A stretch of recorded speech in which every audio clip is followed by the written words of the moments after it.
Hello everybody. Hello. It is me, your favorite three-tailed kitsune VTuber, Vixen Tsukiyomi, and I am back. And we're here with Girls Frontline 2. And I am very excited because this update looks really, really good. It looks like it has like a really good story. Apparently it's kind of like masquerade-y type of a thing, and so that looks super fun. So yeah, I'm excited to do the voiceover stuff of it, and yeah, that's pretty much summary of what we're doing for right now. I think later today, I might like late tonight. I can never remember what I put this up to. We might like do Genshin exploring or something, but for now, it's this. But yeah, I wanted to explore like crew deck and stuff, because it got an update and it's been a while and I haven't done it. I've been diligent. I also did want to get the new Klukai skin. I'm going to spend. Well, it's Harpsy.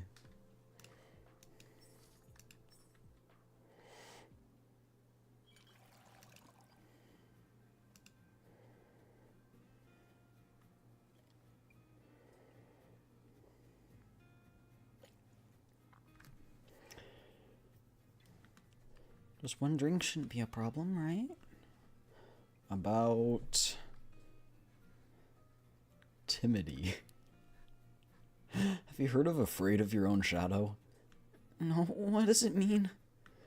It means getting scared by something that's not really there, like seeing the reflection of a bow in a cup and thinking it was a snake.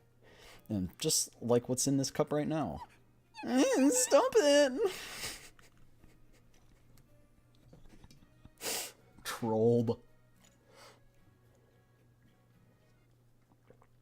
Yeah, I got water, but no one filled up the water pitcher, and so it was empty. And so I went in the fridge and I pulled out the water pitcher because our fridge's filter is broken. I pulled out the water filter, it was empty. I was like, bruh. But yeah, there's new content. I don't know where. Oh, here, maybe. Ah, look at this.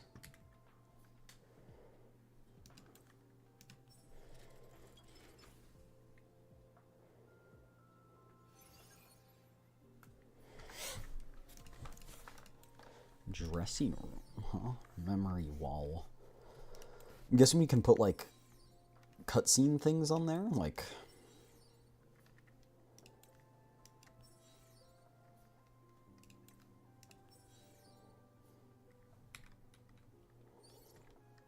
Memory wall. Edit. Yeah, okay, so it is like that. That's cool. Pictures. Oh, interesting. I like this one. This one's cute. This one too? So good, man.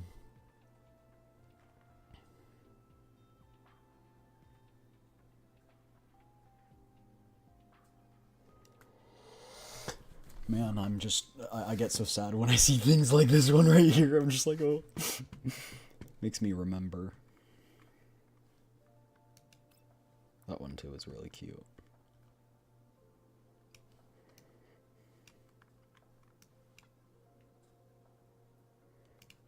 The Klukai ones are just so good. Absolute aura farmer.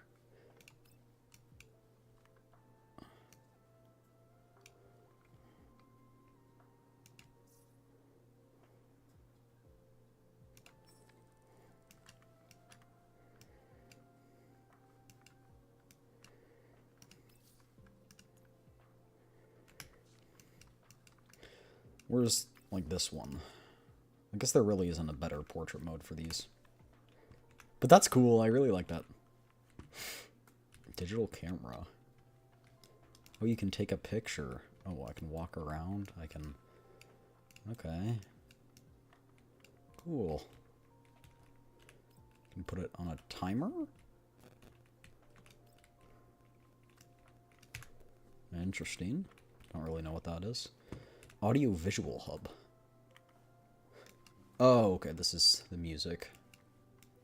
Hey, Sleepy, how's it going? Let's go.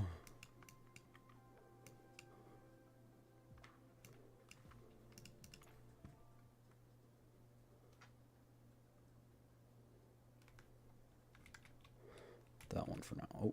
Oh, wait. I just got a prompt. Oh, wait, was this Dulcet Whisper? Oh, it's for... Slightly tipsy, you fool around a little before bed. Goodness gracious. I might need to get that skin. Anyway, lie down. Hey!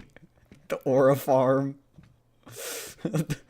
Reminds me of the flippin' sexy emote in Fortnite. You guys know that one? Like they do like a side flip and they land like that. Just drink some hot chocolate to warm myself up. Ugh. I can't.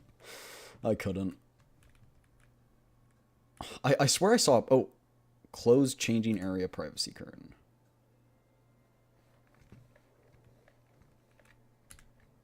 Oh. Cool. Can I put anything on the shelves? I can sit on the bench.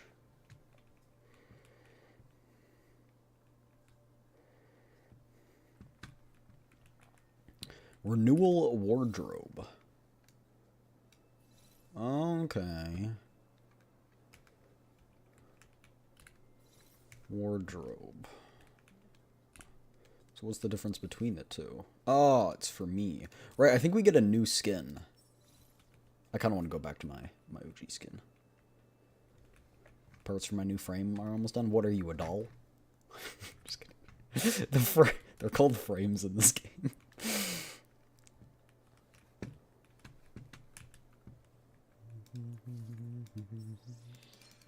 Oh, also, I believe there's a new outfit procurement. Yeah, this one. The Loreley one. Oh my gosh, it's so pretty.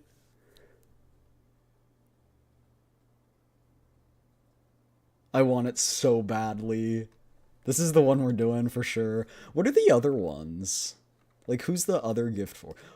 That is so cute. That lace is so cute. Anyway, oh, it's Macchiato's one. Yeah, okay. Come on, please! Please! Please! Please! Please! Please! Oh, we got the Macchiato skin, though. That's pretty cool.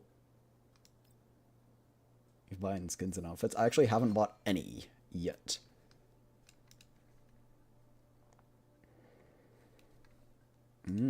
Okay.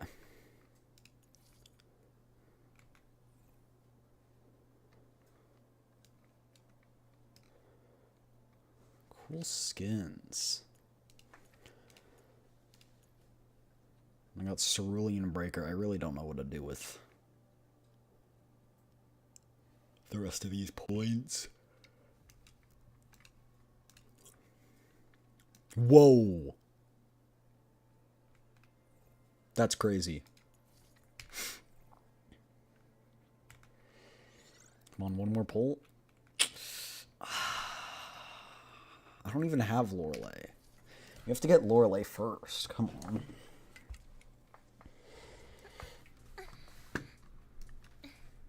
I don't have many pulls, but...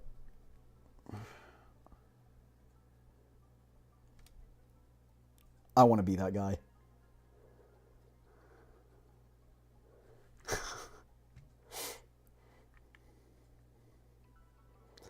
She's the one where she had the really sus voice lines in the crew deck. Bruh.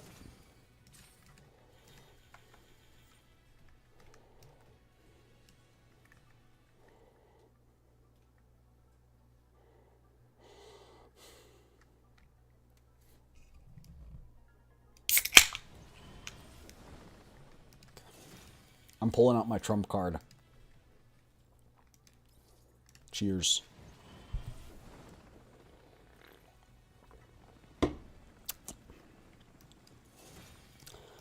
Fine.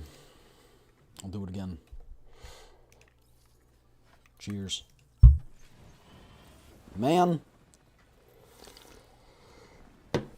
This is fine. This is fine. This is fine. There we go. There we go. Okay. Okay.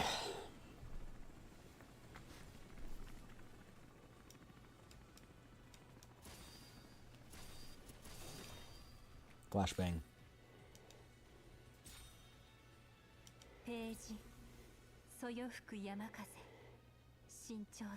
Nemesis.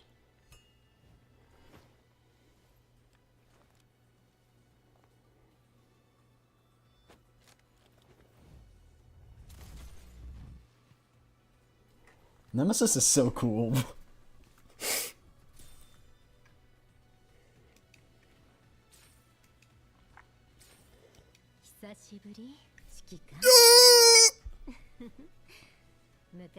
Woo!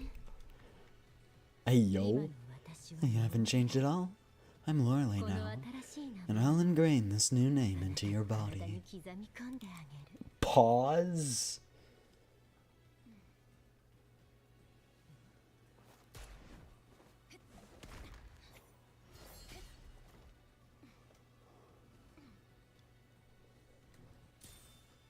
So cute.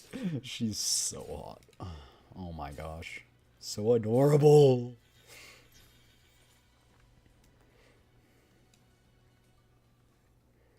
Okay.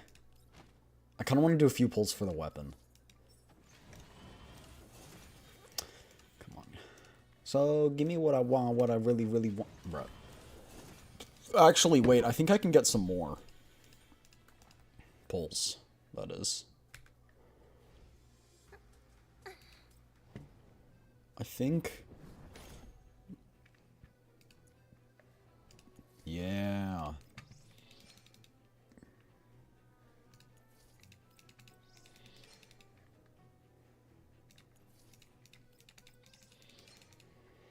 I've been farming these, not super diligently, but like, because I've been gone. But enough that we won't be super behind.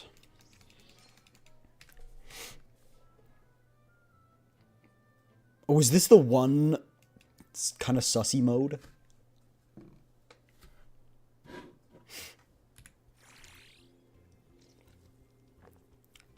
I think so.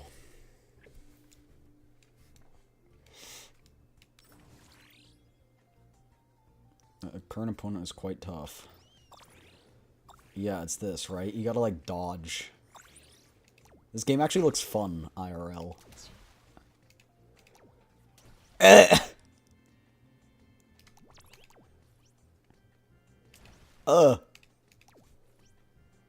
I'm being whooped.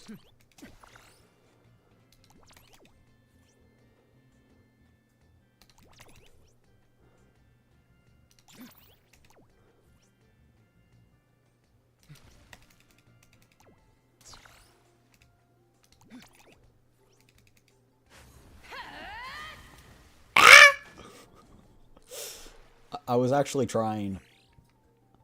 I need more practice. That's probably a good thing that I don't have too much practice. I'd be concerned.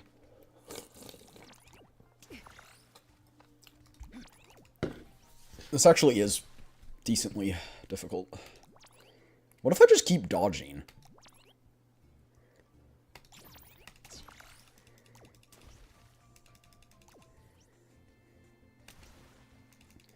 Okay, I don't know what Fever Time does.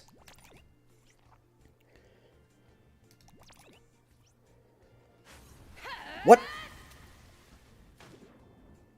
What is this ult ability, bro? What is this ult ability? Okay, we're just focusing on dodging this time.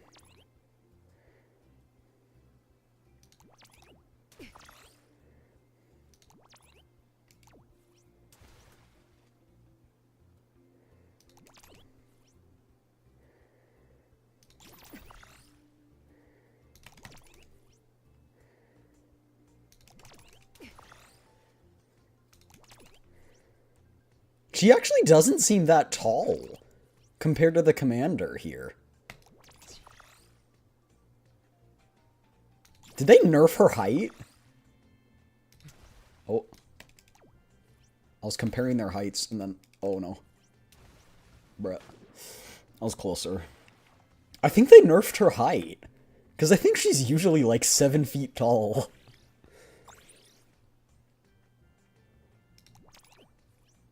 I know when she's in her mech, she's, like, 3 stories tall. It's crazy.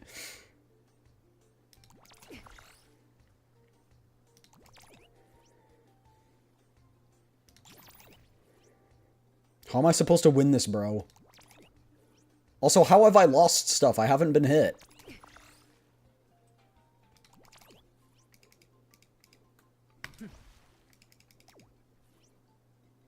Bruh.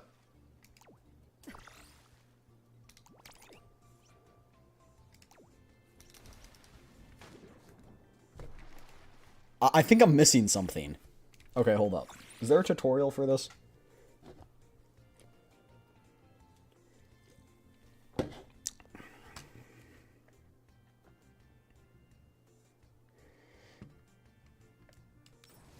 I don't think there is. I think we just gotta... We just gotta get good.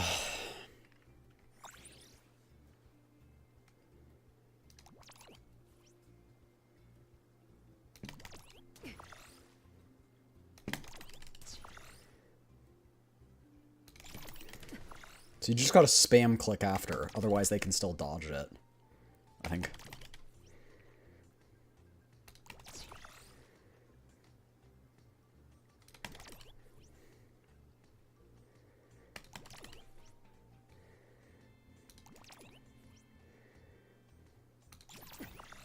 Got him.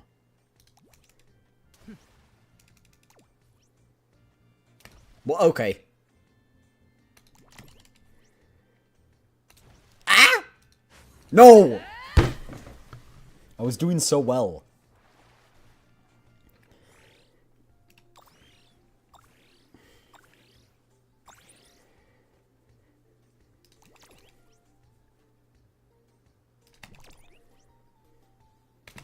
Whoa.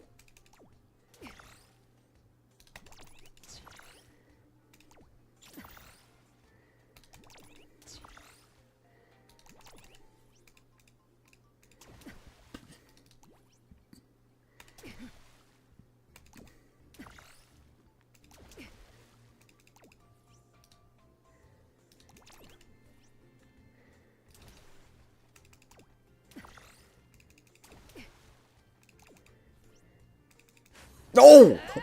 What is this ult, bro?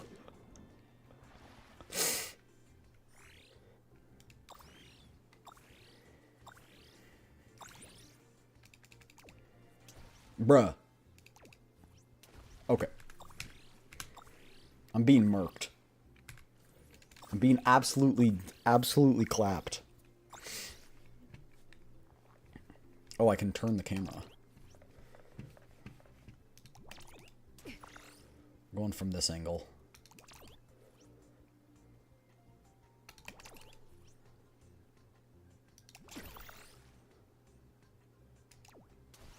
What?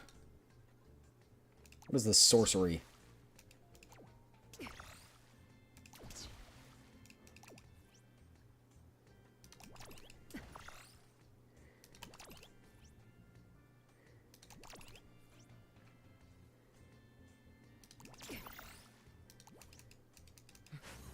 What? What? Bro, I suck at this. I'm so bad.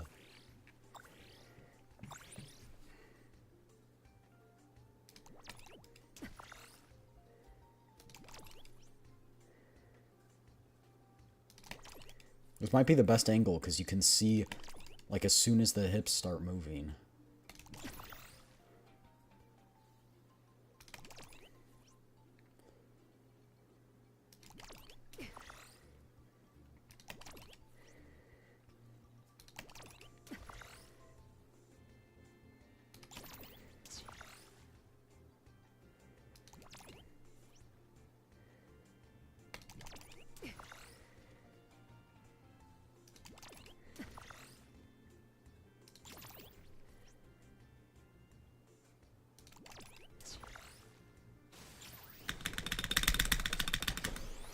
I actually had to lock in there. I actually had to lock in. That's crazy. Alright, Sabrina.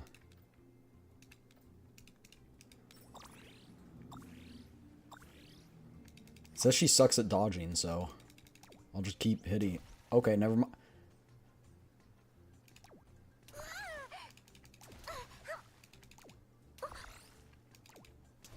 Ow! Wait, how'd you hit me and I didn't hit you? I clicked first.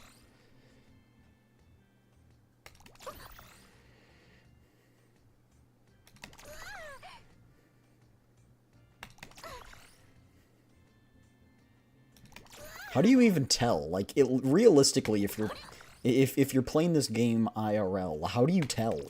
Do you just guess?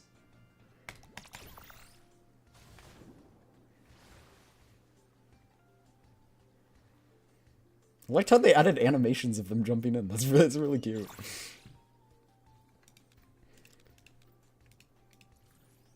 A splash screen.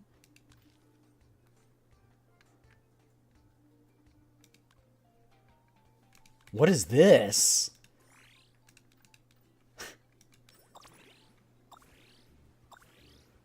I'm sorry, Suomi, you're going down.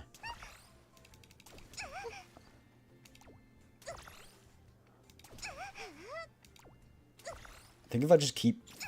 She doesn't seem to dodge very much. It's kind of mean.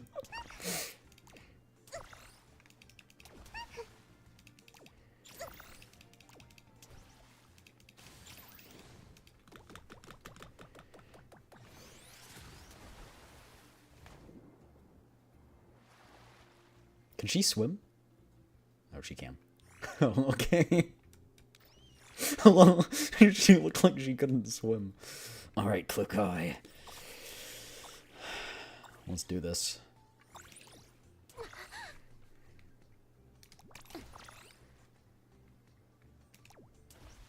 Okay. Yeah, I know your movements. Read like a book. Ow.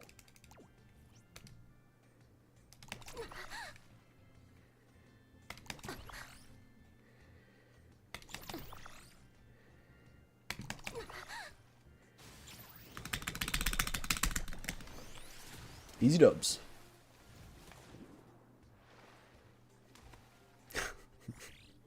I want a rematch.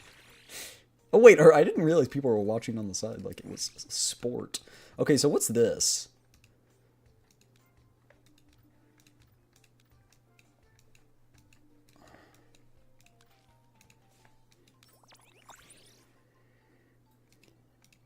Select all the support.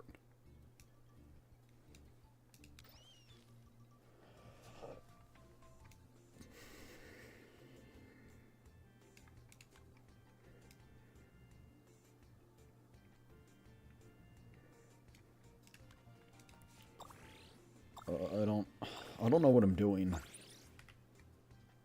Cannot interfere.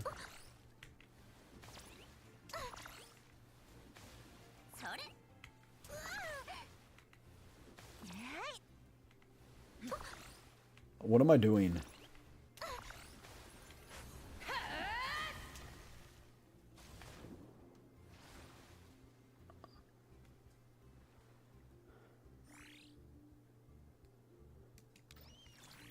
I don't even know what I was doing there. Right, we'll go with Suomi. Go for the underdog.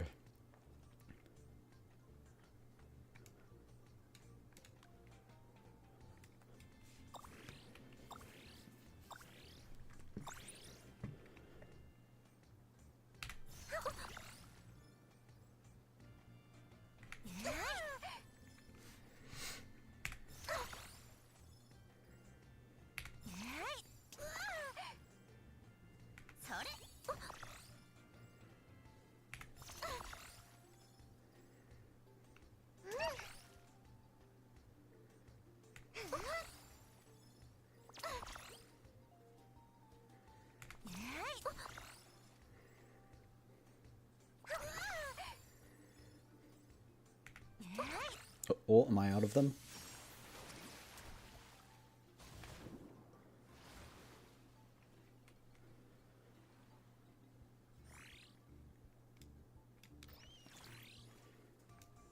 Oh no, Suomi versus Voimastina?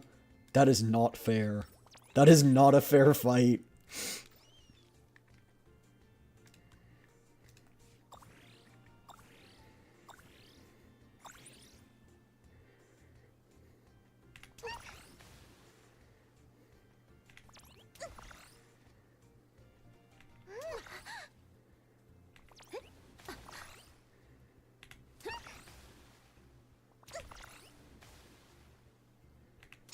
I really don't know what this is supposed to be doing.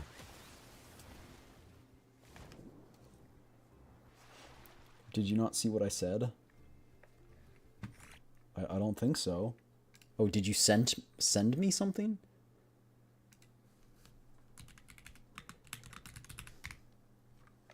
What? Twitch stream has been down for 20 plus minutes? Oh!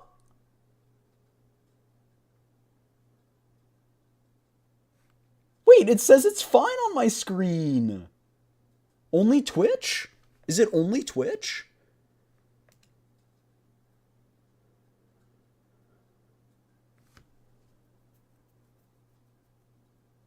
Maybe that's why. It's because, yeah, YouTube's fine.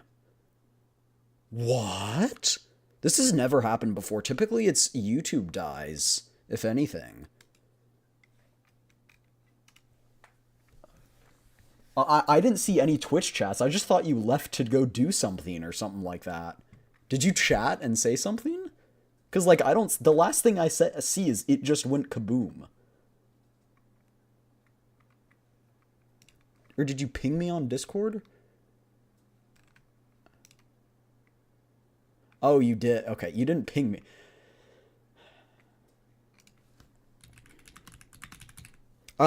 I'm on streamer mode when I stream, so I don't see any pings. Just went kaboom. I thought you were talking about the cutscene that was happening. It's so weird. Hold on, let me try something.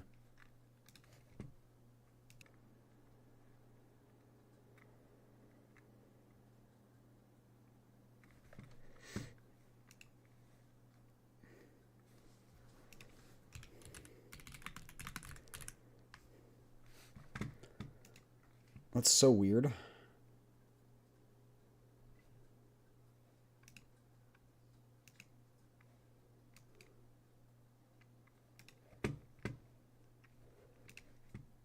That's so weird.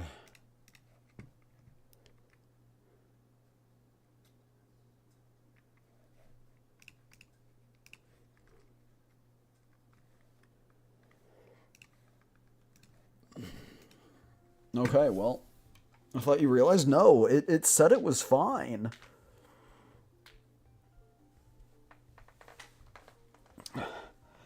You guys do have to understand. I literally cannot tell what the status of the stream is outside of OBS. So if OBS doesn't tell me anything's wrong, I don't know that that happened.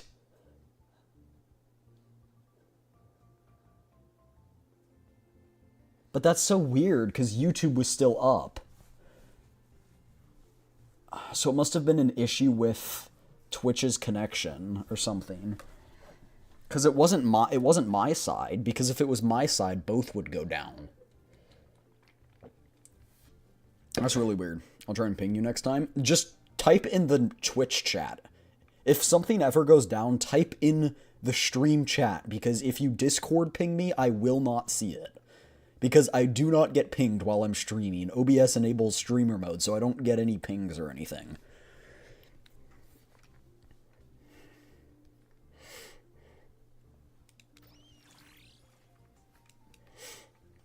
Alright, well, for Twitch that didn't see it, I guess we got Loreley.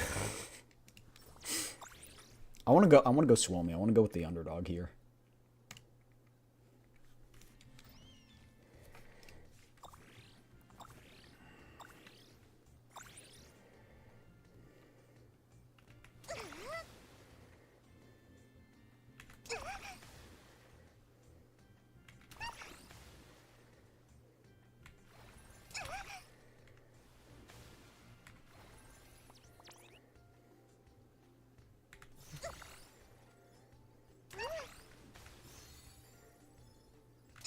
I don't know what I'm doing.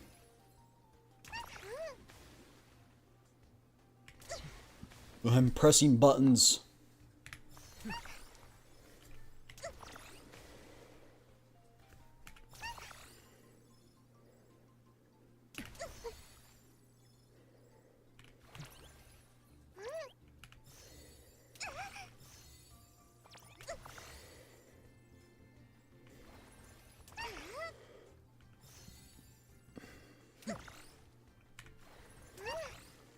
Swirmy's not very good at this.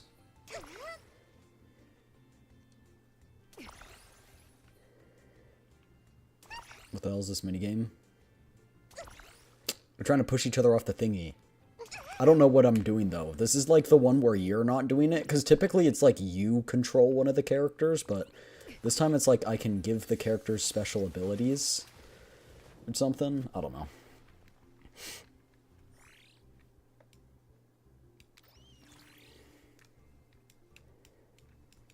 Size difference between Voimastina and Swirmy is actually really funny.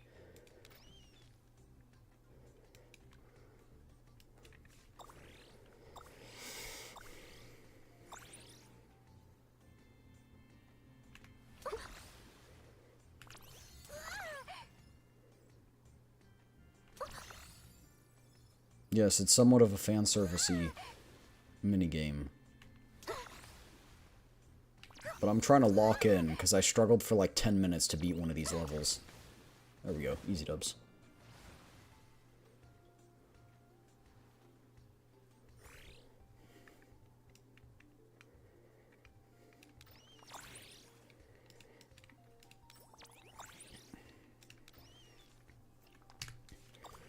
Okay, one more.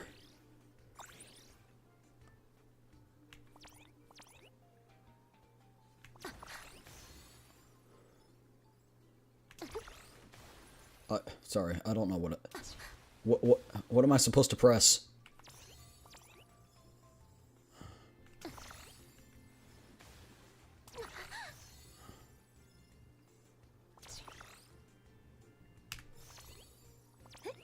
I don't... What am I supposed to do? I'm just pressing buttons. I think we're winning. Yeah.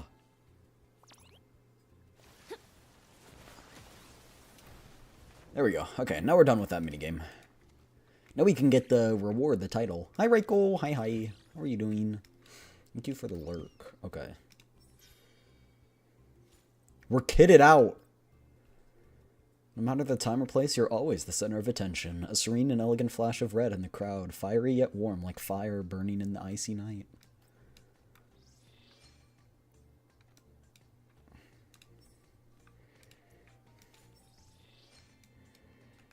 Nice. Okay. There's another thing. Is it shop? No. There's another thing they added. I don't know where it is, though.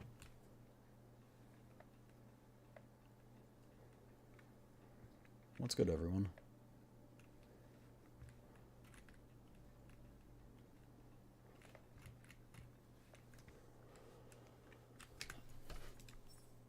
I know how to get to it outside of here.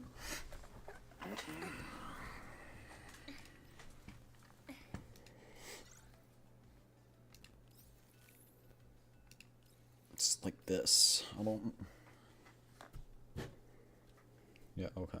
Appoint on-duty attendant? Ooh, wait.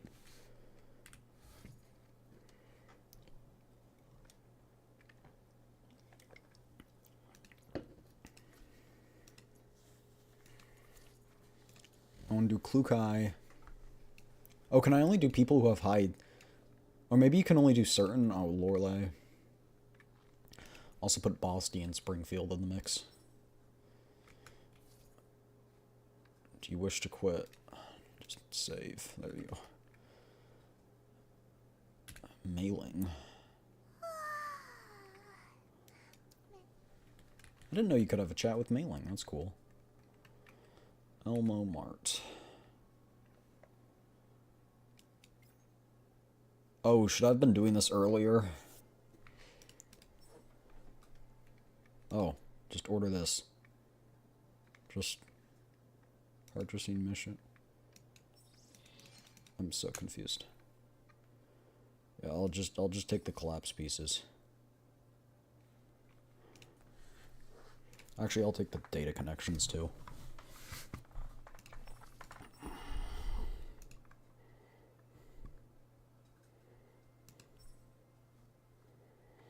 With supply Rubicon fires added. Huh? Man, I don't know what I'm doing.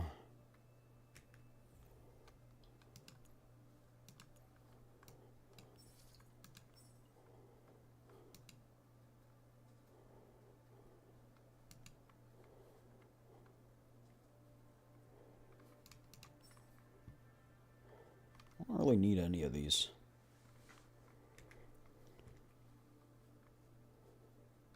Yeah, it closes really soon.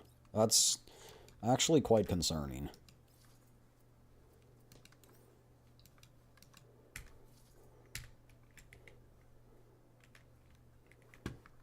Oopsie poopsie. Should have done that. Oh, also, you can, like, customize. Like, you can use ingredients now. What if we do cheese, pepper, and that?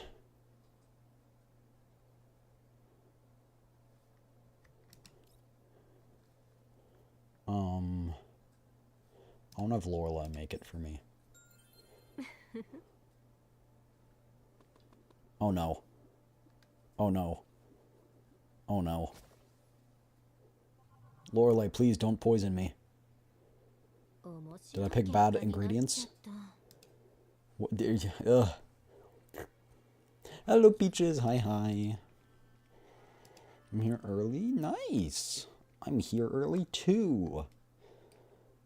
Do you like it? It tastes really weird.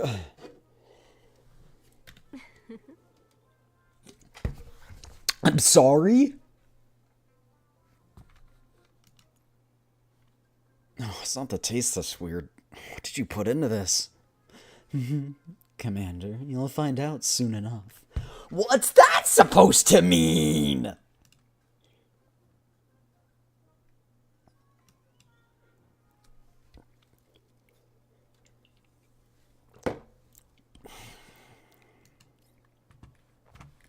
I'm scared for my health.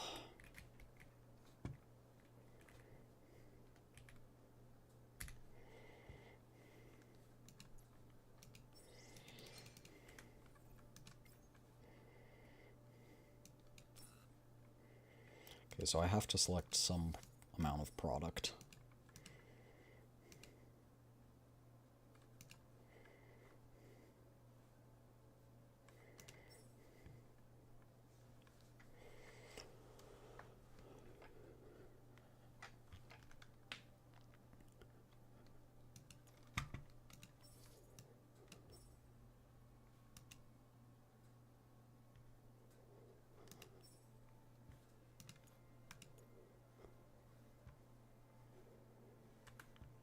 Okay. So I guess that's good for now. We got a bit more of currency, so we can do some pulls for the weapon, and I also want to do pulls for the outfit and get the Klukai skin. I know that's quite a bit, but... Come on. Cheers. Dang it.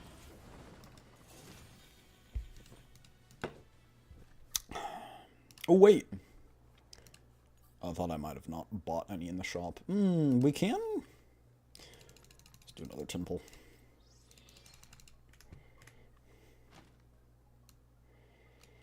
Bruh. There's no way.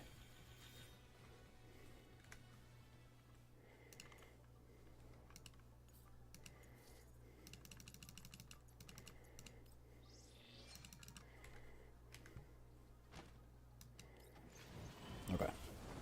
Okay.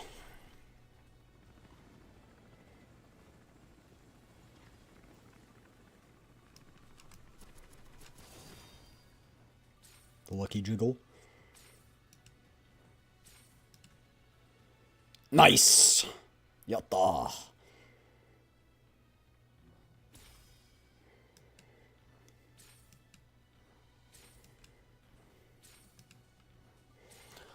Let's go. Okay, so now we got her weapon and her, which is very nice. Very nice. I'm guessing she'll be burn damage build because she's burn.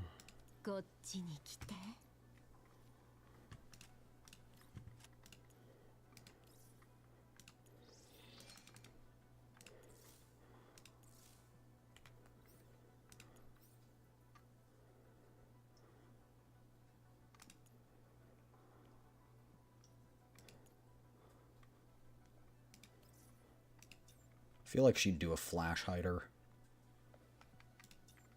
I feel like that's Loreley's style.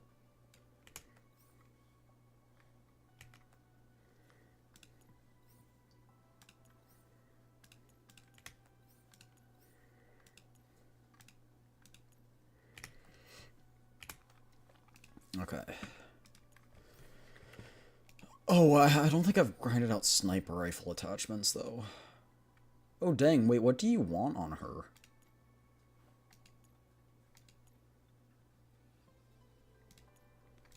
But is there anything besides attack? Do you not want crit?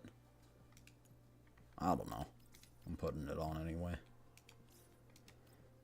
No one can stop me. Oh, wait, I didn't do the oopsie poopsie. Actually. Oh, wait, this is attack and defense. Oops. I needed this one. Boost materials.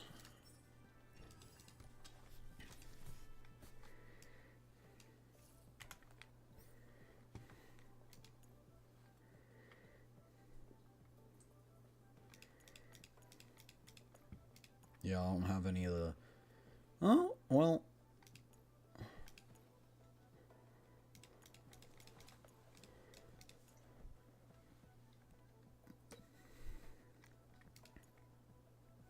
Yeah, no, it doesn't look too great. It's fine. We can go get the attachments.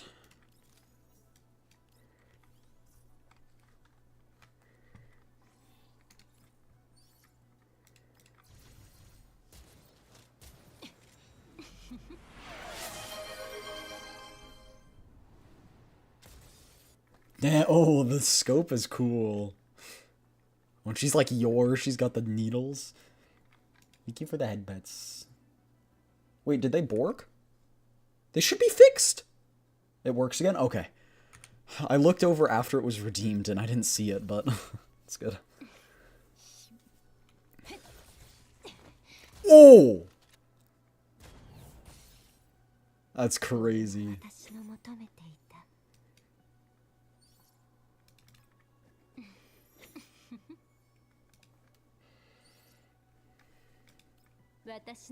Stream was down for quite a while before I noticed.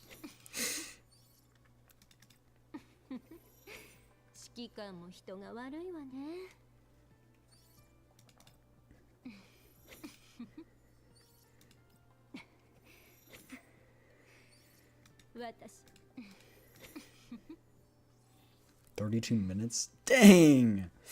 That's quite a bit. We were just playing mini games and stuff. There's no story, so it's not like too bad.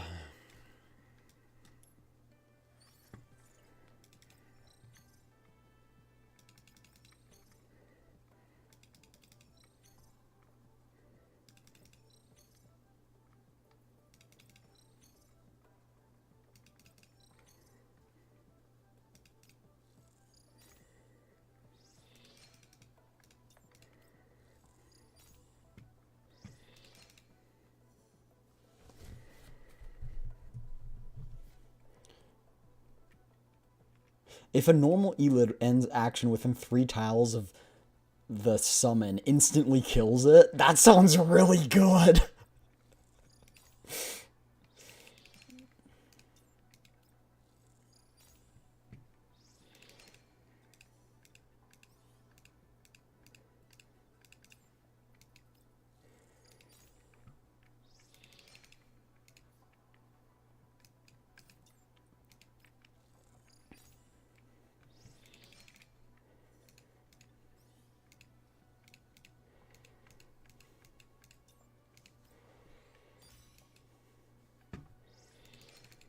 Okay. So now we can put in the key regulation. Actually, hold on. Let's...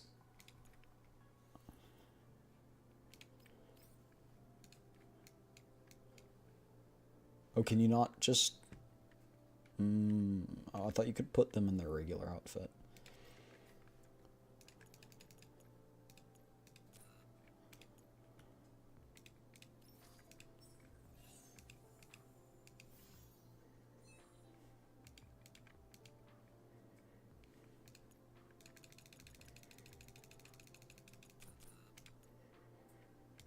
Of course, one of her favorite items is a collar.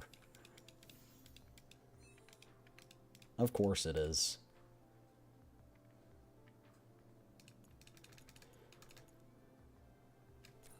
Fine, take all the collars.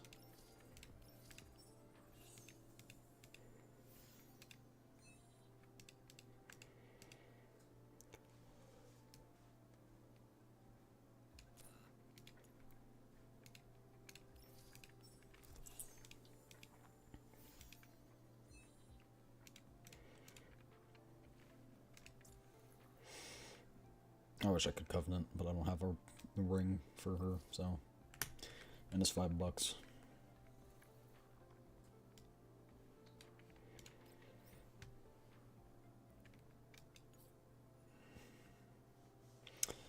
We'll do those later if we have time.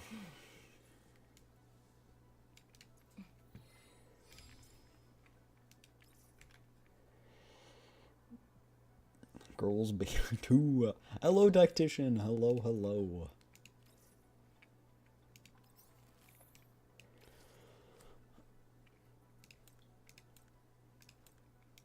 Does she want crit rate and crit damage? I actually don't know that.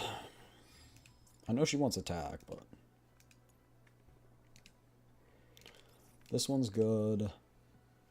This one's good. I kind of want the one that instant kills.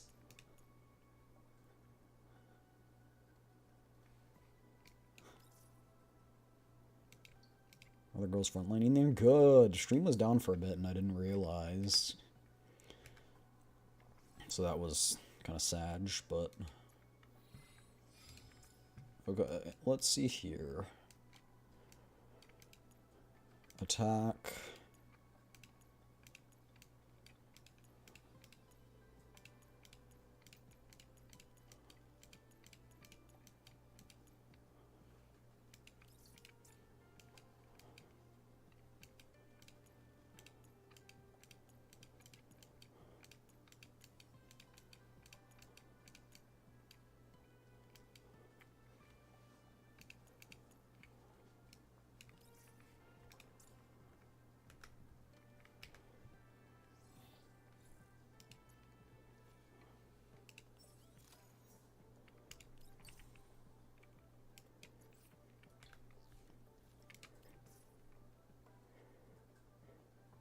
Okay.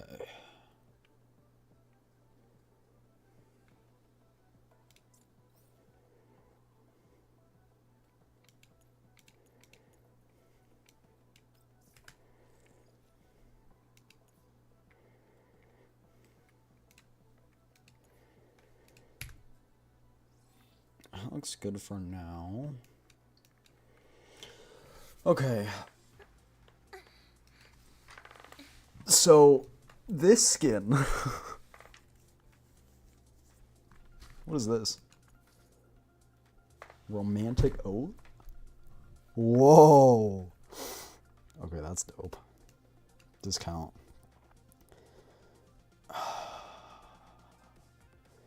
It's $30. I'm broke.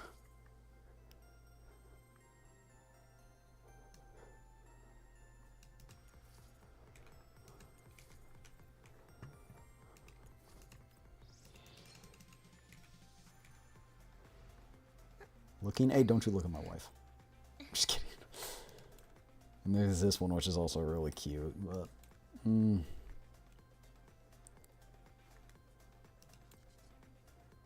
The bossy one's also cute. Congrats on the Klukai agenda.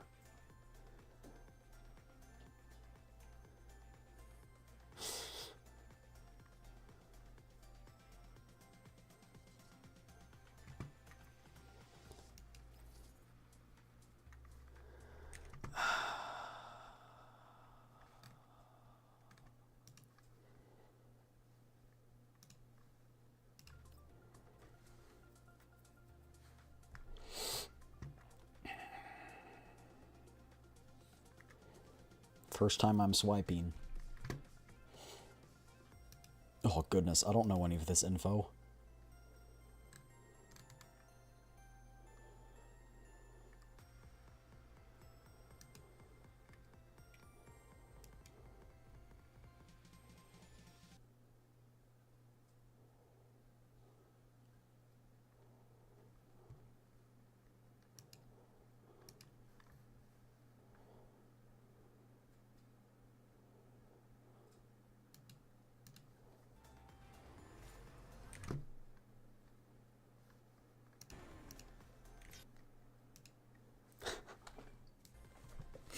Whoa! Whoa! That's crazy!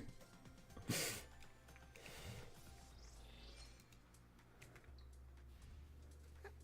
there a background for it? There's gotta be a background for it, right? There isn't. That is so sad.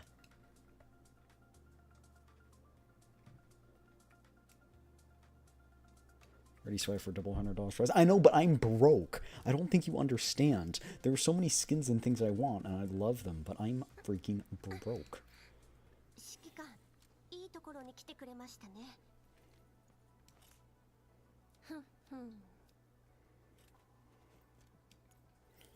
So cute!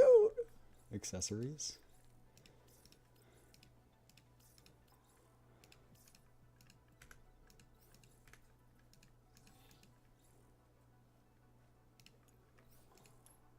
Bike. I want to see the bike.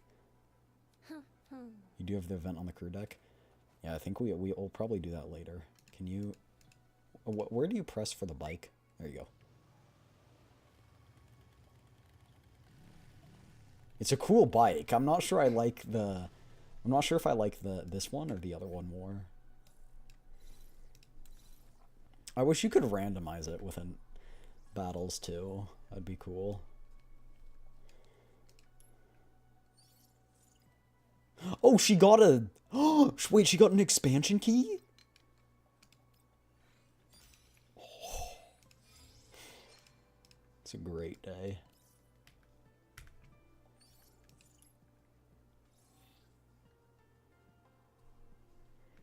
It's a great day.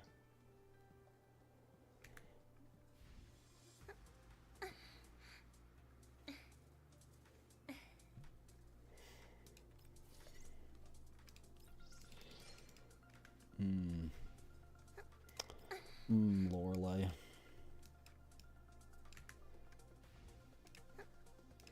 Also, I wanted to read these because I accidentally claimed these, but I didn't read them.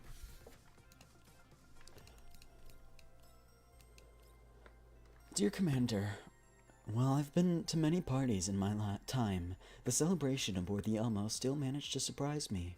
The thing which left the deepest impression on me was seeing you hard at work during the celebration. Watching the look of concentration on your face as you adjusted ribbons and ornaments was most fascinating. Then, there was the time you were startled for a moment but pretended to be unfazed by a balloon suddenly exploding in your face. It was just adorable. I couldn't bear to tear my eyes away. Much as I wanted to bask in the afterglow of the celebration, I've run into a small problem. I had some of Florence's special blend, and the after effects were much stronger than I expected. My fingertips are starting to grow hot, and even the lights are starting to sway and blur in my eyes. Naturally, you were the first person who came to mind. After all, you did say that you'd help me whenever I needed it. Don't you think this is the perfect time to keep your promise? I'll be waiting in my room. Please come with some hangover tea ready. This isn't charity work, of course. In exchange for helping, I'll give you everything you want. Hey, yo! Beautiful. Peek. Peek. I don't think there are any other ones.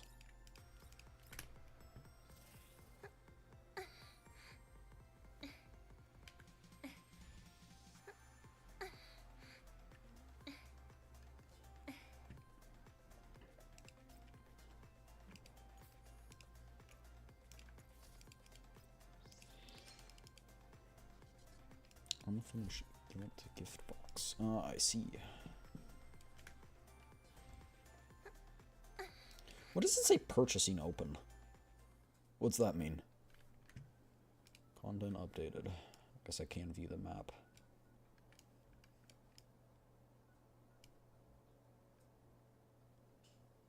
What is this? It's like a little room here. Interesting.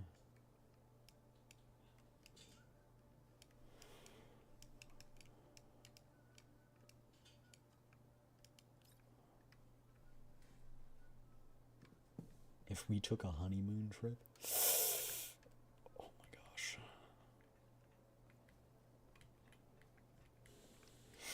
Okay. I think we can also customize the room. Oh my gosh, it's such a cute ornament. I want that. Give it to me. Give it to me.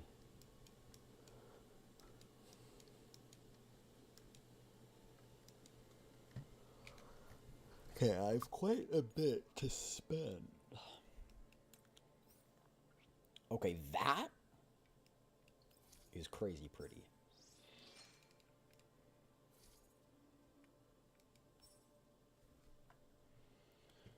Well, I'm already here.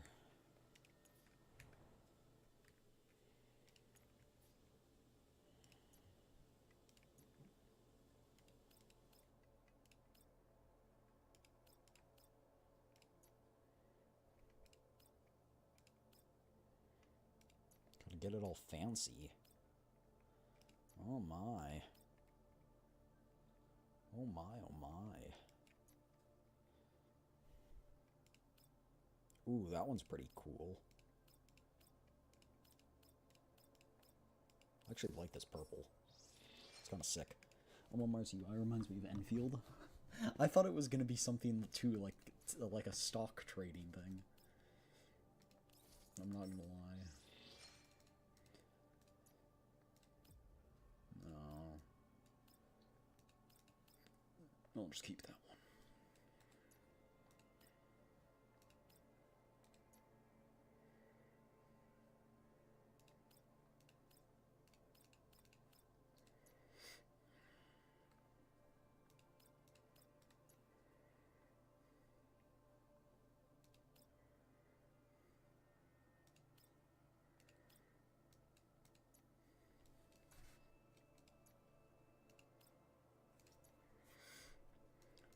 Okay. That's pretty cool, I'm not gonna lie. But that's way too expensive.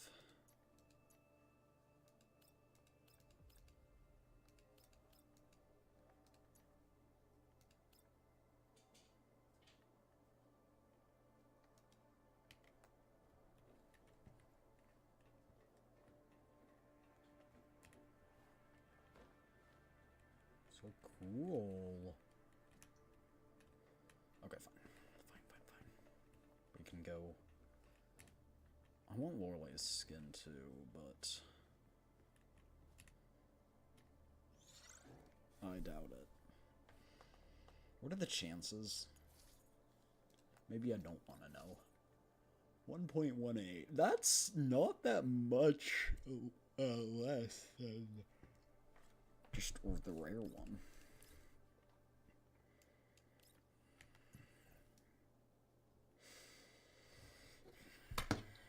Cheers.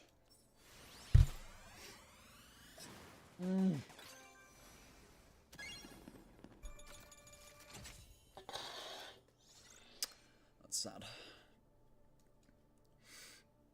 How does one get...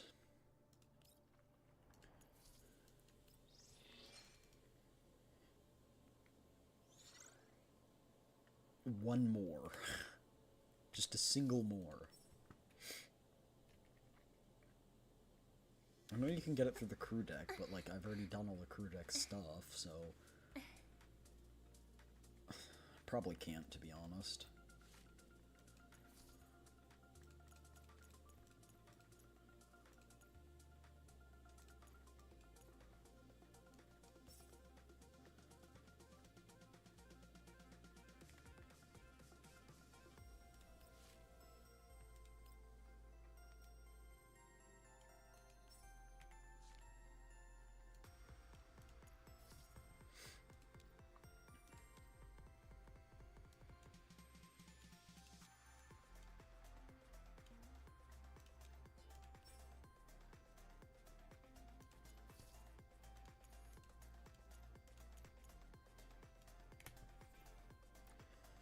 Okay.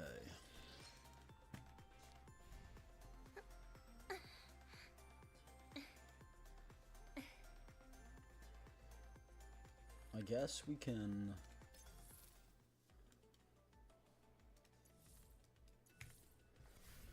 We can go to the event now. It looks to be a very fun event.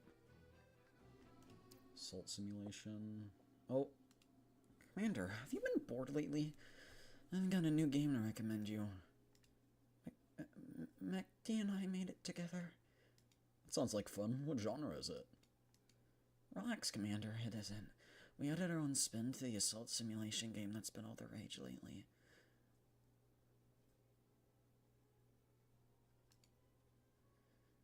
In the game, mobs spawn and they try and eat your candy. Your mission is to protect the candy. Sounds great. Kukai, you in?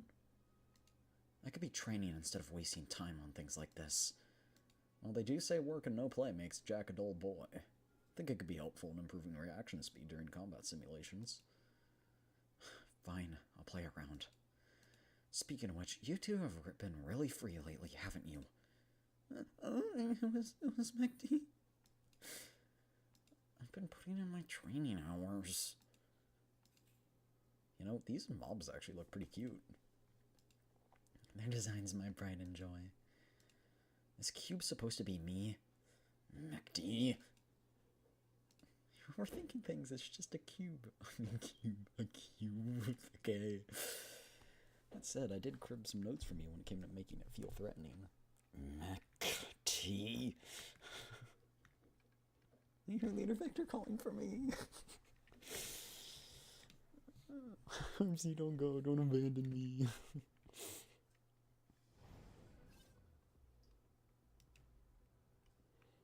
Oh, it's like one of these, okay.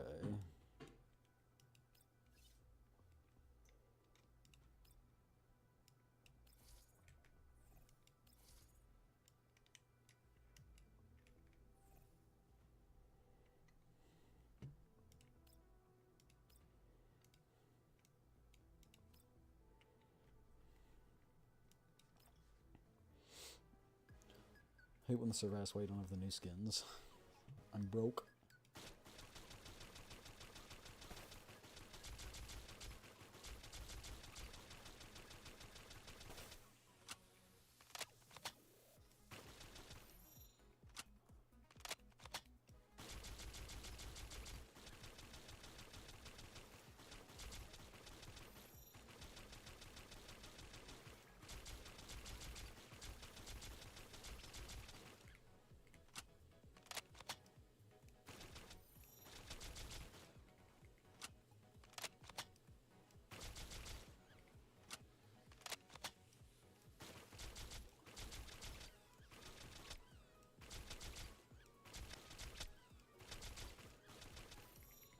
Alright.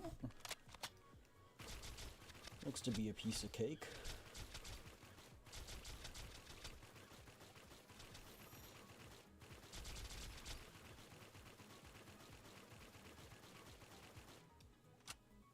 New game mode is back for some reason, despite the direct invitation for guys.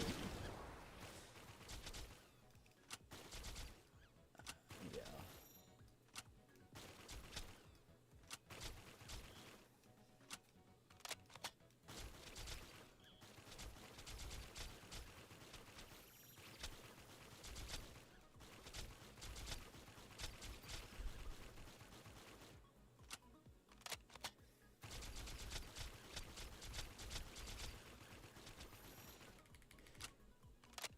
What does this do? Oh, I see. Cool.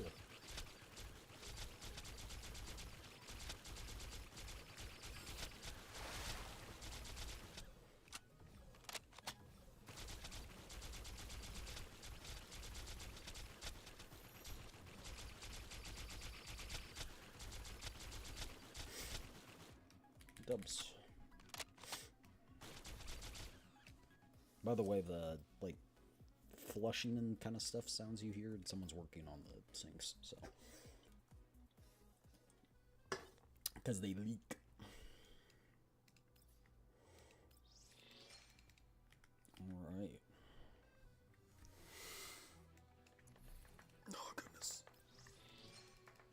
I'm gonna need to stretch before this because I'm sitting down for a while. Remind me how long this is.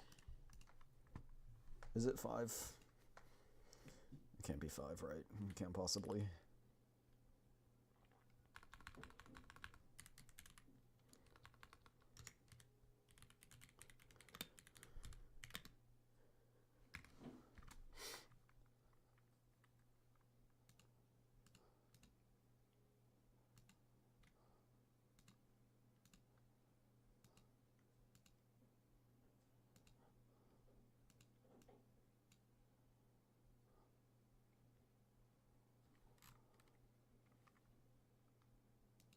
Watched the whole stream of this and it was 8 hours long.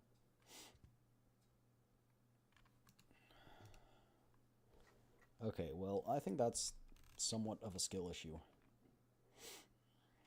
I think it will be 5.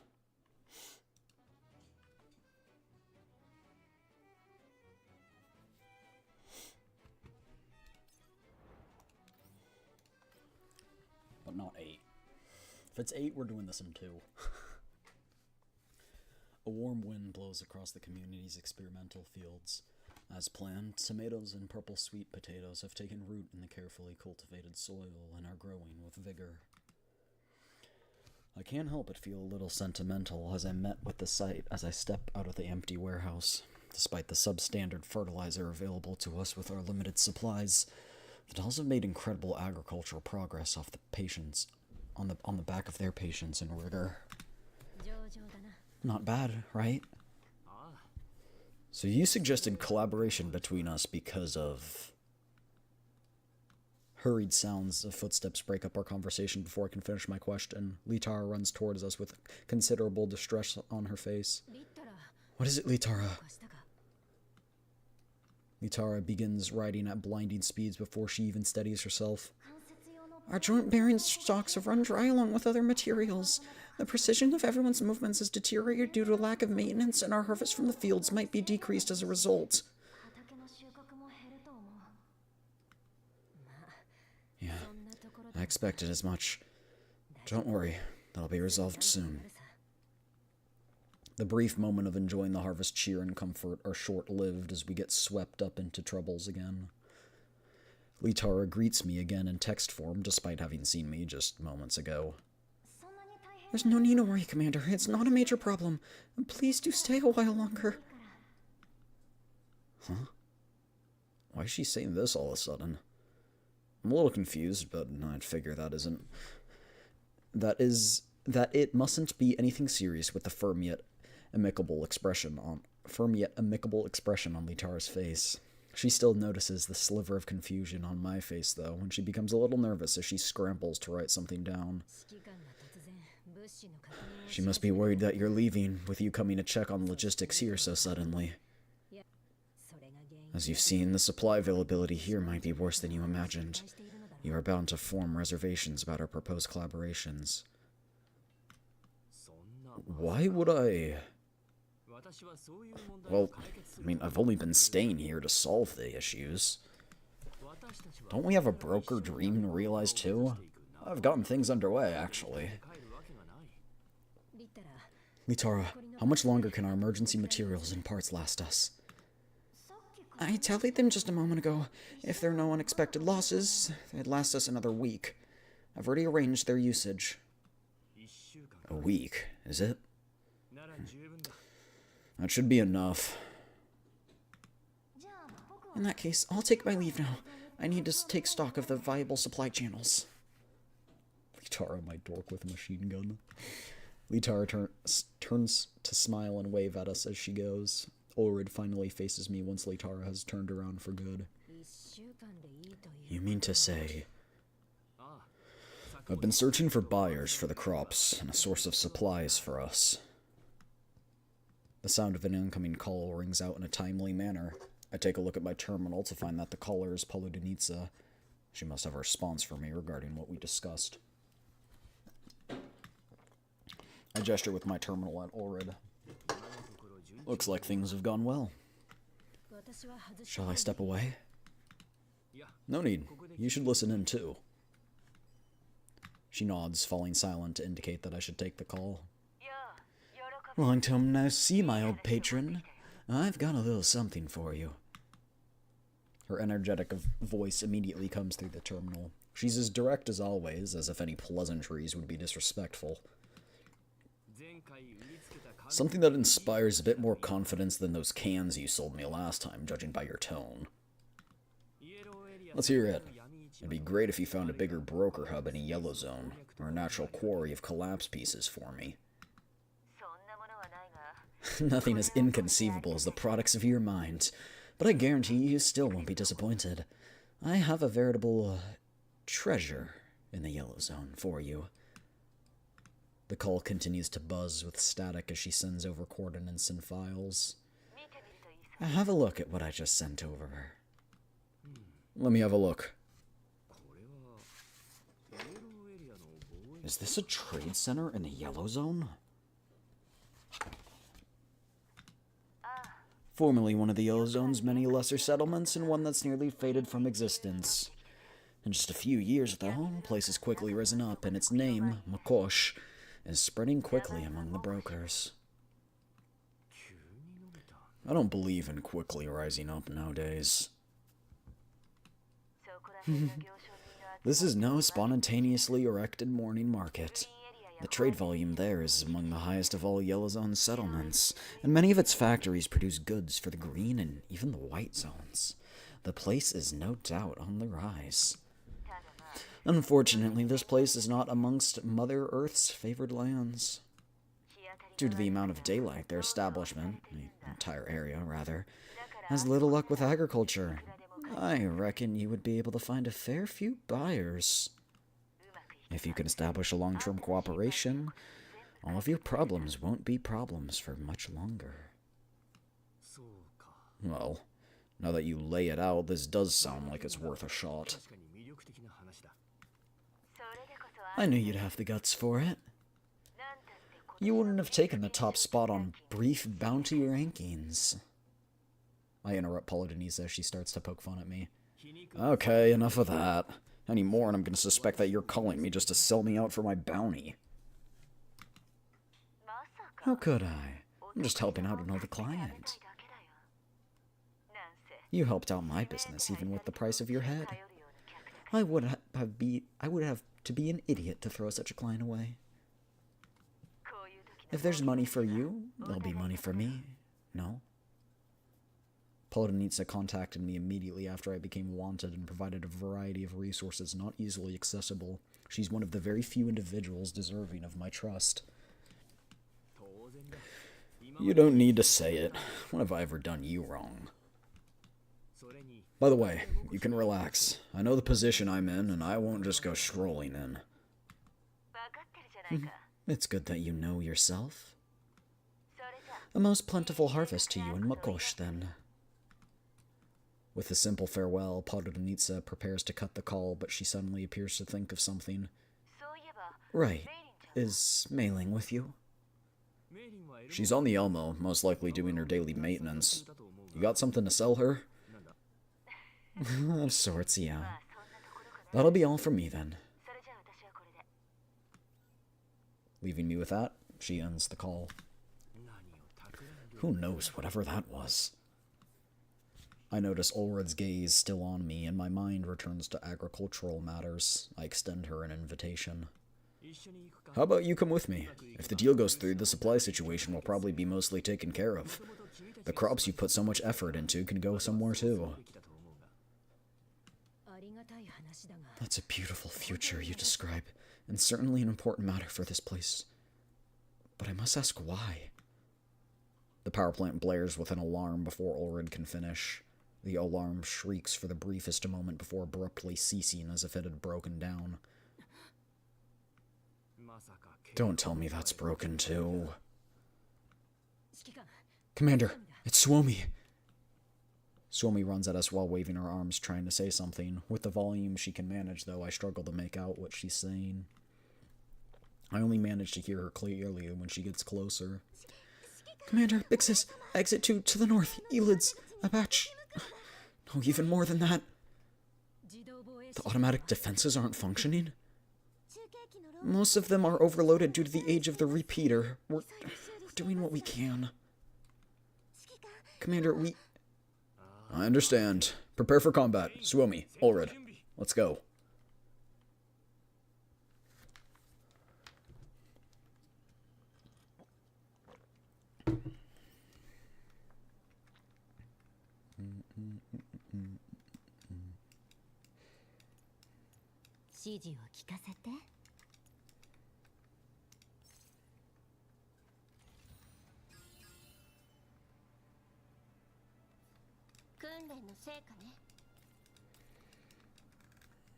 I want to see what this animation looks like.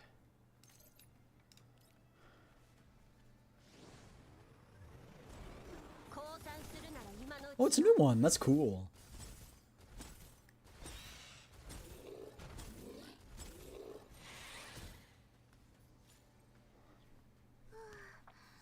Phew. That's taken care of. These internally competing demands certainly don't help the already dwindling supply stockpiles. Commander, about what we discussed. You're inviting me to come too. Some people's poor phones. As the overseer of the community, wouldn't you feel more secure if the proceedings were conducted in your presence? I imagine that you're just as interested as I am about this place's quick rise. Are you going there with the commander, Pixis? Ulrid contemplates while staring at Suomi, speaking after a considerable pause. Let me bring Suomi along then. If anything sudden happens, we'll be able to protect you too. We'll also be able to bring along more crop samples with another person coming with us. Receiving no answer from either of us, Suomi tilts her head to the side as her confusion deepens. You don't need to worry about my safety. Team Groza will be with me the entire way. I see. You'd like to take her to someplace more vibrant for some relaxation, right? I smile and decide not to answer the question. So... I turn to the hapless Suomi. Suomi, you should come along. We have space for more companions, if it'll help you feel safer. Ulrid turns to Suomi as well, which makes Suomi pinch the hems of her clothes nervously. Wait, I can go with you guys? Then what about the... I'll be notifying the other dolls in a moment to reorganize our resource usage plans.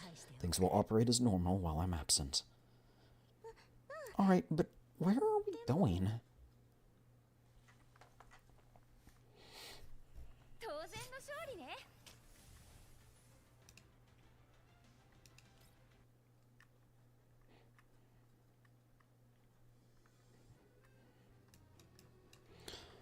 One, 2, 3, 4, 5, 6, 7, 8, 9, 10, 11, 12, 13, 14, 15, 16, 17, 18, 19, 20, 21. Whoa, okay, that went on longer than I thought. I was like, oh, that wasn't bad at all. 21. Sorry, what was that? The 11th Bureau? The familiar yet strange name sparks something mailing. Her hands holding the terminal shakes. What? So shocked you can't speak? Well, it's just been so long. Even though you bring back news occasionally, this is the first time to think I might be able to meet an engineer from the 11th. A pleasant surprise, to be sure. The 11th Mechanical Engineering Bureau's 7th Support Division has been helping out at Makosh. Word on the street is that the senior engineer in their cohort this time once did relief work for the NSU. Perhaps you'd like to meet him. Meeting? 1,000 emotions flood into Mailing's mind. Expectation, excitement, anxiety, and apprehension among all of them. What is it? It's just that I think I might need a bit to mentally prepare myself. And I don't know whether they'll want to see me either. Oh, you won't need to worry about that. The other piece of good news I have is they've been looking for you. Looking for me? If I remember correctly, they prepared a gift for you. Some wine from their hometown. You might like it. Such a thing exists? Not only that, they seem to be short on manpower. If you're willing to help, I'm sure you'd be handsomely paid. The 11th is known for their generosity, amongst other things. If your intelligence weren't always so reliable, I would have suspected this was all part of some scheme. I still suspect it is part of a scheme. Or maybe you've been reliable all this time just to pull in a big catch now. The choice is yours, whether or not you see the men as entirely in your hands. In my hands? I've sent you the details. You can contact them in advance if you like. Best of luck. She's gone. Only Mei Ling is left in the ops room to stew on her thoughts. This Polonitsa sure moves fast. Mei Ling hesitates for quite some time as she stares at the new name stored in her terminal. She doesn't work up the courage to make the call. Why is it ringing? I didn't make a call! Oh, it's the commander. What do you mean, oh, it's the commander? Were you expecting someone else? No, not at all. What is it? To be clear, I'm busy right now. If you have any more work for me, you can beat it. No, I'm not the type to just slap you with work anyway. I'm taking Ulred, Groza, Crowleek, and Suomi with me to Makosh. The Elmo will be in your hands in the meantime. Huh? Makosh? She repeats the name that, as Polonitsa's words reverberate through her mind. She gonna come too?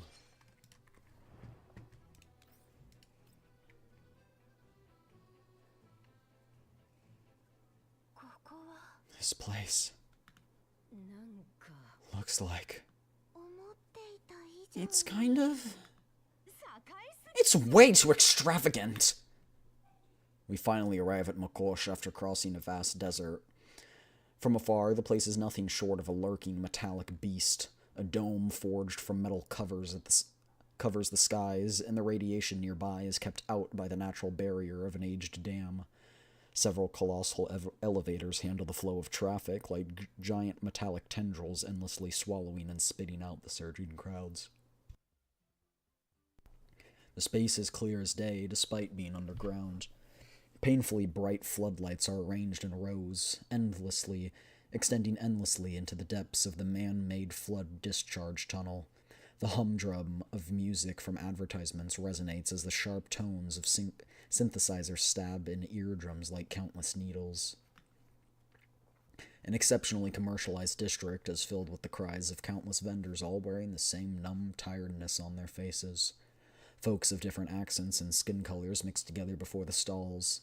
Some argue over tiny differences in pricing with reddened faces, while others count the precious few coins in their possessions with their mechanical movements. All in all, a stark contrast to the vast wilderness outside the city. It is a trade city, after all. But still, to see such prosperity in a yellow zone is shocking. I've drifted through the yellow zones for 10 years with you, but a city like this is still a first. So Mei Ling did come along. I follow Mei Ling's gaze. Her attention isn't on the glaring electronic screens and towering economic districts, but fully focused on the greenery by the roadside. It's certainly strange to see that in a yellow zone. But the thing I'm more interested in at the moment is... why did you come along anyway, Mei Ling? A stall by the roadside draws Suomi's attention, and she separates from the group with a jog. Commander, I'm gonna take a look over there. I'll be back. Is this going to be anything other than a holiday? If we take out the crop samples in your bags, there's probably nothing but sunglasses and sun hats left over. This is crucial luggage! Besides, I'm not here for a holiday either. Like I told you, Commander, I'm here because of my own work. She pats the backpack on her shoulders filled with all of her tools. She came here specially for an engineer, who, she claims, has prepared a gift of their hometown's fine wine. Even without her mentioning it, I figure she must be looking for information about her parents. The fellow townsman of Mei Ling appears to be a senior engineer of the 11th Bureau. It might not be so bad for Mei Ling to meet him here. Since everyone's going, it shouldn't be too much trouble to have me tag along. Commander, Miss Mei Ling, they've even got a band collab t-shirts here. They're all the rare kind too. Editions I can't get anywhere else.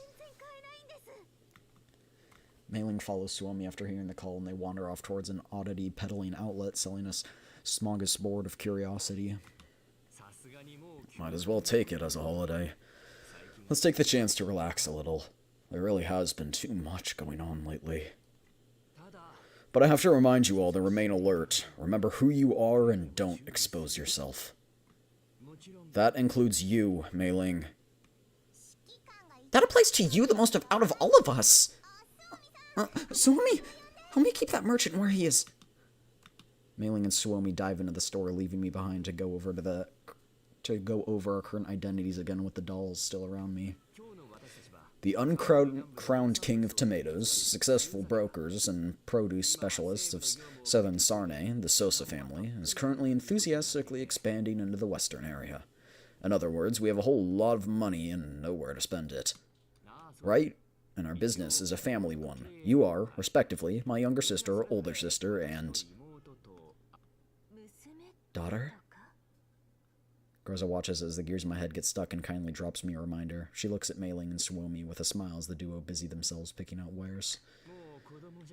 She's not a child. Mei Ling's an engineer who can stand on her own. Her words remind me of when we first met Mei Ling years ago. Groza's in a mood to crack jokes for once, a rare sight considering our recent circumstances. Despite us having very few opportunities to be alone with one another, I can't help but tease her a little. If we're getting into character, however, it might not be so bad to make her the child. Commander, you look a little too young to be Mei Ling's guardian. How about you remind me of the other characters we're playing? Seeing as Groza is in a good mood with a smile on her face, I can't help but enter holiday mode myself. I continue on the topic. Mei Ling is pocket-sized, this is true. You should remember who your partner is this time, right? Her expression changes the moment I ask that question. I think it was, I remember, but I'm not sure whether I should answer at the sight of the expression on Groza's face. Is it Loreley? It's my honor. Oh. Ulrid. The character of the commander's partner has been left to me this time for the sake of convenience in entering various business-adjacent scenarios. I'll do everything in my power to fulfill my duties. Groza? What's with that look in your eyes? Ulrid answers the question for me with good intentions, but her voice trails off. I see how it is, Commander. I used to be responsible for these roles, you know. She looks at me with a smile, bearing deep meaning. Groza doesn't typically take these things so seriously with her personality, though. She must be saying this just to ease the mood. But Ulrid doesn't know that. Even if she looks the same as she always does, I catch her placing one hand behind her back, running her fingers over something in her palm. What are you quibbling about? We're just taking on identities to make things look easier. Leader, we talked about this last time. It's good to have a change of character sometimes, too. We can't always play the same role. Very logical emotionally. However, you're sleeping on the couch. Oh, stare. Yeah. Crowlake shields me behind herself as she speaks, her bunny ears sway in the wind, and I wonder how I previously failed to realize how comforting the sight of her figure is from behind. Ayo.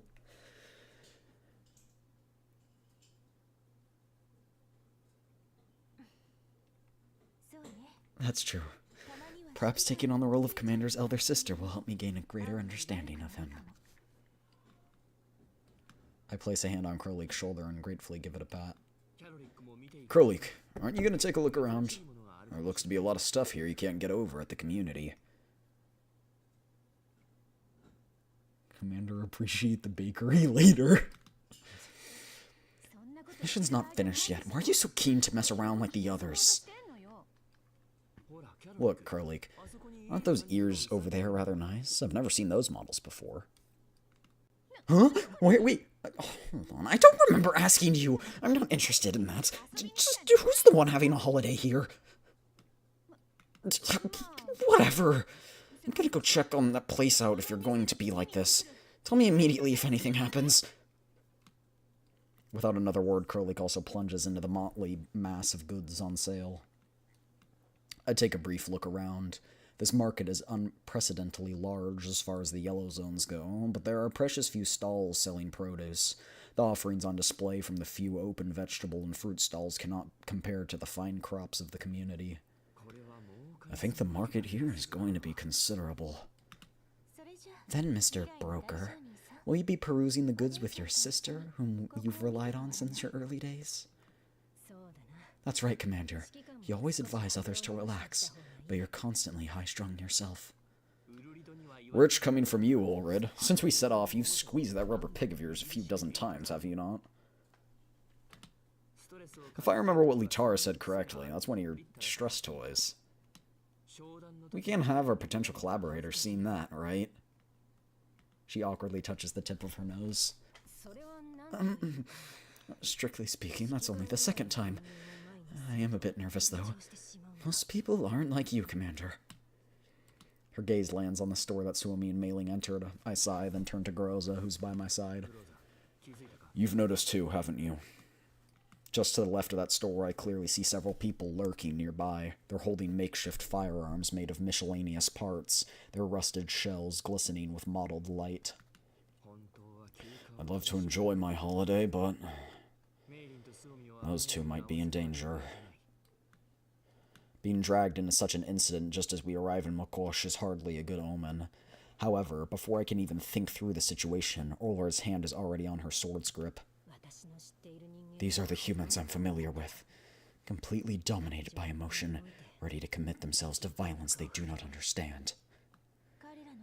Easy enough to tell from their expressions. We shuffle a few steps toward that direction and get a proper look at their faces.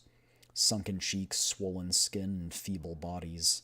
But more striking still are their expressions, hollow and wavering gazes, as if they had totally lost the ability to focus. They're the very spitting image of madness and self-abandonment. I began observing our surroundings just a moment ago. It's not just them that are struggling to focus. Looks like there are a considerable number of people in this city who are mentally compromised. I look about and confirm Groza's statement. In the bustling vibrance of the crowd, many people here wear similarly strange expression, including the vendors and idlers on the side of the street. Drugs. What makes a city rich? Drugs. This is a joke, but I suspect it's something. They're about to get moving. Looks like a heist. Maybe a robbery. We can't allow Mailing to fall into danger. Prepare to suppress. Gunshots ring out inside the store. The individuals we noticed earlier quickly pick up their weapons and rush in. The surging sound of screaming immediately fills the air. How many times has it been this week? I told you we should have driven them out. These lower castes shouldn't even be allowed on this layer. Lock them up already. Layer? So there are different layers of the city? They have guns. Guns! We're the team Oathsworn. What happened to the tax money we paid? Oathsworn? Suomi and Mailing are not among the masses we see fleeing from the site. Suomi should be able to handle these situations, but Mailing is flesh and blood. Commander, ready to suppress. Groza, Ulrid, prepare for combat.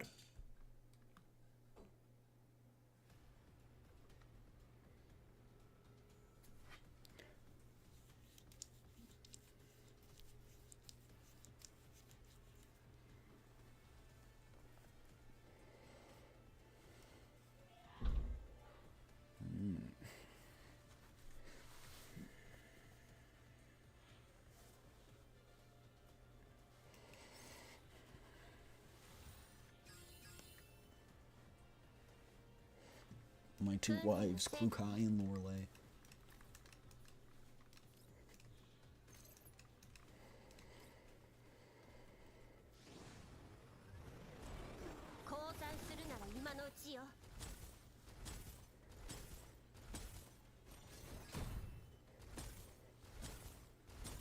Oh, she's insane.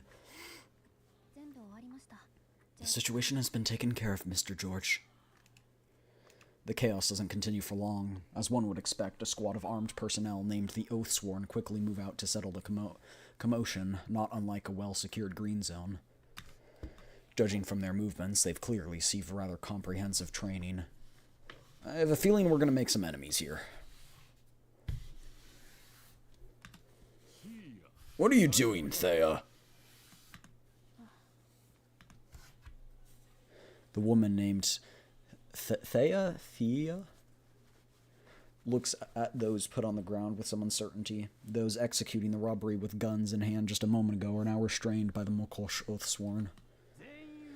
On your knees, hands behind your head! You traitors, George's dogs! Kill us! Kill us already! Hurling indignities will not improve your situation. You don't have the right to simply die after consuming so many resources. Prepare to repent. The sounds of resistance gradually fade as the Oathsworn crack down, but the look on the belligerent's eyes become murderous. They stare at the man in stately garb with a death-like obsession, as if he's the target of some long-standing grudge. The man, however, only has enough attention to spare for Thea. No. There would have been a chance for repentance if they were simply uncooperative.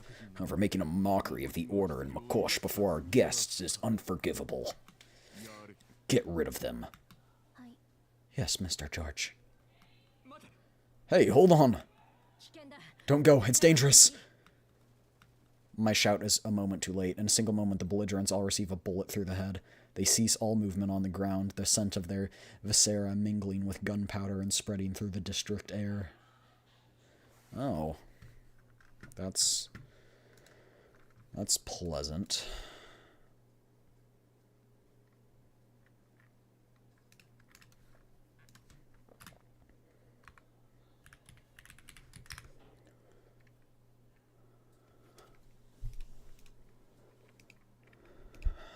Thea doesn't hesitate. It's evident that she's used to such scenarios.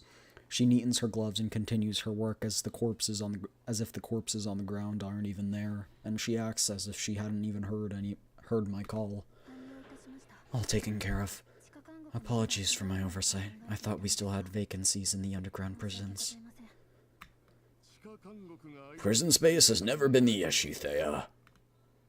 If these people are encountered again, shoot them on sight regardless of who they may be. There will be no riots in the districts of Mokosh. It will hurt our business. The woman named Thea lowers her head in silence, her countenance hidden from view. If that is your will. Is she gonna be the third gen?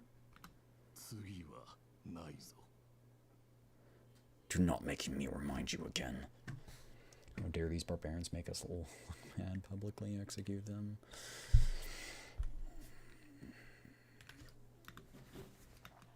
Thea's expression remained unmoving the entire time, whether she apologized, lowered her head, or was lost in perplexity.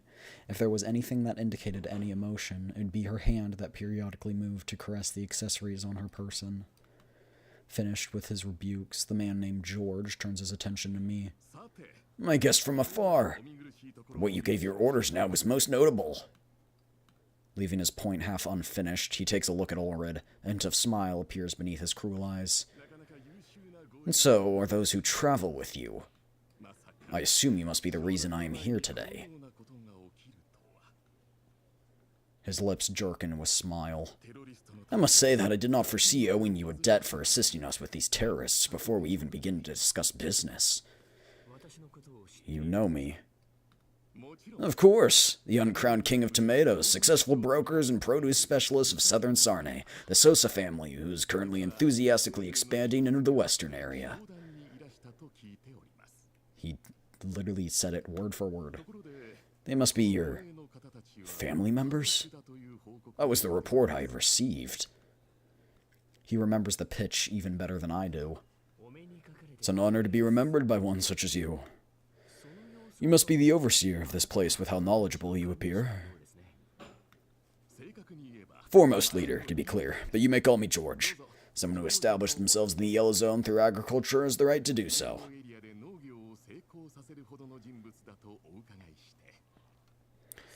Our family seeks to show you the utmost sincerity in this collaboration. As you can see, everyone responsible for the production and trade of our produce is present. Along with me are my older and younger sisters, partner, and daughter. There's 2 of them who are currently off shopping. Your family and your daughters, too? This trip is considerable. Adopted. Those in our line must acclimate to traveling across the Yellow Zones one day, as you know. A prudent assessment. An utmost imperceptible sliver of skepticism travels through his eyes, but his lips are ready to smile with a sudden realization. Our mutual friend, Polodonitsa, emphasized to me that you are to be well treated. I'm told that you are a most esteemed client of the brokers. Esteemed is an overstatement. Polodonitsa made a hefty sum off me, taking more than her fair share. Introducing me to a contact as prestigious as you is a rebate of sorts from her. No doubt used to such flattery, he smiles faintly and moves onward. The judgmental look on his face eases. Mr. George, preparations for the banquet are complete. Shall I escort our guests to the hotel? Thea suddenly interjects our conversation, having finished directing the squad's scenes cleanup. George only motions for silence. Quite unsatisfied with her interrupting him, he instructs her to leave. Looks like some of my words do get through. I'm told your family has a plot of land as large as Makosh dedicated to planting tomatoes. He questions me as we walk. His smile is exceptionally bright, almost bright enough to make one forget about the prying nature of his words. The Yellow Zones have no lack of land. The issue isn't space, but the distribution of fertilizer and sunlight. Our family has some tricks that alleviate the issues at hand. I mentioned the experimental fields over at the community. I've at least grasped the basics of agriculture after trying to keep up with everybody else. That is indeed the case. I'd really like to know how you've accomplished this. We've tried as well, but our results were less than desirable. Oh, but this really is no place to chat. Let us end our pleasantries here. He smiles glowingly, and after thinking for a moment, he produces an invitation letter more ornate than something should be appearing in the Yellow Zone and places it in my hand. Look at me, almost forgetting about important affairs. What is this? I value our cooperation and enjoy making friends. Of course, parties and balls are a necessity for any guest of mine. However, it is my failing as the host that you encountered such disorder in Mokosh.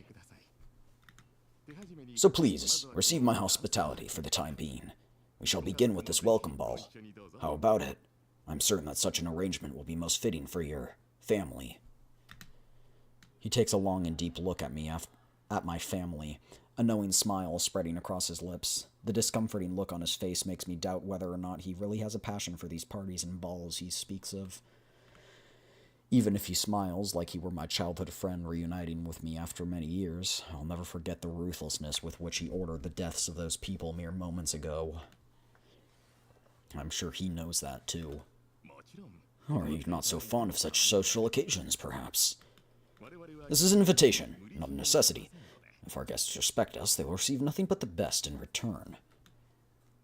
Examining the exquisite patterning and foil stamping on the invite, I feel that I might as well give Groza a chance to relax. You worry too much. You might not be aware of my other moniker. Huh. What is it? I do sure hope it's not something like Sarne's Dancing King. You'll know when the time comes.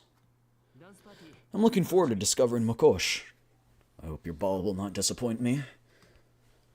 George visibly relaxes as I accept his invitation. I can guarantee it'll be nothing but the finest the Yellow Zones have to offer. Now, if you'll excuse me. A moment, Mr. George. Could I wander around the premises as a cooperative partner of yours? My sister is rather fond of shopping, and I could use the opportunity to take stock of the economic environment here. Certainly. I can arrange a briefing for you, though. It'd be significantly more efficient. If I may speak frankly, I gesture at the surroundings. There is much that could be improved in terms of how the needs of the underprivileged are addressed. Judging from their clothing and equipment, they seem to be in dire straits. Not that this is anything new to people like us who operate in the yellow zones.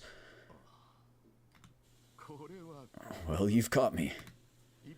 Where should we start? Our family has our own processes. But before that, my partner wishes to see Mokoshi's most luxurious hotel first.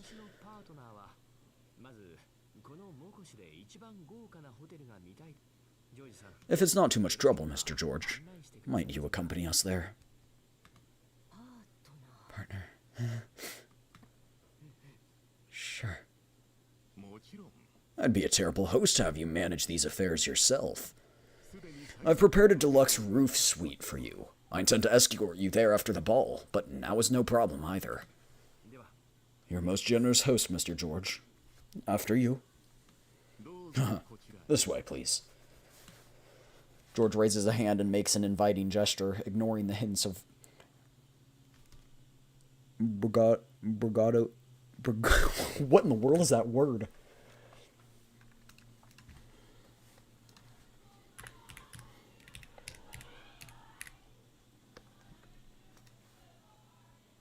Boastful, cocky, or given to exercise or excessive self-pride.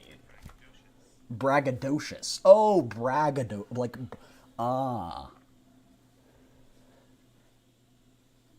braggadocio. Is that still pronounced braggadocious? It doesn't have an S. Wait, hold up. Braggadocio. No, what's the...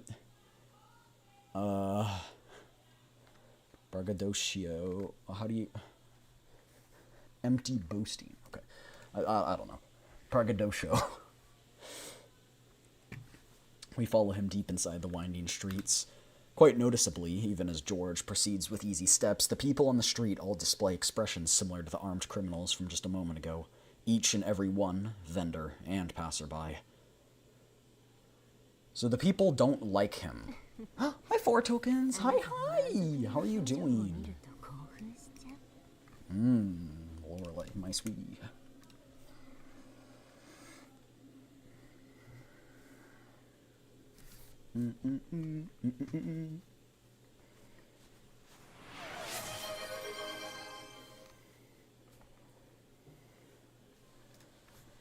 Thank you for the head pats. Thank you. How are you doing, 4 tokens? Hi. It's been a while. I know this is unfortunate timing, but we can catch up in just a second. I need to use the bathroom. I've been staying so hydrated because I have to stay hydrated in order to do the voices. But to stay hydrated in order to do the voices, I then have to go to the bathroom. If your idea of stopping riots is murdering people, it's not a surprise. Okay. I half agree with his methods and half don't. I think deadly force should be met with deadly force. So if they're trying to pull guns and perform a terrorist attack, you pull guns and stop them. But I don't think you execute them. I think you take them to jail after that. That's where I draw the line. I do think that the first part of it, until he ordered the execution, was all justifiable. If they had sent them off to prison, I think that would have been justifiable.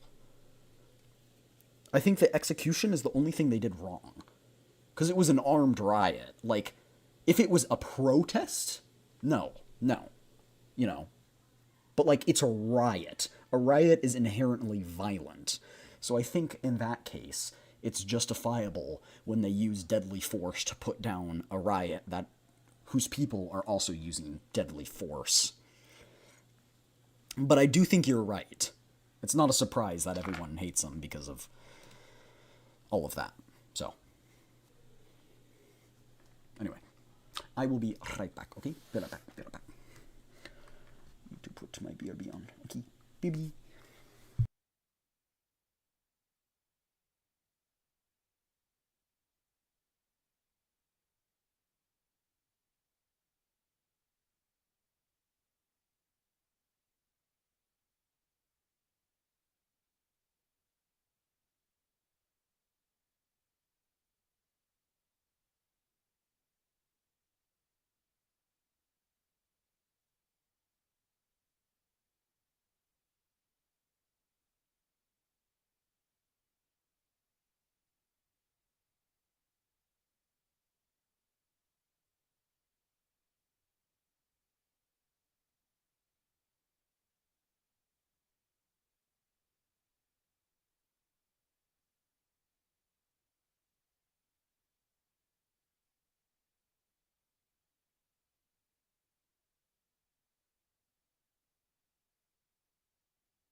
I am back.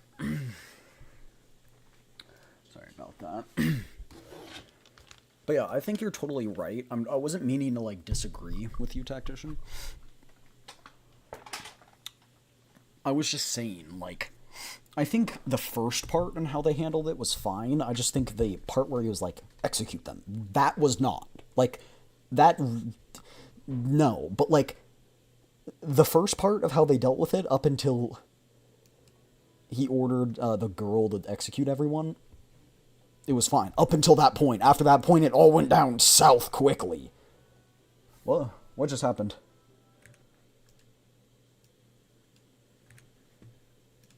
Is YouTube still up? Why did my activity feeds just go down?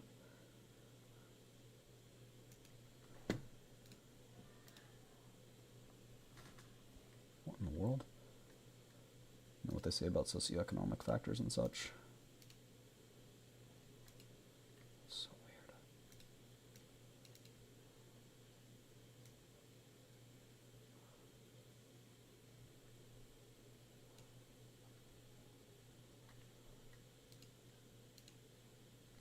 I do agree he could be I'm just saying, they might have been justified for the riot, but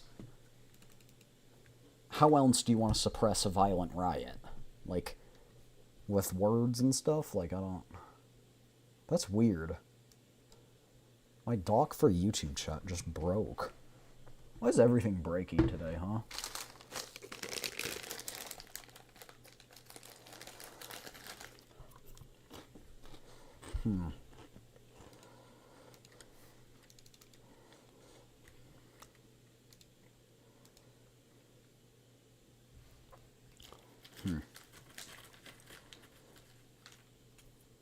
It's not fixing.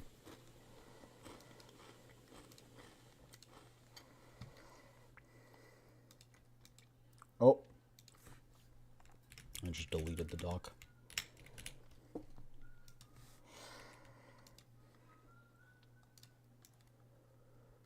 I mean, that worked to fix it.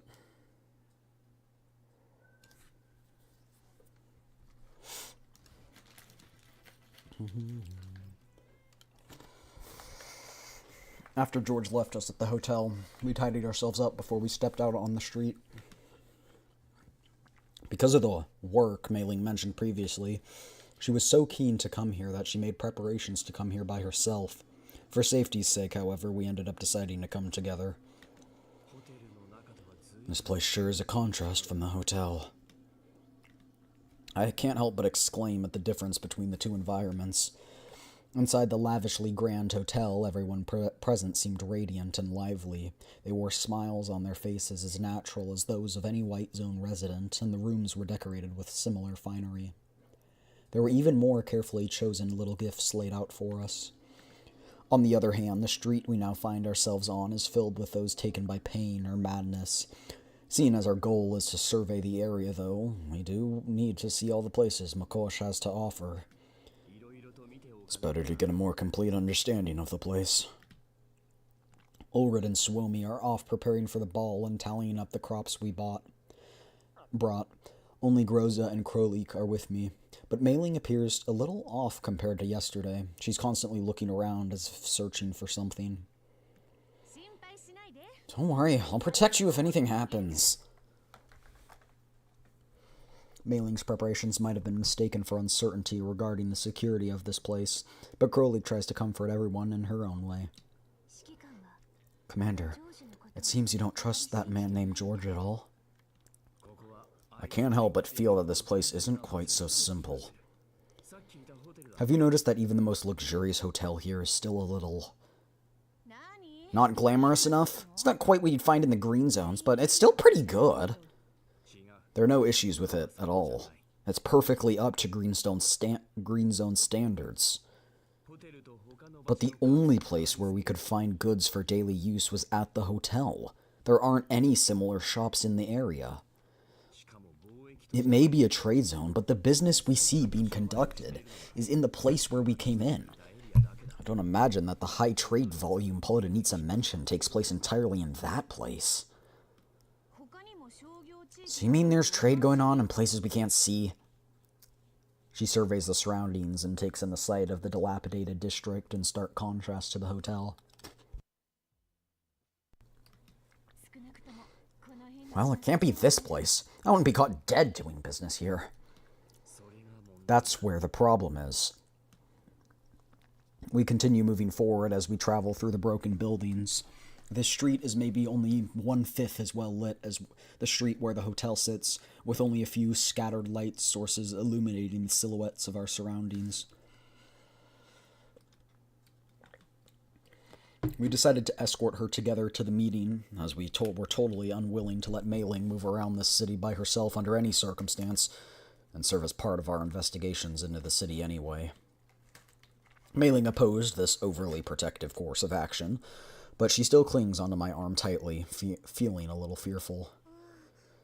This place's power supply is definitely lacking compared to what we saw when we got here. A lot of power is required for underground illumination, but this is ridiculous. It's incredibly dangerous to live and work in these conditions. As unrealistic as expecting good lighting in the yellow zones is, the other party asked Mei Ling to meet them here. I condemn George's pretentious generosity deep down as I consider whether I should tell Mei Ling to give up on this request from her fellow townsmen. Just as I'm dwelling on the thought, the path ahead grows brighter. Oh. The power's back on? No. This is the work of a natural lighting system. Only a small portion of this is artificial. The circular glass dome above us gives off a gentle light. As faint as it is, the light extending down from the street softens its sharp outlines. Looks like we've blamed George wrongly. Oh, light pipes.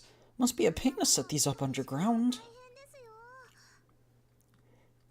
Light pipes are hardly a rare technology, and it's no rarity for underground shelters in the yellow zones to use light pipes for illumination. The deployment of them on such a large scale, however, is a considerable work of engineering. The lighting system here has been carefully constructed to acquire light from the outside, combining it with artificial lighting that fills in the gaps on overcast days and at nighttime. A baseline level of brightness is maintained with energy consumption and cost-value ratio is taken into account. Looking at it closely, this layout, it's perfect! Illuminated by the soft light, we spot several people undertaking survey work. They're dressed in uniformed workwear, and they give off a different air than the agitation and dread found amidst the other residents of Makosh. A busy sense of fulfillment surrounds them, yet a certain tiredness mixes itself in. Noticing our bizarre group of individuals, the one among them that appears most like the leader approaches us. Mei Ling. Oh, they know Mei Ling. Everyone guns blazing. I'm just kidding. The other party is an amiable old man. In stark contrast with the city's other residents, his eyes are bright, and he carries himself with vigor. He identifies Mei Ling with a single look and carries himself calmly. His subtle gaze stays on me for a moment before he nods politely and turns back to Mei Ling. Looks like he's the client who arranged the meeting with Mei Ling, but her reaction is somewhat delayed, maybe because she's unfamiliar with such situations. Are you speaking to me? Oh, apologies. I've forgotten to introduce myself. I'm Dr. White, a senior engineer of the 11th Mechanical Engineering Bureau. Mei Ling pulls out her terminal as the man speaks and seems to be comparing something. After a brief moment, she exclaims with a sudden realization. Oh, it is you! Someone you know? I'm still worried about Mei Ling, so I don't let my guard down. I take a step forward to stand next to her. She still seems to be doubting and questioning how she should express herself, but she manages to get something out after some considerable thought. I suppose, yeah. This is the person I told you about, Commander. The engineer that I share a hometown with. He must be the Elmo's commander. You are easy enough to identify. I'm concerned that he knows exactly who we are off the bat because we're wanted, so I feel like this isn't going to go too well.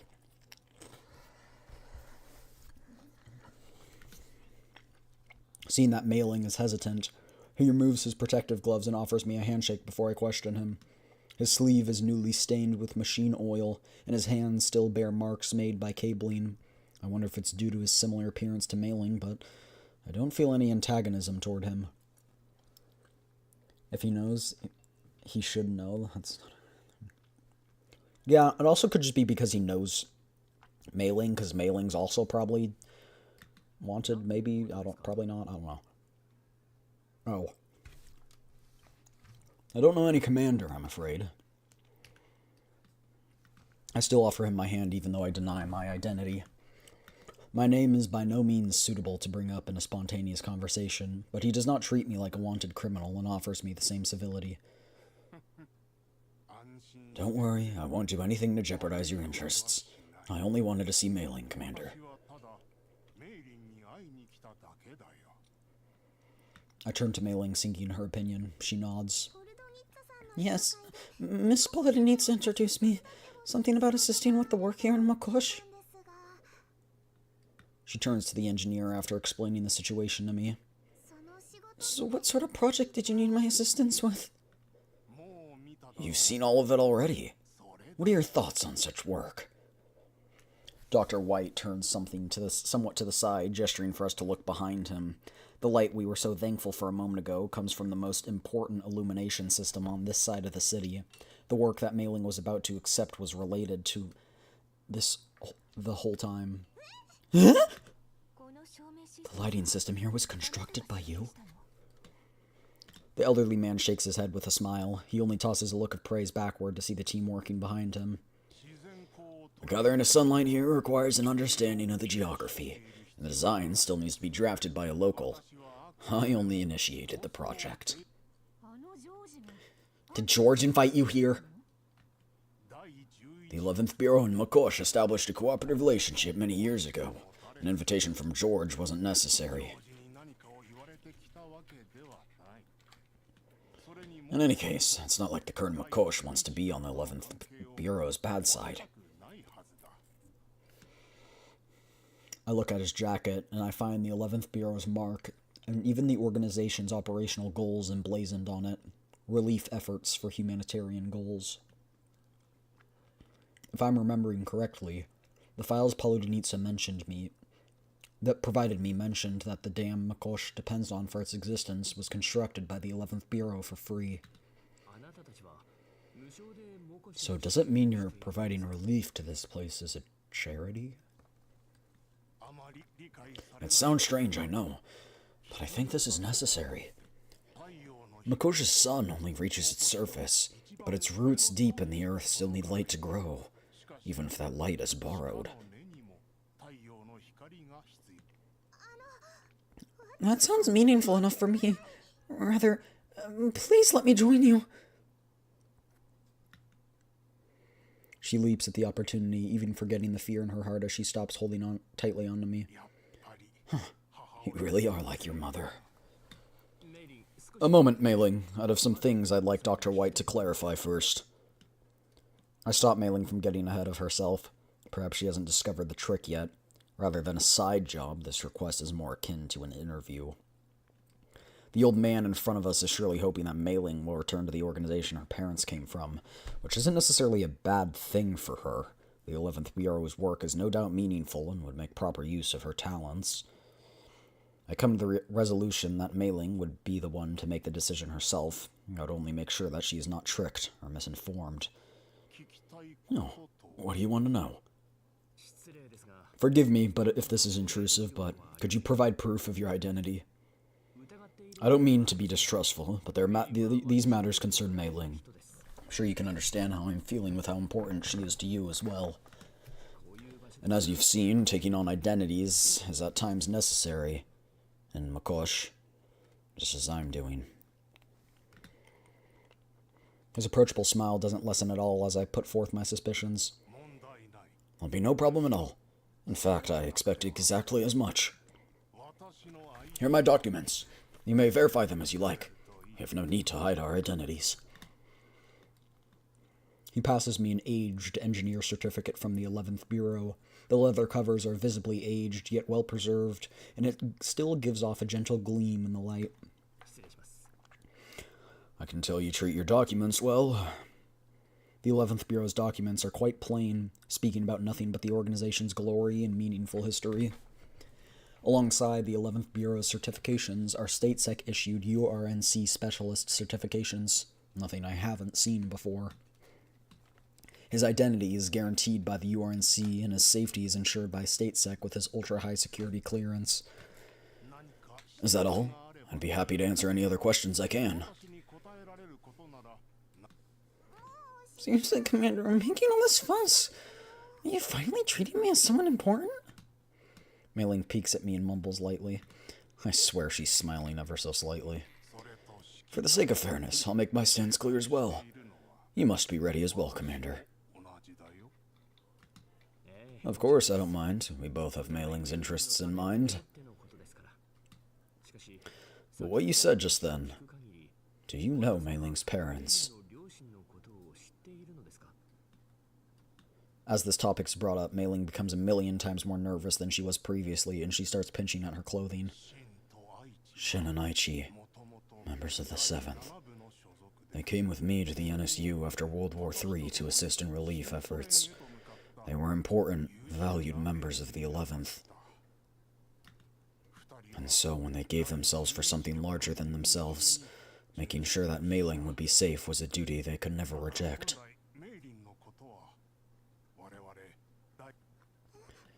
Why now? A barely perceptible hint of hurt creeps into Mei Ling's tone. The vehicle you boarded was never easy to find, and we were always short on manpower. When we located you via broker networks, you'd already become an engineer in your own right, and already appeared rather busy. So we chose not to intervene directly, and decided to only extend a helping hand when you needed help. You've done well, child. You've taken everything upon yourself. If your parents could see how you've managed, I'm sure they'd be proud. Really? Then, could you tell me more about my father and mother? Of course, as much as you'd like. Everything about them has been recorded in a gallery back at home. You can come back and have a look. Home? Don't you want to see our hometown? I don't know why, he seems nice, but he just slightly suspicious.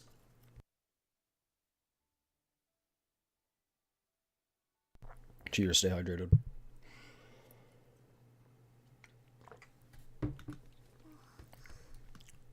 I already know how Mei Ling would answer.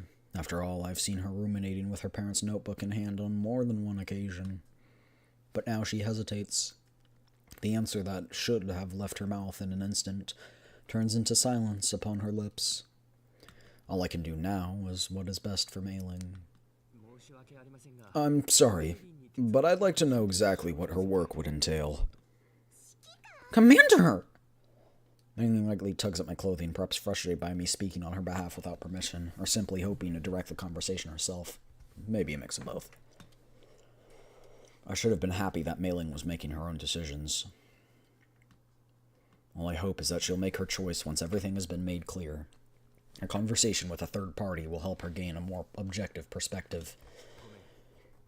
The other details aside, I must know how safe this all is. Operational safety will be guaranteed on an organizational level. Our agreement with Makosh is exceptionally solid, and even the URNC would have to respect it. Can't trust no one in the L-Zone? Yeah. As for the rest, after this project is complete, she'll become part of the Special Research Unit, and will not be assigned to relief work. That I can guarantee you, Commander.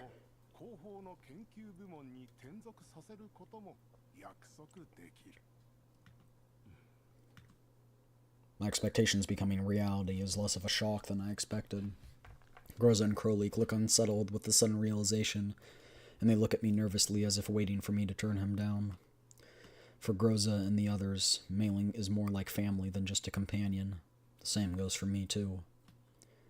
Still, I don't plan on changing my mind, and I don't plan on intervening with Mei Ling's own decision. After it's complete.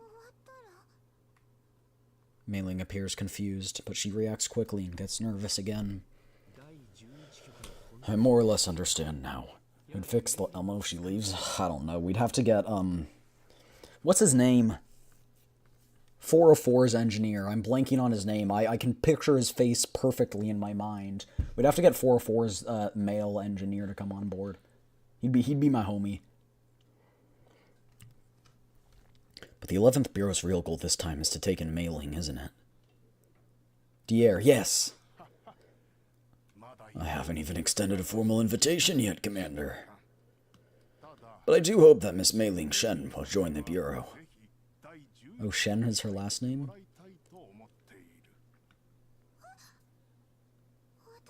Me? Working at the 11th? It may or may not be the thought that her parents once worked here that comes to her mind, but Mei Ling both looks expectant and troubled.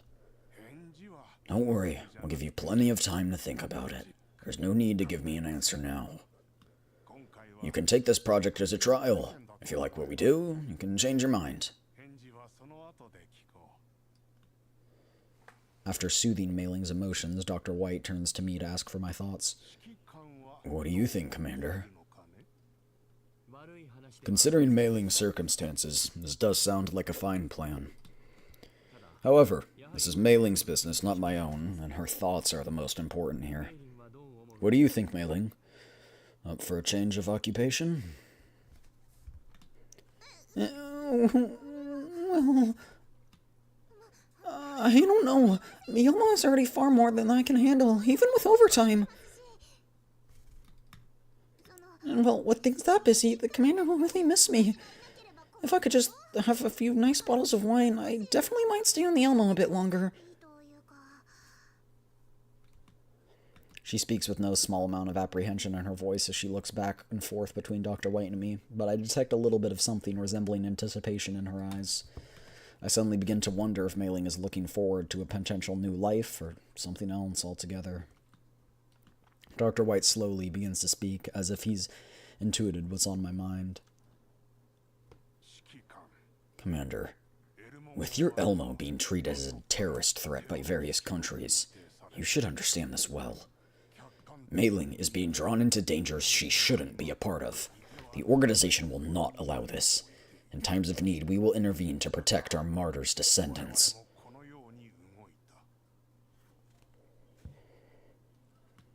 I look at her negotiating for wine. Clearly, they've done their research. I must admit that his perspective is correct. If I were in their place, I would do the same. You're right. Mei Ling doesn't deserve to be involved in this. I would certainly rather her be safe. However, it's her life. Neither you nor I can make the decision for her. She has to decide for herself. I turn to look at Mei Ling, and she appears surprised for some reason as we lock eyes, a little wounded, almost. That's why I only nod in encouragement toward her decision. Don't worry, Mei Ling. No matter what it is, I'll respect your decision. Of course, just in case, the Elmo will always have a spot for you if you don't enjoy your life at the Bureau. Huh? Hold on, Commander. I haven't even settled on leaving. Don't you want to go home, Mei Ling? She falters again at the question. Going back does sound good, Mei Ling. Hey, Commander! Like I said, I'm just helping out! Why are you being like... Would it be too much to at least try and get me to stay? Am I... Maybe she wanted me to advise her on the matter. I don't want to make any decisions based on her emotions in the moment or be tied down by my influence. Telling her about the other option she has at an appropriate time might help her see what she really wants to do more clearly. As someone already used to working on the Elmo, experiencing the 11th Bureau will no doubt be beneficial. It's all right, Mei Ling. While you're still young, and you still have the options. As Mei Ling takes a heavy breath, Groza breaks through the silence. So, is Mei Ling going to help this gentleman here with his work now? We haven't even gone to the ball yet. I did say that I wasn't here for a holiday. Her voice suddenly freezes over. Her voice has never sounded so frail, not even after 7 months of overtime. Leaving me with a burning stare that seems to convey 1,000 words, she suddenly turns and runs toward the 11th Bureau engineers. Even Dr. White raises an eyebrow in surprise. I give the elderly man a pleading look, one that he instantly understands. Regardless of what prompted Mei-Ling to act so petulantly, I hope that Dr. White will take good care of her. Since it's all settled, might as well prepare for the ball tonight. As much as it still hangs in my mind, Mei-Ling appears to have made her decision already. Are we actually going to lose Mei-Ling? I clear the thoughts from my head and place my hands on Groza and Krolik's shoulders to assuage their anxiety. Our goals here have not changed. That's so sad. What the fweeg? What the fweeg? You can't do this to me. Mei-Ling's my girl. It is a masquerade.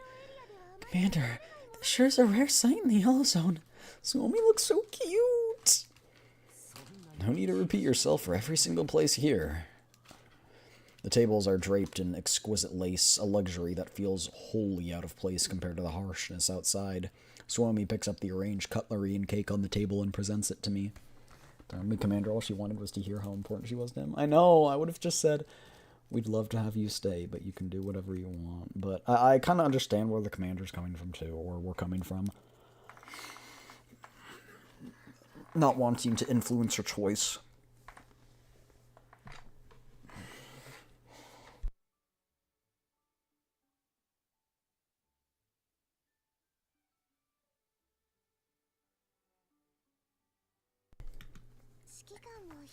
Would you like a piece? You've been looking rather tired since Miss Mei-Ling left, Commander.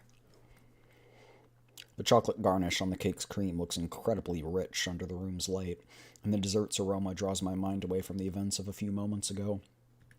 Suomi stands on her tippy toes, trying to deliver the cake to my mouth. Alright then, thank you. I lower my head to accept the offering. It is only now that I notice that she's wearing a mask that looks rather out of place on her. What is this? What are you laughing about? Is it the mask?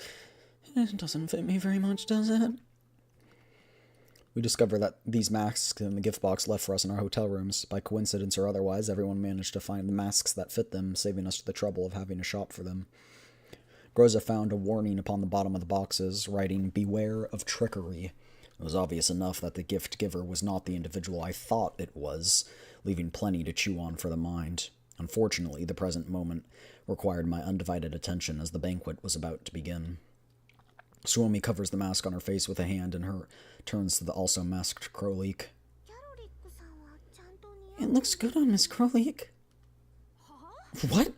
I don't care if I look good in this kind of thing. Oh, I see it. They fit you more. Krolik does be looking cute. Oh, really? Do they? Phew. Suomi lets out a long sigh of relief after receiving Krolik's affirmation. Oh my. Looks like someone slipped through the cracks. Groza's Cripp's voice suddenly rings in my ears. Her familiar pair of hands fits a mask akin to theirs onto me from behind. Do I need one of these too, Groza? Of course, I'm the most wanted out of everyone here. Oh!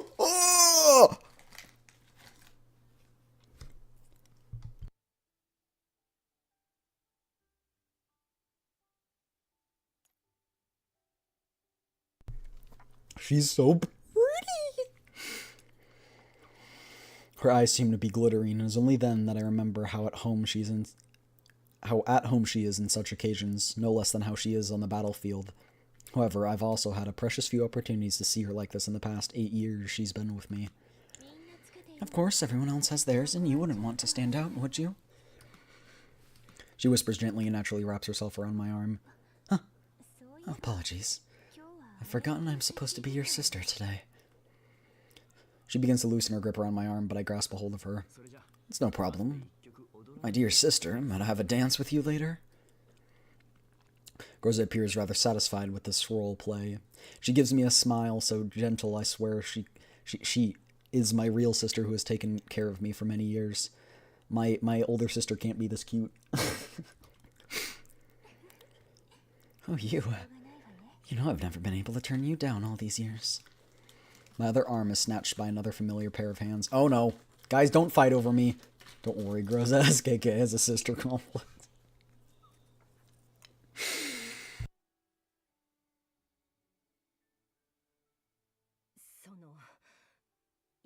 In that case, dear, shall we take our seats with your esteemed sister? Guys, stop fighting! Laura's acting is noticeably less natural. The blushing on her face betrays her inexperience in being someone's partner. For some reason, she tugs at me and tries to drag me toward her side. Groza catches on and increases the force applying to me as well, putting me in a rather difficult position. Before I can make a step, a rather conspicuous man wearing no mask appears before me. He grasps a glass of wine in his hand, and his entire figure looks like it's wrapped in gold. Welcome! Lord, it is good to have you here, Vixen. He approaches with his arms expanded in an exaggerated manner, examining me from head to toe. I'm hit by the potent smell of cologne, which embodied an invasive sort of luxury. Calling Ulrid a virgin? No, that's not... You know what? If that's what you want to think, go ahead. A tailored suit? How discerning. Let me have a look. The texture isn't something easily found in the yellow zones. I like your style. I guarantee that you will be the only star tonight, even if the lights here are brighter in your presence. No, more than a star, you're the Tomato Emperor! I find it so funny how people just call me Tomato Emperor with a straight face. They did say she's never had a partner. I think most of these dolls haven't.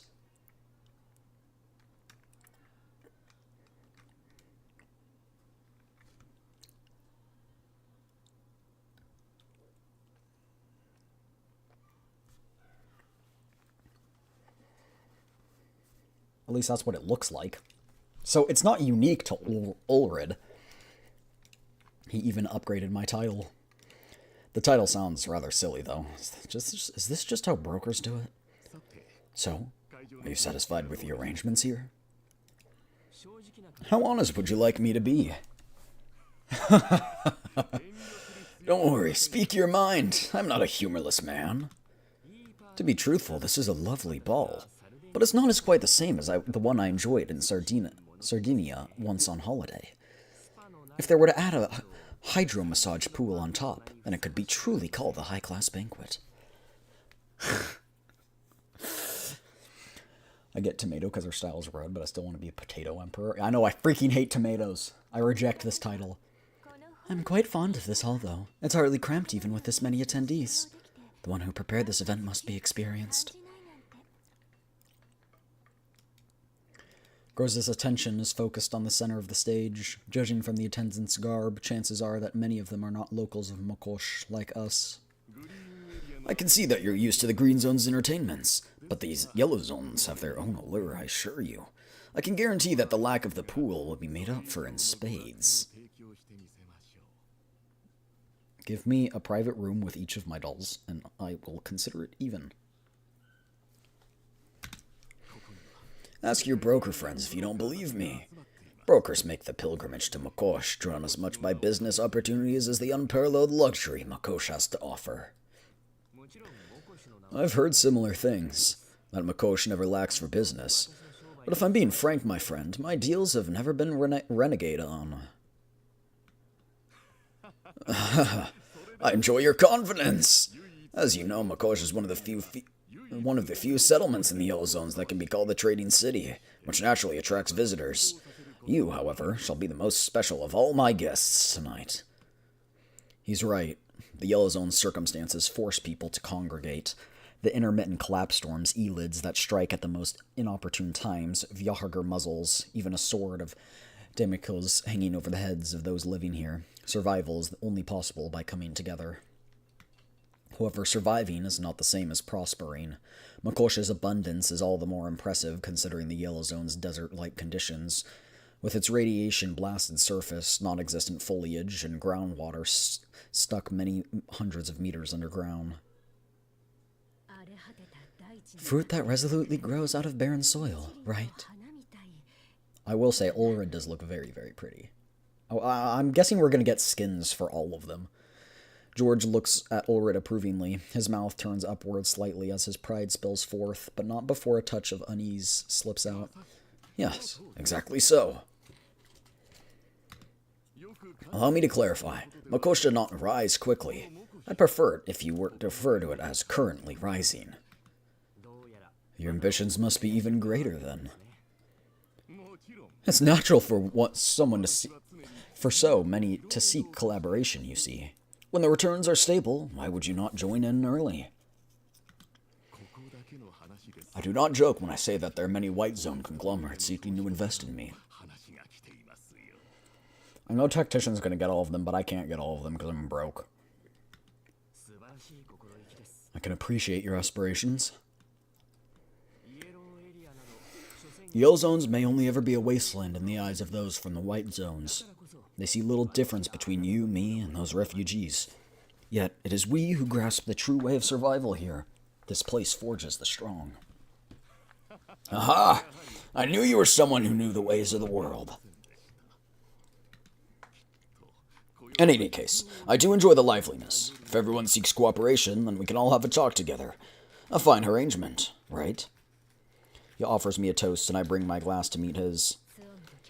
I'm more interested in the menu tonight, personally. So me and Krolik are hungry, too. Why don't we go sit down? I can't take this. Why does my character sound like a little kid? Shh, quiet. Oh, yes, you're right. We should get ready to sit down. Of course, that can be arranged. I'm here to bring you to the banquet personally. Personally again. What of your secretary from the last time? Why is she not here? I look behind him. His secretary and her distinctive garb are nowhere to be seen. Got an eye on my secretary, have you? Sorry, she's not fond of overtime, even if paid. You're not like my other guests either. It's my genuine wish to take our friendship a step further. That's why I must receive you myself. You understand where I'm coming from, right? No, I'm simply looking forward to your step further. I hope you'll remember your words when we lay down our terms. George smiles and declines to answer. He bows slightly and gestures for us to follow. Here are the prices we can offer. Contained in this document are all the supplies we can provide and the additional processing we can facilitate. George passes everyone a checklist of goods and pricing. I spot a wide and abundant variety of materials available under numerous categories. Even his stock-taking dates and numbers are laid out clearly, with prices and the services available labeled in detail. This would indeed fulfill the community's requirements. If the figures here aren't falsified, they'd be sufficient to provide a stable supply to the community, even if it is expanded threefold. The demands for crops here are satisfactory, too. I even consider the possibility of sectioning off some more land to turn into fields. However, the sum on offer here cuts a hard deal, risking no real profits or even losses if anything goes awry with logistics. This. Unsurprisingly, her hand begins to tremble slightly when she sees the figures. I decide to ask for further details before she loses grip of herself. George, have you gone over the figures here? Of course. We follow White Zone certification standards with the utmost professionalism and rigor. His smile remains as brilliant as ever. He produces a fountain pen, noting this and that on the pages. I know that many in the Yellow Zones do not have the opportunity to receive an education, and so we've simplified the plan here into diagrams. Look here. Even the energy consumption has been taken into consideration. I think it's rather obvious we're talking about something else. I stop Groza before she goes any further, gesturing at the number at the bottom of the checklist. For someone who's made the trip all the way here from southern Sarne, I struggle to see any good faith in this. The pricing. I must admit that our offer might be unenticing, but this is how things are. Apologies, but it is as I said. Our products are white zone quality and are made in the same factories of Sektfarben. Not even I can push this price down. White zones and big brand names? Who cares about that stuff? I'm quite interested, actually. You cooperate with Sektfarben? Perhaps this is the true reason behind Makosha's poverty. Yes, and a long-term cooperation at that. We are a stable supplier for Farben, so our goods are white zone quality. You understand, right? Alright, time to kill him. That is why I can only offer you a middling price for your crops. I have high quality requirements. Alternatively, you could take a step back on your asking price and direct exchange for what you need. Obviously, he has no intention of clarifying what that means. More concessions? I'm afraid we can't yield on our prices. Not only that, considering the transport costs, I would need to triple it. George's face contorts as if struck by a hefty blow. He appears visibly shaken, though it is clearly just an act. You spoke of your ambitions, and I'd love to help you achieve them, but this is a little ridiculous. I could say the same. Did you not consider the ridiculousness of your offer? I investigated the average price of produce in Makosh earlier today, too. Even if you paid me 5 times this price, you would still receive plenty of earnings as a supplier yourself.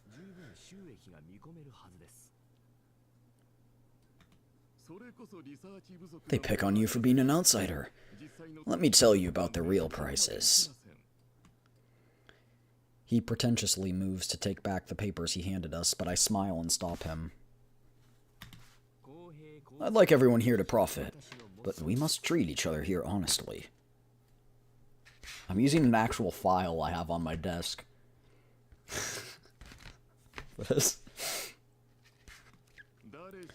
Every broker says as much, yet deficits continue to appear in Makosha's finance reports. Your family's adept in agriculture. I have good reason to doubt your costs, too. You've seen the quality of my goods. Would you like me to seek out someone else? What files? They're, the Silver Palace files I was given at Anime Expo. They're personnel files on some of the characters. I have one on Lauren right here. Confidential file. Not actually confidential, but it says confidential on it. George scans the security present at the venue. The weapons in the hands of Makosh Oathsworn cannot be compared to haphazardly assembled civilian firearms, and it's apparent that he's considering coming to a deal some other way. Very well, I can consider it, under the condition that another proposal for mercantile cooperation proceeds.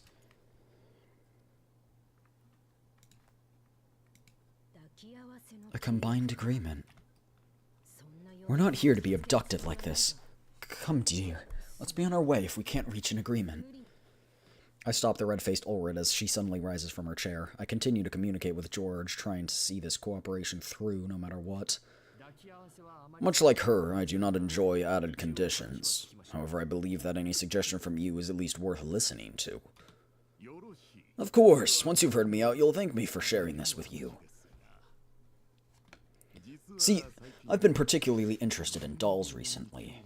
Oh, great. Here we go. I'm guessing that one that we saw earlier was a 3rd gen. Dolls? All the dolls sitting with me react in different ways at the mention, and Suomi fails to stay silent. Yes, dolls. Not those boring mechanical laborers in the yellow zones, but toys with neural clouds. The civilized white and green zones, and even give them rights akin to mankind. The longer those beautiful things stay active, the more human-like they are, and the more valuable they are deemed to be. Unsettling, truly. His eyes glitter in the same way that they did when he first met me, as if he's talking about some deal of the century. If the current Makosh were to be missing something, would it not be them? Exquisite and beautiful, with abilities and efficiencies far beyond those of humans, yet not bound by the same rules. Makosh has a dire need for such products right now. I see Ulrid ball her hand into a fist. What you have a dire need for is to repair your signal tower outside that hasn't been touched in 10 years. Are you sure that there's profit to be found here? You're not the type to involve yourself without understanding the situation, are you? In the yellow zones, the maintenance costs of such complex machines are... He only grows more and more excited as we speak, seemingly keen to settle a deal on this matter with me right here and right now. Hefty, right? They're all precision instruments that use no small amount of power. You reinvented slavery. How could I not take advantage of it? I know, it's... But what if I said I could possess them at no cost? That would be a venture with nigh zero risk. George activates a device on the table and projects forth an image. He wasn't lying when he said he often talks business here.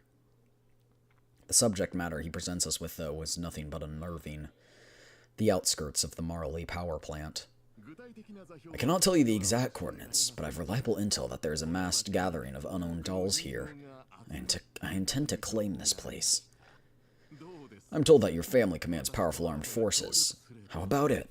Okosha's current forces and your armed forces, combined with the Sosa family.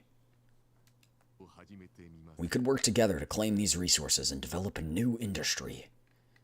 In the corner of my eye, Orwood's face grows almost ashen. I understand how she's feeling, but in this moment...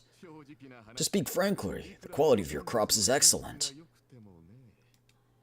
However, fresh vegetables are far too luxurious for the people here. I never spend such money on improving their food under normal circumstances. If you'll support me in this plan, I can give you a price on your tomatoes you'll be most happy with, though. Think about it.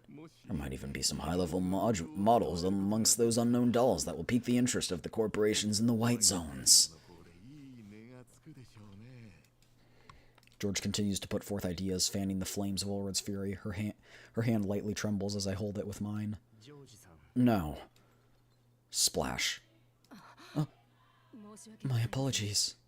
Before I can rise to my feet, a shadow casts its shade in front of me, and I hear the sound of glass falling over with a clatter. A scarlet-red liquid mixed with ice spills all over my clothing. How could you be so careless with our reserved guests? That's a tailored suit you've just ruined, I'll have you know. George reprimands the attendant with surprise on his face, but the lack of surprise in his voice and his smug smile betray his true thoughts. Is he upset that I dress so well? I'm sorry, Mr. George. And you, sir. I'll clean this up immediately. The attendant apologizes as she anxiously wipes away at my stained clothes with a towel, but she only makes the alcohol spread as she wipes, making my appearance even more unkempt. I think the sudden movement I made to stand up might have scared the attendant pouring wine for me, which caused her to spill the wine all over my suit. Thankfully, that incident snapped me back to reality, too. That's all right. I'll do it myself. That won't do. I'll prepare a change of clothes for you immediately. Just a moment, please. It's Loreley. Why does that attendant's voice sound so familiar? Haven't we... The attendant swiftly gathers her things and runs off before I can finish my question. Groza, take care of Ulred for me. Krolik, I'll leave Suomi with you.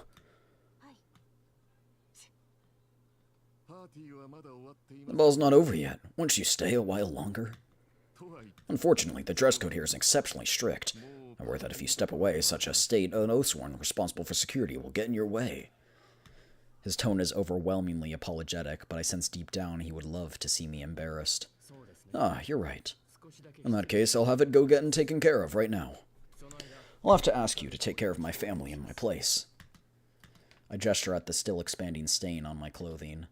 George leaves it at that and allows me to leave. I move quickly to try and chase after that attendant.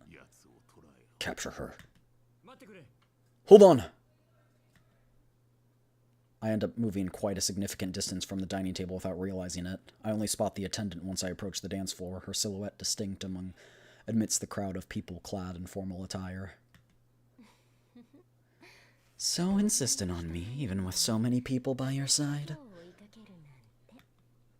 There's no doubt this voice is someone I'm familiar with. I stay on her tail and eventually arrive at the area thronging with guests. The clamoring around me grows, and the oath sworn on security appear to notice something and prepare to move. Isn't this what you wanted? You are so cold and distant, Commander. It was the only choice left to make you notice me.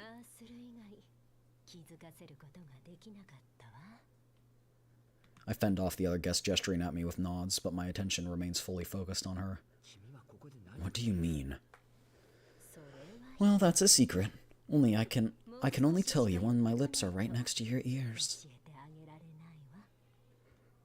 She turns around with another word and continues to leave. Whoa! Order received. Intruders, search now. Yo, look at this cutscene!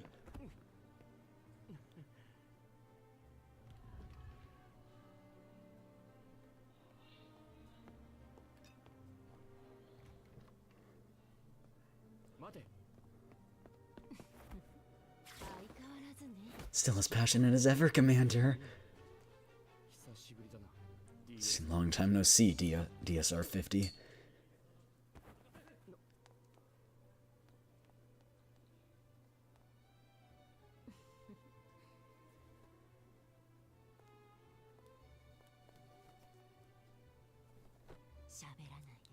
Don't ask unnecessary questions, Commander. Oh my god, she's so pretty!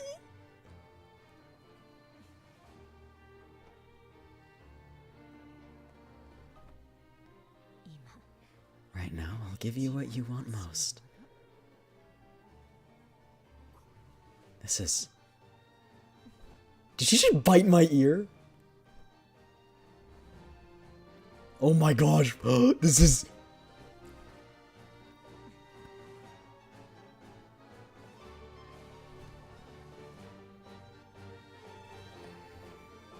Whoa! Holy! Now then, I'll make a move first. Save your longing for confession next time.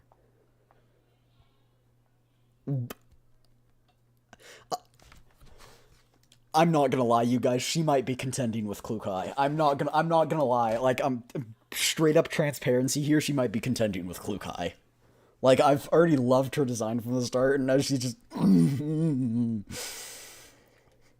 As DSR 50 leaves, I mull over what she has left me with. A key with an unknown purpose and the coordinates she lightly muttered straight into my ear. What's the matter? I stick out like a sore thumb on the dance floor by myself, and the Oathsworn quickly latch on to me as DSR 50 slips through their fingers. It's nothing. I've got this spill on me that I need to take care of. After dealing with the Oathsworn on patrol, I find a set of clothing in my size left by someone in the dressing room. Among the clothes is a simple note, making it obvious that these have been left for me. I return to the hall with a brisk walk after making myself presentable again. George welcomes me back with a smile. I'm told that you ran into the Oathsworn. You should have listened to me. In no mood to explain my experiences, I slowly begin to speak after ensuring that Ulrich and Groza are still safe. I thought it over, George. The conditions you propose, especially those later ones, are indeed tempting. Dear. I stop her with a gesture of the hand. A wise decision. George appears pleasantly surprised. However, we still need to discuss amongst ourselves. We'll be staying here for the time being before we come to a decision. You may entertain yourselves here as much as you like. Makosh has more than enough in store to satisfy your every need. Very well. Following today's survey, I had asked for the prospects for vegetable sales here may not be so promising. I'd say the prospects, okay. A notable trade zone Makosh might be, but its people still seem to go hungry. I offer him a toast, but he furrows his brow somewhat as if he's been jabbed at. Whatever makes you happy. I still have other guests to receive today. I won't be seeing you off. Come, Groza. Make sure everyone is following. Received. I hear George speak in a different, deeper voice the moment I turn to leave. It appears that he is yet to find that strange attendant.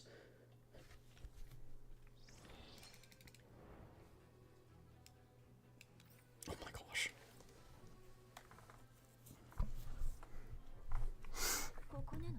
This is the place? DSR 50's intel says as much, yes. We find an excuse to leave the ball before its conclusion. George fails to locate DSR 50 before we leave, and we quickly arrive at the coordinates provided under the cover of the night. Looks just like a normal factory. The factory appears perfectly mundane and unimpressive from the outside. Its internal workings are impossible to deduce with the high-voltage electric fence surrounding its perimeter. Intel is sound, right? Commander, who exactly is this DSR-50 you speak of? To put it simply, she was a co-worker of sorts when I was at Griffin.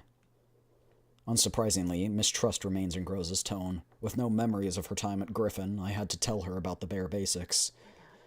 It's just, we haven't heard from her in 10 years, Commander. I'm worried. I understand how you're feeling. After all, I couldn't find any traces of her affiliation that day, and she said very little else. I can't be sure what her goals are either. It was definitely quite the pain to find. No matter what, it's always better to have some intel rather than no intel. Even if it's fake. Fake intel has its purpose too. It could still be leading to a breakthrough if well utilized. I'd like to scope out this place before we talk more about cooperation. We'll do what we need to if it's necessary. If we can figure out what George is hiding, a win for both us and the residents of Bokosh might not be out of the question. Anyhow, let's make our way in. Commander, stay behind me as much as possible. Groza grasped the key I received from DSR-50, attempting to use it on the security system at the entrance. The security system allows us through with a series of notification sounds. Groza takes point to rush through the door and into the factory. Ulrid, come with me. We'll follow Groza. Suomi, Krolik, watch the outside. Contact us immediately if anything happens. Time is tight. We've got no way of knowing how long our access will last, so uncovering whatever hidden intel is contained here as soon as possible is our first priority. Understood. Yes, Commander. Yeah, I know. Get in there already. Freaking love Loreley. The temperature of the interior is notably different from the outside, and a control panel on the wall shows that the insides are being kept at a constant 18 degrees Celsius.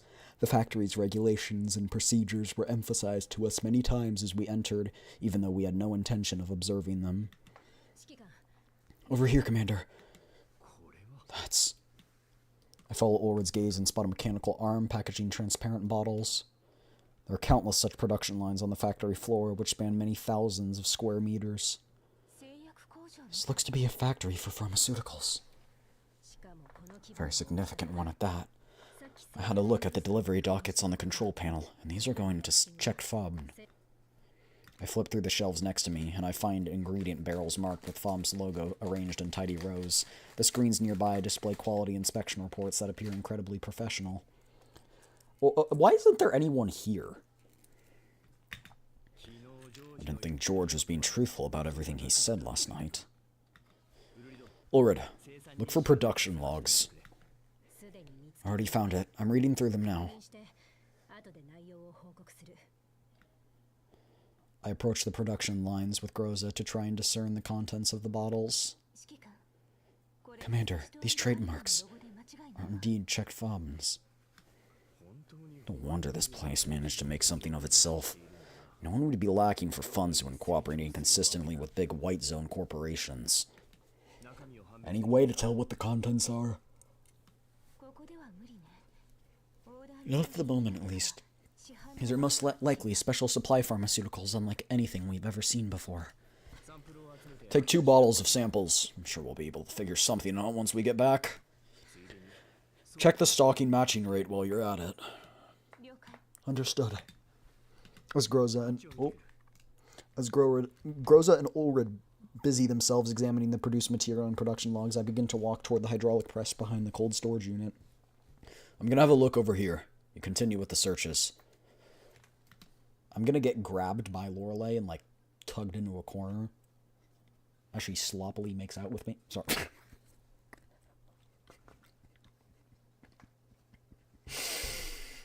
Have to keep you guys on your toes. As I descend the hidden path, I find no secret base or warehouse, but an entrance to the sewers instead. Weird. That's not something worth hiding behind machinery. I turn around toward the cold storage panel. I don't have any dolls skilled in hacking, but the thought of DR-50s DSR-50's intel suddenly pops into my head. Might as well try. Surprisingly, the control panel opens with a turn. It seems DSR-50 prepared a temporary key for me because the key doesn't have an employee name tied to it. Okay. It's my say-so streamer. Okay.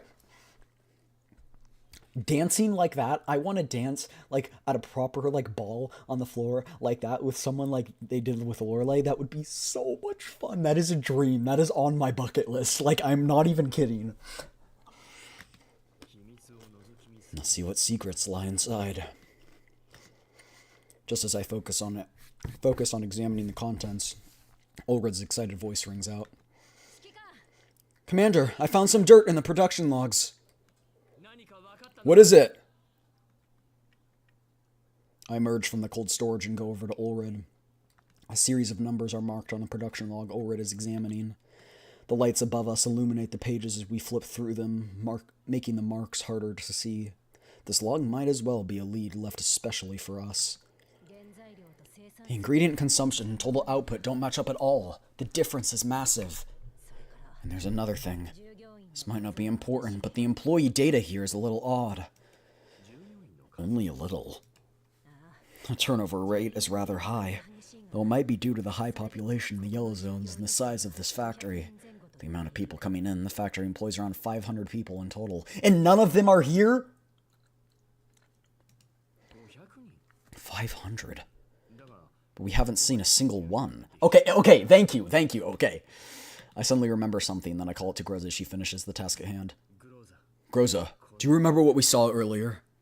Most of the production here is automated by machinery.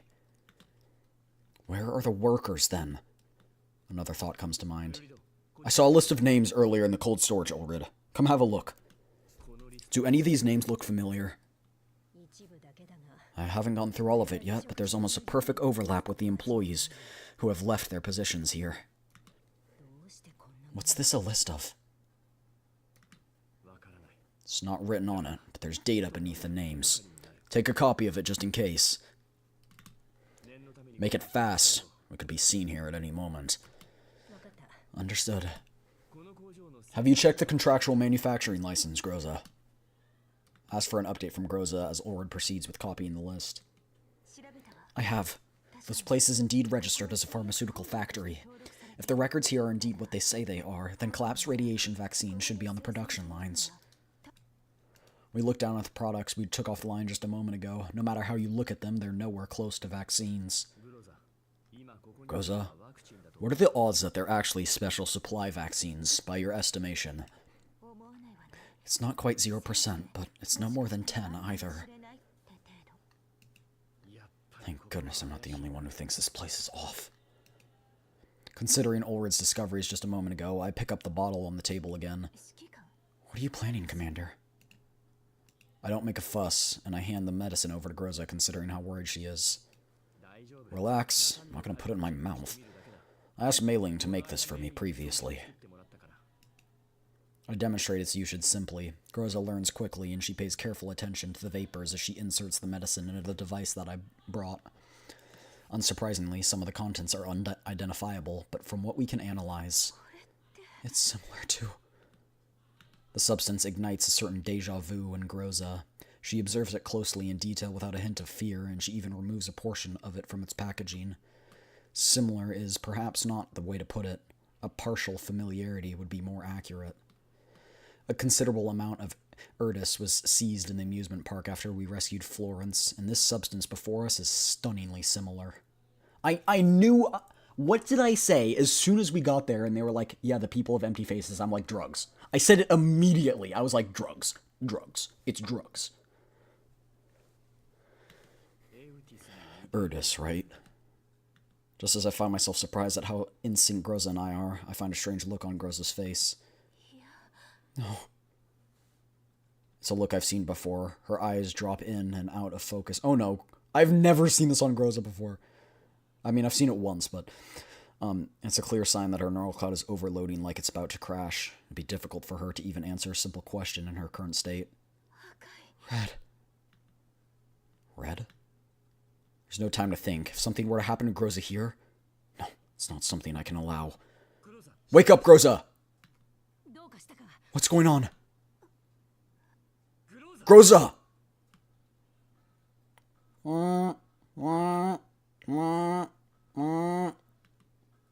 The answer I was expecting doesn't come from Groza, but the ear-splitting shriek of an alarm. What's happening? We've even got an emergency. The Factor security has found us. I look at the access control system. Everything there seems normal, and there's no indication that we've breached it. In contrast, a huge red warning light is flashing over at Ulrid's end. Sure enough, our attempt to copy the data has triggered the alarm. The sound of footsteps approach from afar. There's approximately 10, judging by the sound. I look down at Groza again. Her lips tremble gently, like she might be returning to normal. Commander, it's... Red Onion. My final mission. What?!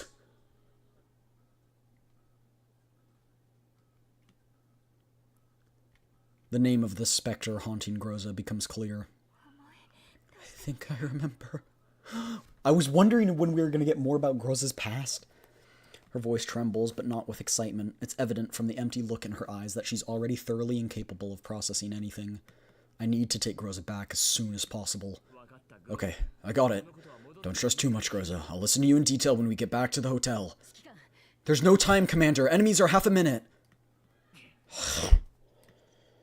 Ulrid, tell Suomi and Crowley to wait for orders and prepare to retreat at any moment. Leave it to me. Groza, can you fight? She turns stiffly toward the sound of my voice, and she opens and closes her mouth in an attempt to try and answer me. Even getting a single answer is a tremendous task for her. I can't. She shakes incessantly. I don't know what she's remembering or what she's seen, but in the dark depths of her eyes lies helplessness, confusion, and the will to resist. It took a massive effort for Groza just to utter those two words. Immediate retreat is our best option.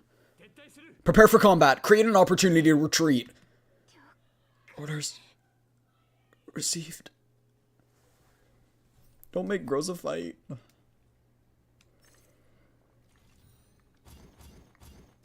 haven't really seen what Loreley's skills look like.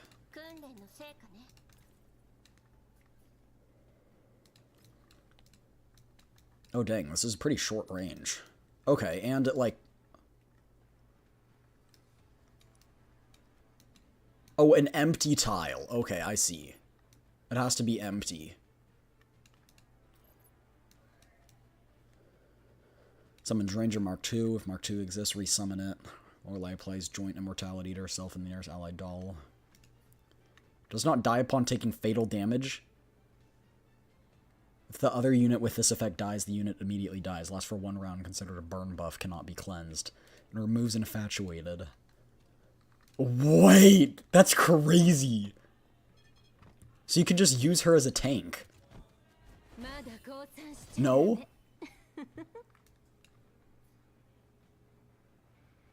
She has a long stride for a sniper. No, for sure. I just meant the bomb. I was like, wow, that range is short. Because I thought it was going to be like... I didn't read really what it was, so I thought it was like a sniper shot or something, and I was like, dang, that's a short thing for a sniper shot.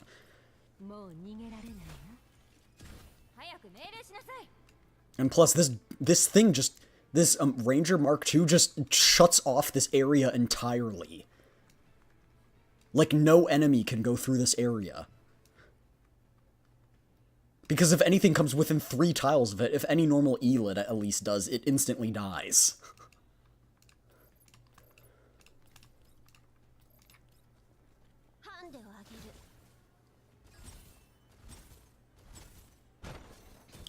Oh, wait, this is the Oath Swarm. Commander! Get in! It's good to see you're all okay. Groza, what do you remember? I help her into the car. I place her in a comfortable position and try and ask her about what happened.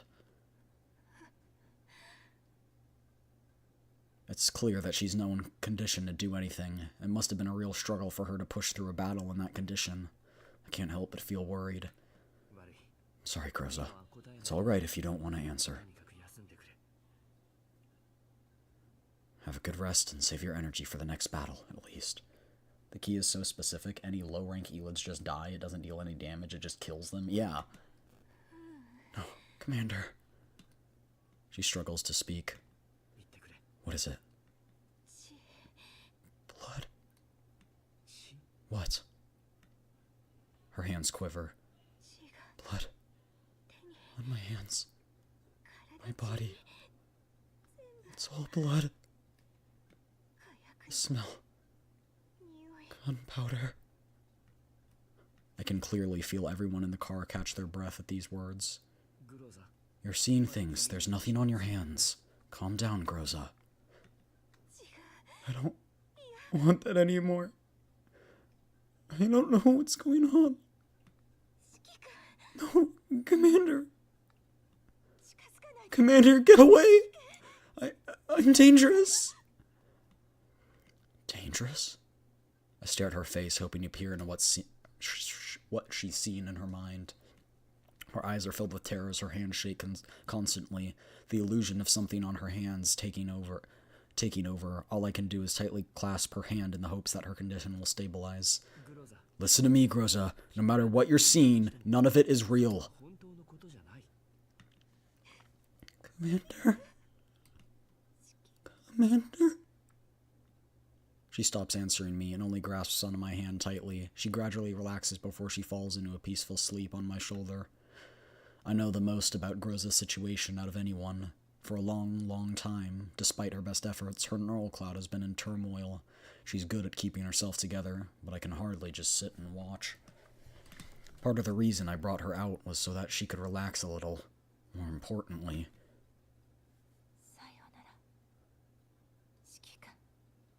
Goodbye, Commander? Kaboom. Oh, right. Right. Okay, I was like, did she just explode? that was the flashback to like the beginning of the game where she strapped C4 to her body and was like, you know, because she was trying to save us. But anyway, Groza's resolve back then was so stark and absolute, but she would never reveal anything to me, no matter how I asked afterward. Now, a possibility reveals itself. Danger. Just what did Groza experience with Red Onion? There's no way I'm going to leave her like this by herself, especially if the reason is over something like that. I'm sorry for making you remember those unpleasant things, Groza. Just wanted to take you shopping and buy you the things you liked. Wanted to have a dance together, like we did before. Even if she might not be able to hear me, I mutter lightly. She doesn't answer. You've done well at this time, Groza. We'll go back to the hotel, and then I'll look into what you wanted to know about. Suomi, let's get going.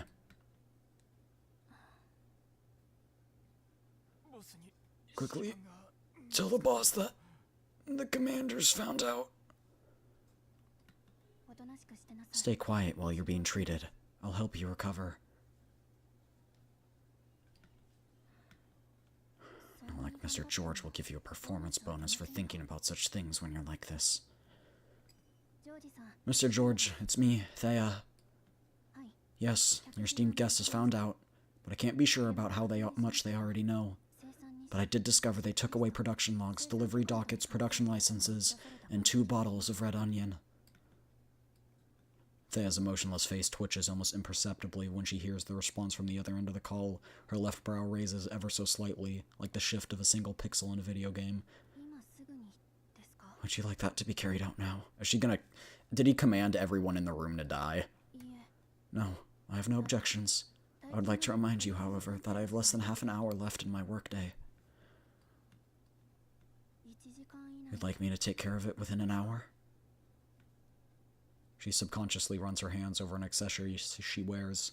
In comparison to her usual demeanor, the act is almost ridiculously cute. She appears to calculate something for a moment. She gives a definite answer after a mere few seconds. Yes, I understand. 52 minutes and 36 seconds left. Or 30 seconds left.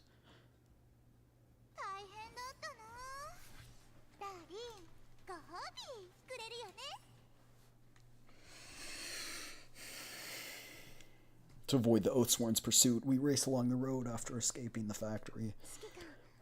Commander, it's Makosha's Oathsworn. Are you wanted here too? Something be off if they weren't on our tail, considering the stir we made at the factory. Shake them off. Commander, is this really alright? Might as well just get it over with. We've already gone to smashing and fighting. There's no way we can avoid them forever. It's a shame about the crops we brought here, though. I don't know if the deal's still going to go through.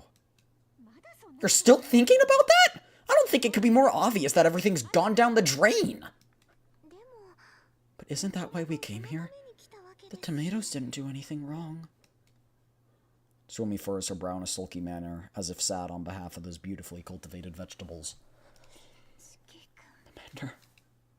The brief period of rest seems to have done her good. As weak as Groza seems to be, she's at least capable of speaking with me normally now. I'm here, Groza. We'll be arriving soon. A foreign signal introduces itself to our communication systems. Remember me, Commander? DSR 50. It's good that you remember me, Commander. That's DSR 50? I go by LORELEY now, Commander. I'd like you to refer to me by that name, if possible. Very well. LORELEY, I went to the factory you told me about. George has likely been informed of our trespassing, and I'm quite certain that I'm a wanted criminal in Makosh now. You say wanted, but you sound as composed as always. You're experienced in escaping the authorities, after all. Don't put it like that. I don't know what your goals are, but you saw this coming when you gave me the intel, didn't you? In return, you're going to have to give me all the intel you have on George. I was the one who made the call, yet you're being so assertive. My, you've changed after leaving me behind for 10 years. I can't say I mind, though. Yeah, you're right. Get it out of your system. Later, I will. The call suddenly begins to break down before I can hear what LORELEY has to say. Hey! A sudden series of explosions cut out the call before it finishes. I knew this would happen. None would ever know how desperately I wanted to hear her finish that sentence at that moment. I did too! Careful, Commander. What's going on? There's a madman behind us trying to blow up the entire street! Wait, Commander, there's more than one person over there. The Oathsworn? They're already bringing out explosives? I can't be sure. My experience says this could be a normal riot. You're already thinking that violence here is the norm? No, those robbers before wouldn't have access to these weapons. If the people here are often at war, shouldn't there be a high demand for tomatoes and purple sweet potatoes? Suomi, focus. That's what you're thinking about? Commander, your orders. Don't push yourself, Groza. Stay close to me. Bullets whiz by at blinding speed. The formerly raucous market instantly dissolves into chaos as sparks cover the entire street, consuming everything with a price tag on it. A grenade from somewhere explodes not far away. Don't care for their own city streets. Commander, look out behind you! Behind us is an armed force that I almost cannot make out. They're approaching in several vehicles, and they're less than 2,000 meters away. Prepare for combat, everyone! Groza! 2 kilometers away? That's quite a distance. I will go. Can't be helped. Ulrid, support her. Yes.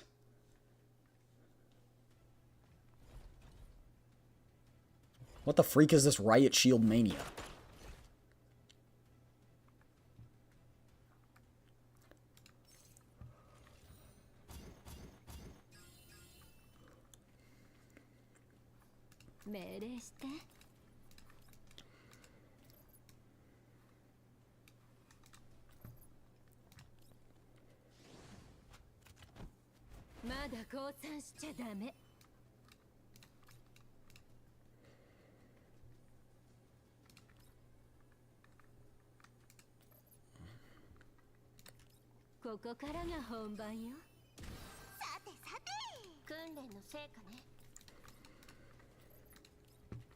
Didn't y'all just like that? Apparently, GFL 1, the Shotgun Dolls had something like that.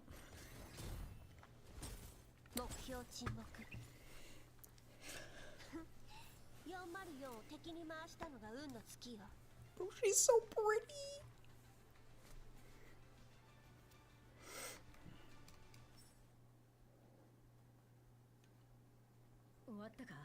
Is it over? Let me make sure. Smoke permeates through the area, filling the space where people were just a few moments ago. Yes. Be careful. Shouldn't we get out of here as soon as possible? Yes, but I'd like to figure out whose orders these people are operating under. I'll keep watch. Just hurry up. I chamber my pistol again and slowly approach the fallen enemies. Weird. What'd you find? No wonder I kept getting this sense of deja vu while we were fighting. I pat them down, but I'm unable to find any signs of affiliation. The weapons they wield, however, contain technology from the White Zones. I think back to the Czech Fabn logo we saw in the factory. A simple cooperative relationship wouldn't necessitate this degree of support. Not to mention... Commander, I'm alright.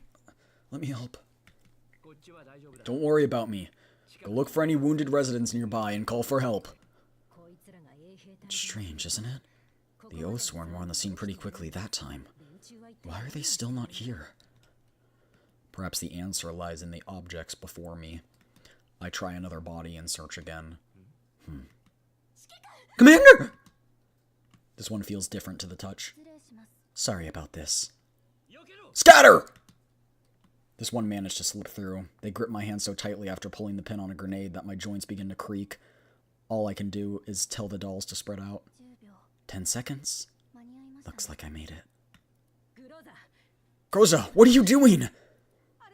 There's more smoke than actual explosives. That's a stun grenade. Quickly. They want the commander. The faraway voices become indistinct. The only thing left in my world is the blurred face of this one remaining enemy. It's you? 3. I finally wrestle the grenade from her grasp as she counts to 3, throwing it as far away as I can. The explosion goes off almost right after, and it throws everything into chaos. I feel a pair of female arms suddenly lifting me upwards. I instinctively move to free myself, but I suddenly hear a familiar voice. My adorable sister, work's done. Time to clock off. I suddenly remember what George said. But not my secretary, have you? Sorry, she's not fond of overtime, even if paid.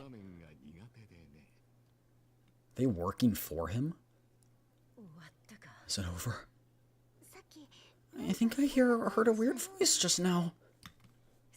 No time for that. Where's the commander? Ulred looks on in disbelief. The enemy has disappeared along with the commander in a puff of smoke, like some sort of magic trick. What? Commander, where are you?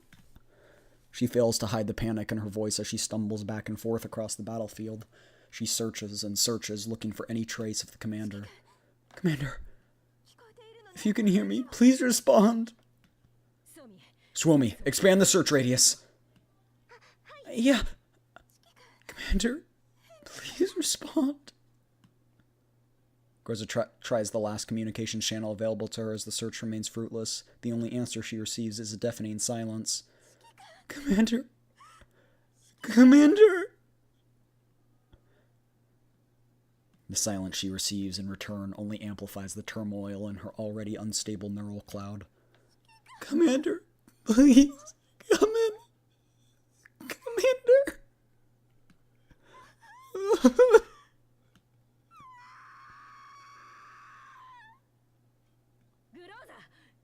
Groza, calm down. It was me. I failed to protect him. Leader, it's not your fault. From the very start, you... My neural cloud was never stable. If I never came into contact with Red Onion... No, it's not due to that at all. I never would have been able to protect the commander. I should have known long ago. I can't protect the commander at all. I'll only ever cause him trouble. I remember it all clearly now. I remember how I hurt those people. But I wanted the commander's warmth for myself. Stopped thinking and settled down by the commander's side, which has led to all of this. The thought that she should have disappeared long ago reverberates through Groza's head. No, Miss Groza, that's not what Miss Crowleek meant. But even as someone like me, uncontrollable, dangerous, and full of hidden dangers, with bloodstained hands, was always treated kindly by the commander. It was the commander who saved me. Those gentle hands once lifted me up from the ruins. Huh? Groza? Why are you here? What's that smell? No problem. It's no problem if you don't want to run checks on your frame. Just leave the tasting business to me. He took my hand again and again, until he filled up my empty self with memories of him. Oh, right, Groza. There's something I'd like to discuss with you. Even though we only have 3 people on the Elmo, in the future, I might end up recruiting more dolls on our team. Therefore, I'd like you to become the leader of our doll contingent. You'd like to see the sunrise again? It's not often you're in the mood. Alright, I'll keep you company tonight.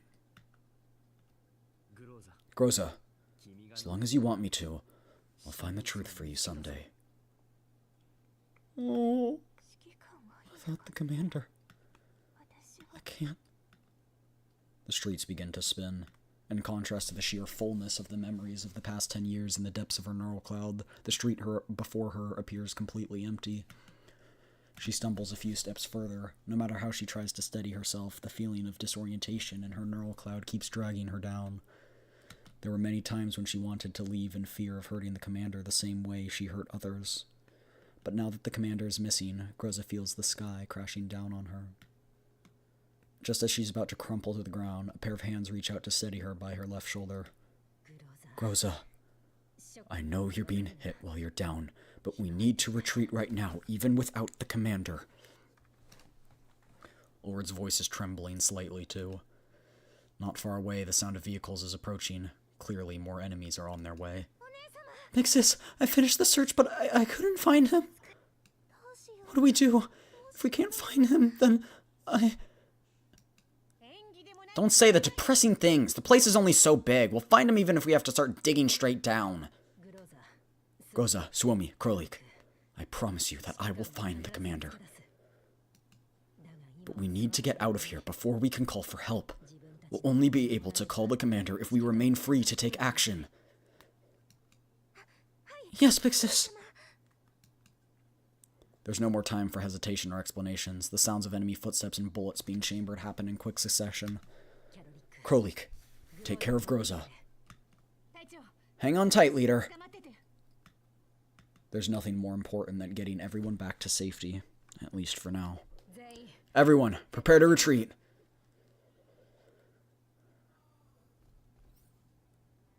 What are these? Oh, these are mandatory deployments. I'm guessing I can't replace them with my own. That's probably no bueno, not allowed. Oh, no, you can. Look at that. That's pretty neat. I don't have Groza upgraded, but still.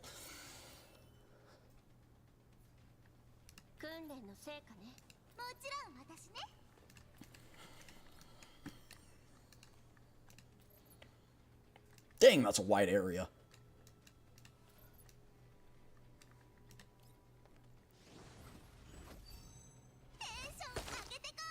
Holy!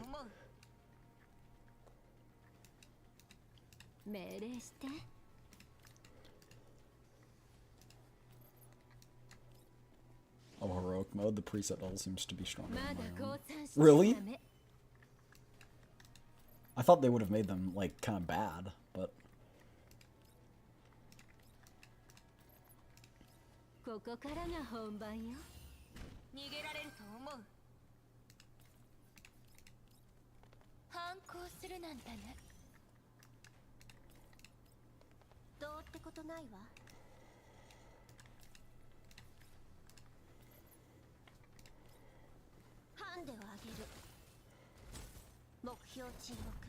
Oh, I didn't even realize that guy was over there. Oh no. Okay, no, we're good. Expect mine to be better than I've clearly done something wrong. They're that good, huh? Does heroic mode really give anything that's worth it? Oh, wait, shoot. Please don't end. Please don't end.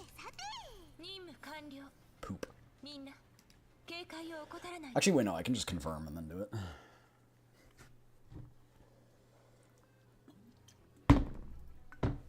We're only on 6? Oh, woe is life. Let's see, we finished 1, 2, 3, 4, 5, 6, 7, 8.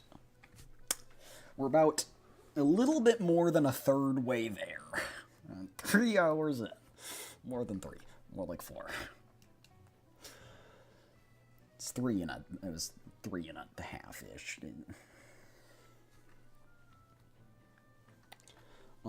But I am going to go to the bathroom once again. I'm sorry. A small bladder. Small bladder over here.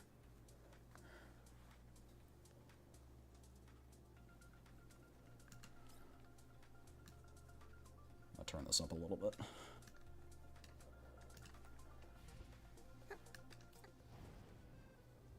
Alright, I'll be right back, okay? Be right back, everyone.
Mm.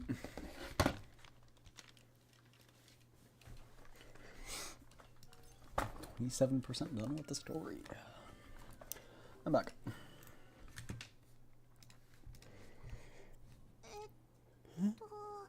The worksite is a sewer? He's in on this too, isn't he? Don't worry, it's not as bad as you imagine. Makosha's infrastructure is rather unique, so our work can only take place here. Mei Ling's mind returns to what Dr. White said to the commander yesterday. Makosha's sun only reaches its surface, but its roots deep in the earth still need light to grow, even if that light is borrowed. I see now. Her mind then moves onto how the commander behaved on that day, and her mood takes a bit of a dip. Still feeling down because of what the commander said. You've been out of sorts since yesterday. What is it? That's not it at all. Who else could it be?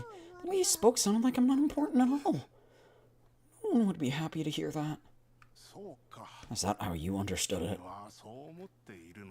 Sound like you just said asshole. Are you expecting the commander to try and keep you where you are? Or did you want him to make the decision for you?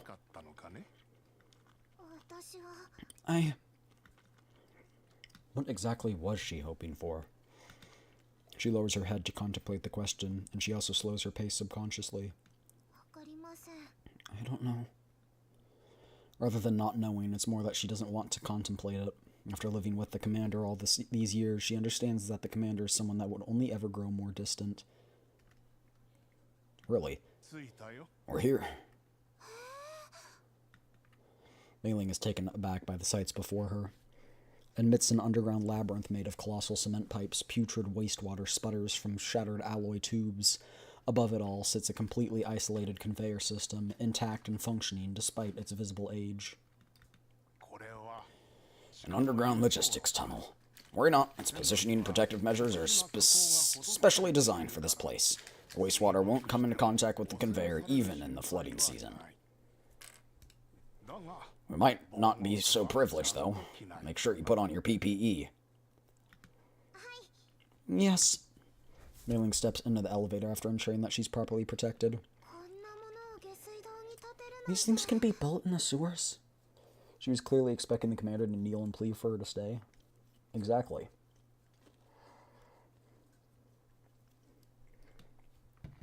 The elevator ascends approximately 10 meters and arrives at an inoperable centrifuge with machine remnants jammed in between its blades. Why can't they be? Dr. White passes a wrench to Mei-Ling. She taps the centrifuge's base and tries to lift open a cover. I just can't help but feel that this place is way too complicated. Like a giant's innards. Interesting simile. Well, as you've seen, the veins that once controlled the flow of its life has decayed. Mokosh is falling behind the times in this aspect. Why are the sewers so complicated anyway? Are you surprised? Typically, sewers are responsible for wastewater treatment, flood management, and resource cycling. However, Mokosh's sewers have been specially designed. They've been vital to the city since its very birth. You saw them when you entered the city, didn't you? The buildings connected to the sewers. Yeah, the massive dam. Still in good condition, too.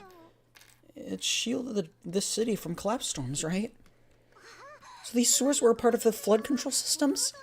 Then the city grew along these arteries. Correct. Radiation shielding's main actuation systems are here.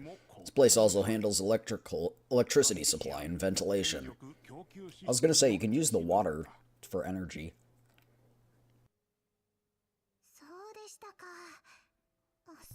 Is that really so?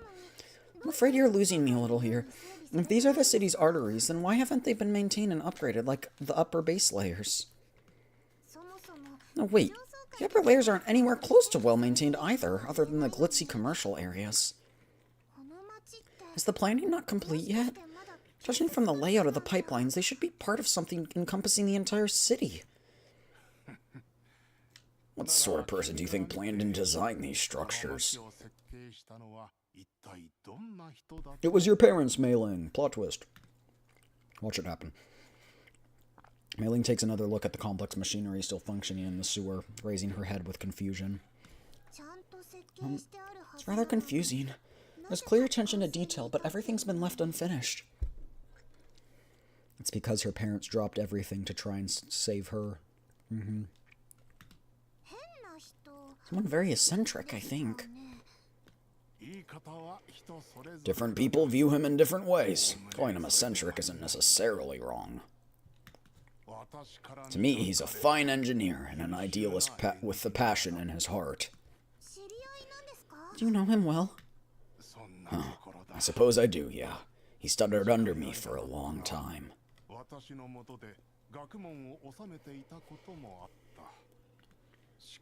He went right back to Mokosh after he was done studying, though. Couldn't keep him even if I wanted to. He'd be off immediately, trying to put it to use the moment he learned anything. If not for him, this project in Mokosh might never have begun in the first place. You don't mean Mr. George, do you? Dr. White only shakes his head with a smile, giving no direct answer. If George were not here, he might very well be in that position.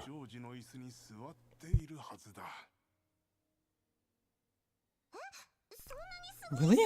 That's quite impressive. Mei Ling silently thinks to herself that if the talks between George and the commander don't go smoothly, then perhaps this engineer who designed a sewer system this complex could be a way forward. He's not part of Makosha's management anymore, though. What he's worked on has aged just as everything else does. And now I have to clean up after his mess at my ripe old age. What do you mean ripe old age? You're still young. Oh, you. I do have to stay. I'm so curious. What is someone like him up to now? It just so happens that I plan to go see him out later. You can come along if you're interested. It's going to be his tombstone. Like, I know this. May I? We'll have to speed up then. Chatting on the job's allowed, but slacking isn't. You expect too little of me, sir. I'm only one step away. Mei Ling pulls out a clump of fibers stuck in the fan blades, and Dr. White immediately plugs a chip into the control panel. The alarm? Why'd you put that in there? A little surprise. Think of it as a little gift I have for that boy. Alright, that's taken care of. Got a little bit of trouble coming up next. Is he the one that set off the alarm? I don't have very much combat experience. Don't worry, it's just some old abandoned, broken down automatons. And it'd be embarrassing to be able to handle these things as a mechanic. You mean? I know a shortcut where these things won't be able to follow us. So we're running away? Are you gonna be okay, old man? He's gonna be like, oh, I thought you just said I was young. Didn't you just say I was young a moment earlier?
From the current perspective, the technology in these files is indeed outdated.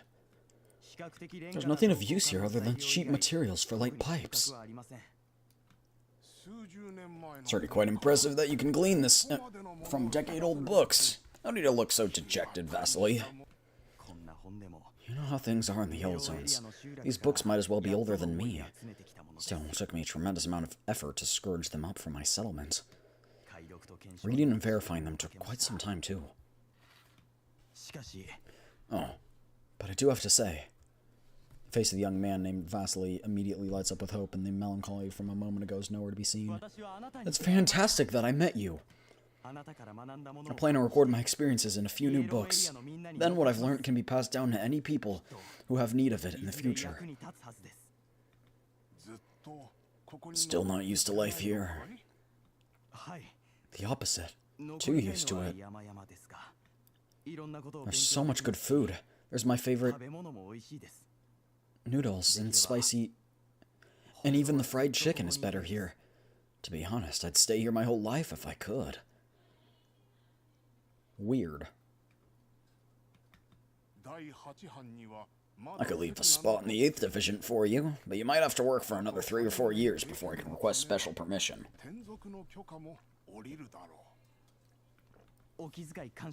You've been good to me, but I have to go back to Makosh.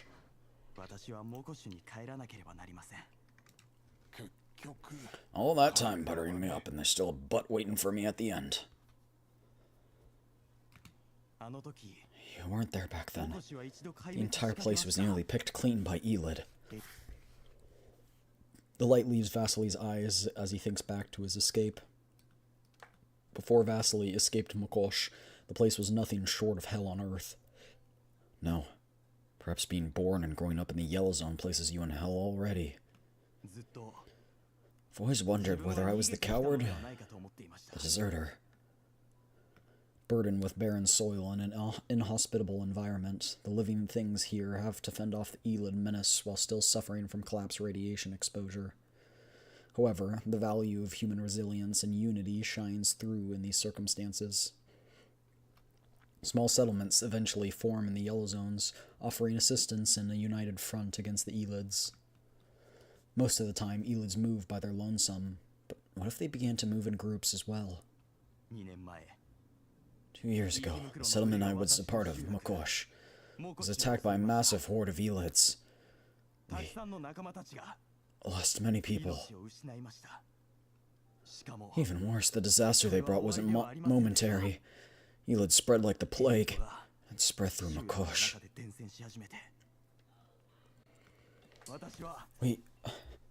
Sorry.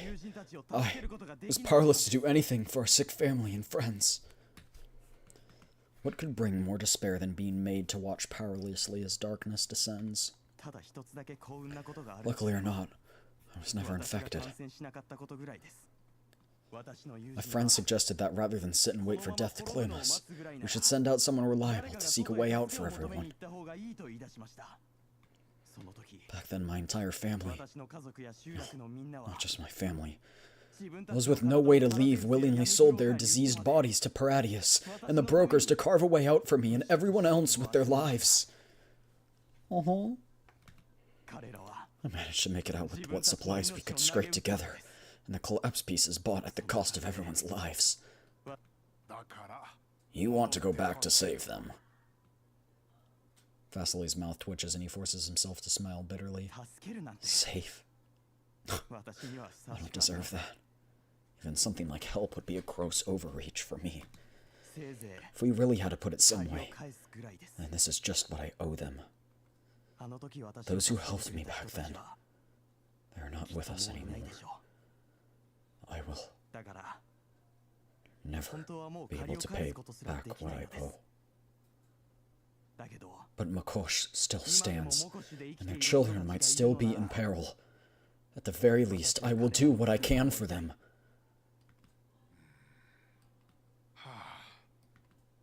Dr. White sighs. He considers saying something, but in the end he only pats Vasily's shoulder. Don't push yourself too hard. Will you tell me about what you plan to do there? I want to build Makosh radiation shielding. And I've always wanted to design heavy machinery for myself. Many want the same.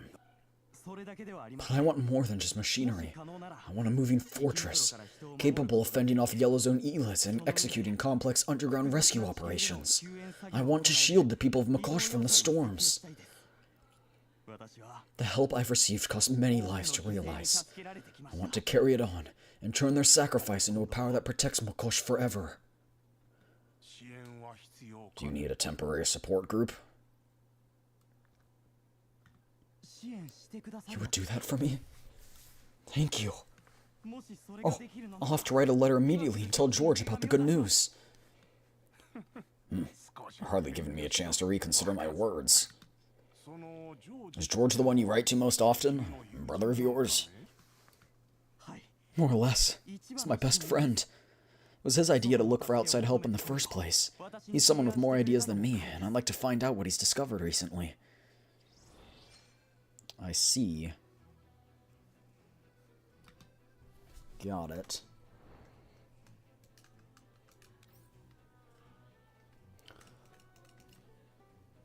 I'm guessing we're flashing back to the commander's POV now. Oh, never mind. Big sis, I've already contacted everyone in the doll community. Tell Tar and Rosalind to stay behind in case of emergency. Bethild, Lotta, Dushin of Naya should make their way here immediately to assist in operations. Yes. Krolik, have you gotten in touch with Mailing? Not yet. Can't be sure exactly where she is at the moment. Normal communications aren't working. And the commander is the same. Haven't received any information about him. Then, how are things on the Elmo? We've reached them, but, well, news has spread quickly. Apart from the Echelon on the Elmo, the doll squads independently carrying out missions have already been informed and are on their way. Are 4-4 and Zuchero also on the move? Yeah. That's fine. As long as we can find the commander. Nothing is too much. Groza's suppressed voice comes through like quivering force through clenched teeth. It sounds completely unlike anything conventionally made by a vocalization module. What are you planning? Have them search area by area once they arrive. We'll need manpower for this. As for us, might have to use some clumsy, difficult methods. Her gaze doesn't focus on Ulrich or anyone else present. Instead, she seems to stare off into the distance, into nothing in particular. You're not gonna barge in and just ask George directly, are you? Why not? He's the one who caused all of this, obviously. That's the only option available to us at the moment. He definitely knows something. We have to get something from him, even if it'll cost him his life. If it comes down to it, I'll turn Makosh upside down if we have to. Her hand reaches toward her weapon almost instinctively. On another day, she would only be this on edge moments before launching an assault. Miss Groza, I can't help but feel like you're not who you normally are. Really? Calm yet restless, cautious and impulsive, and also intent on killing. The gentleness and fortitude from yesterday is nowhere to be seen, leaving behind only the eyes of a killer. Don't overthink it, Suomi. Let's focus on finding the commander. George has yet to make an appearance ever since the commander's gone missing. We need to smoke him out. This is an important place for George's business talks. He can avoid appearing for a day or two, but he can't stay hidden forever. This is not a good idea. But you're still preparing for combat, aren't you? The Oathsworn stand guard not far away. Behind them is the hotel where George held his ball. Never thought we'd become a part of the unrest here. When in Rome, do as the Romans do, right? There's a blind spot toward 3 o'clock. Good. Prepare to move. Groza's pissed.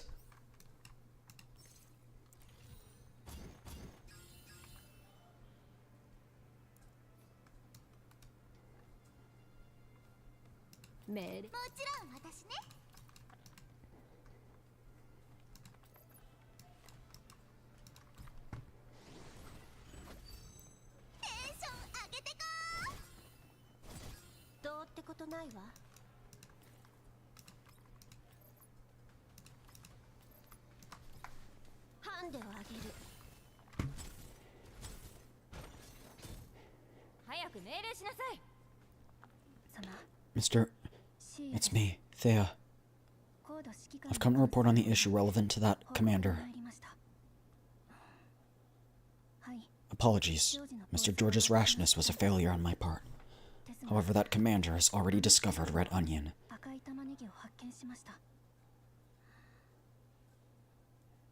Yes, understood. To you, Makosh is just a dessert after a meal you can do without. I'll do everything I can to help Mr. George navigate this affair. Her hand latches onto her accessory again. She pauses for around half a second, then begins to speak again with hesitation.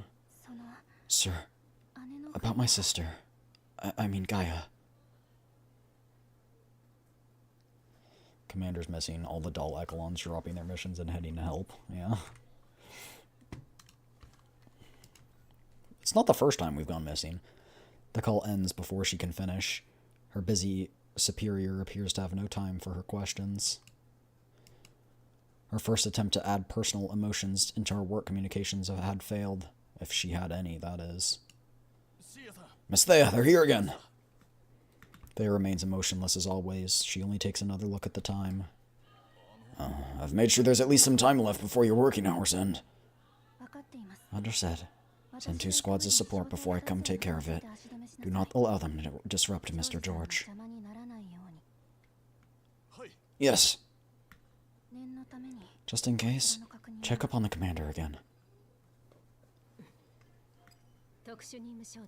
This is Task Force Squad 2. Mission is progressing smoothly. Target has been captured. ETA to underground complex, 70 minutes. Of course. I guarantee I'll have good news for you. So they're taking us to an underground facility.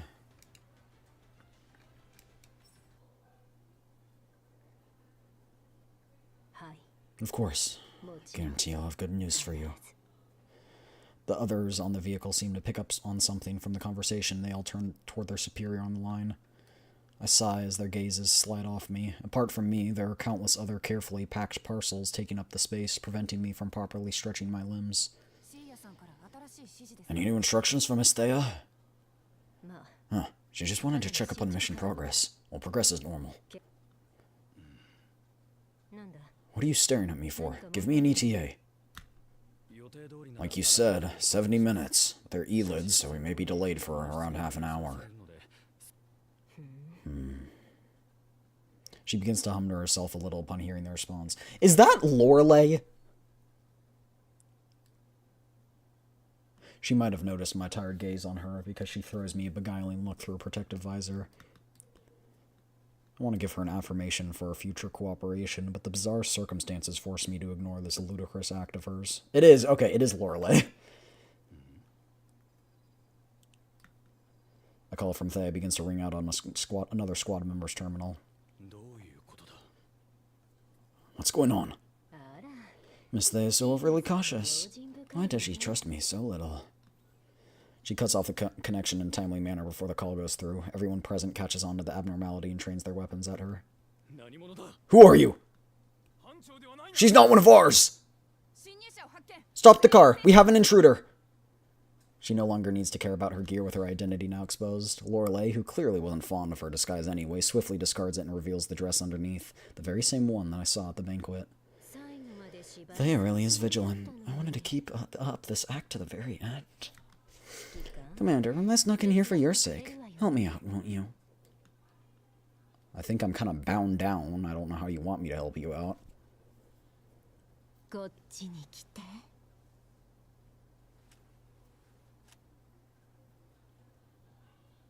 Why are you looking at me like that? We've been spotted. What should we do?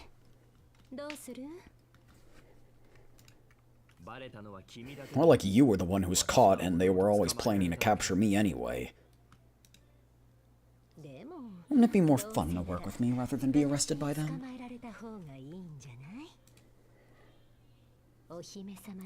How do you like my princess, Carrie?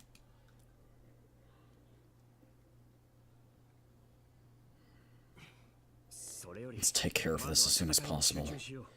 Prepare for battle. Please look forward to our personal private time together then.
What is this thing?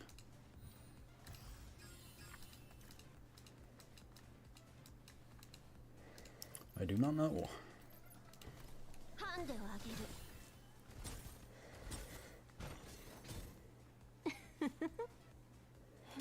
Strange. Thea gets an odd feeling as the call is suddenly cut off. The sensation quickly fades as her call is immediately returned. Miss Thea, this is Task Force 2.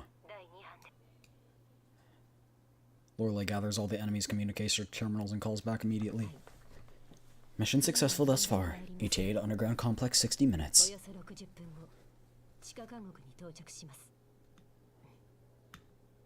Yes, I've uploaded the location to you. The call just now? My apologies. We encountered some Emotes, as expected. Yes, it's been taken care of. Please rest assured. Loreley casually stows away the terminal on her person, even though there doesn't seem to be anywhere to put it. Your disguise worked out nicely this time.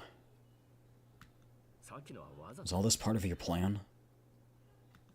It took Thea quite some effort to lead us, I mean this squad, into a position to capture you. Of course she'd be careful. It was only a matter of time before she got into contact and exposed us. I figured I might as well take advantage of the atmosphere here to remind your body of me. Her eyes just are glowing bright red. She approaches me and leans down, presenting quite the inappropriate view in front of— Hey, yo! I finally know where she stowed away the terminal. Oh. You look like you want this roleplay to continue for a little longer, Commander. I do. I have one question. Oh. I'll do what I can to answer. I can see you need to use the terminals on these squad members to contact Thea. Seizing communications often creates unnecessary problems. I'd rather seize control of you. Does removing all of these people not create problems? My thoughts almost run away, but I steer myself back on the important questions at hand. What I meant to ask is this. Who is on the other end of the first call that you answered?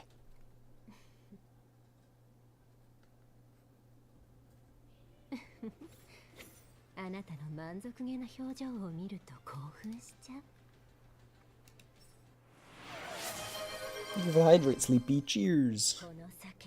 The wine is named Vow of Reunion. It is one of my finest works. I hope you like it.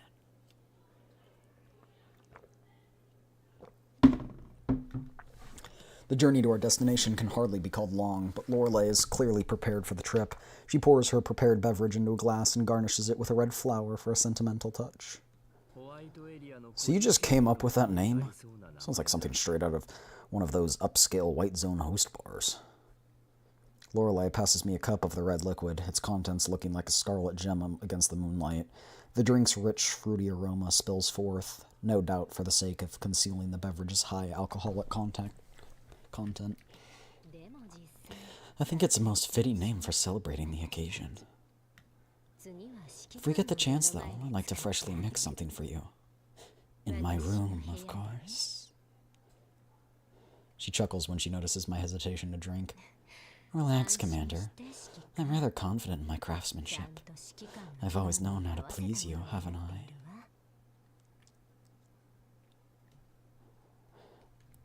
Oh my gosh, she's so pretty. I know that everything that's happened is because of that agreement, but if you desire it, we could go back to how it used to be. I'm sure you remember. You've got to know that the agreement is kind of void at this point, right? Like...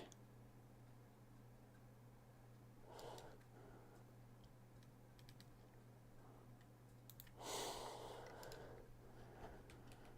my gosh, she's so pretty.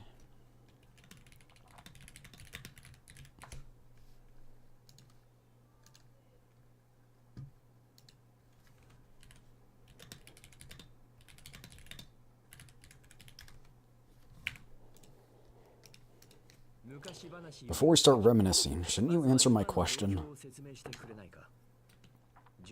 Are you so miserly as to be unwilling to even introduce yourself again after 10 years? I like seeing you in a rush. Looks like I need to progress the conversation. I have a taste of the liquor. The alcohol's scent is dampened spectacularly by the aroma, but its overpowering, almost burning qualities remain intact. Doll squatches, then. I don't recognize them. It's rude to think of others when you have someone like me right next to you. That is their superior, but they don't look like they're from around here. Where do you think they're from, then? Judging from parts of their gear, they're clearly using equipment from white zones. I run my fingers over a part I can't discern the purpose of. It's something I picked up from the dolls earlier. I feel the fine texture of the machine metal ridges upon my fingers, and I can clearly make out the part's etched serial number under the moonlight. A white zone faction assisting a yellow zone settlement. Do you think it's possible? More than possible. I think it's likely. The checked fob logo we saw in the factory flashes through my mind. It's not impossible if their interests are closely aligned. Loreley chuckles lightly. Then they would at least report to said interest-aligned individual, right? But this lot looks like they're rather close to that secretary. I can't help but feel they have more respect for her than for George, you know? I'm gonna go insane? Why are you going insane? It'd take 3 days for my new frame to be done. Yeah. Congratulations, you're making it and not buying it. Clap, clap. George doesn't seem to have much authority over her. She often acts on her own, and she's more like a co-worker than someone subservient to George. She's even able to clock out on time every day while working under someone like George. Maybe she's the backup that Fob sent in. I realize at this point that that may not be so simple. Hold on. Do you think that Fob would establish simple economic cooperation with the Yellow Zone settlement? Cooperation is built on the basis of equivalence. For Fob, this is either charity or exploitation. The latter, if I had to guess.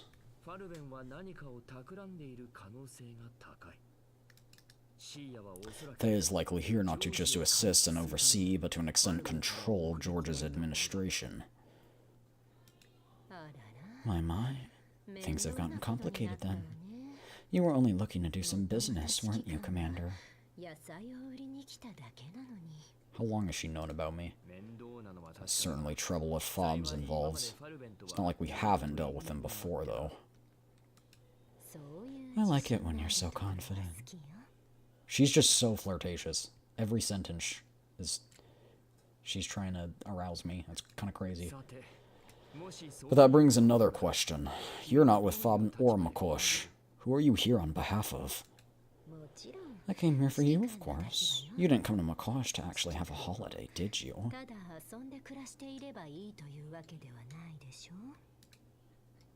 She's trying to pry my objectives out of me. Her true goal here might depend on my answer. I observe her again, still find no trace of affiliation on her clothing. Let's speak plainly. You've always been honest, in more ways than one. This look doesn't suit you, Loreley. I finish my drink with a swig. Like I said before, I'm not taking either side. Thank you for that, Bass. Thank you. I'm not going to bow down to the perpetrators behind all of this either. They're not going to get a shred of what they want. Have you considered outside assistance, then?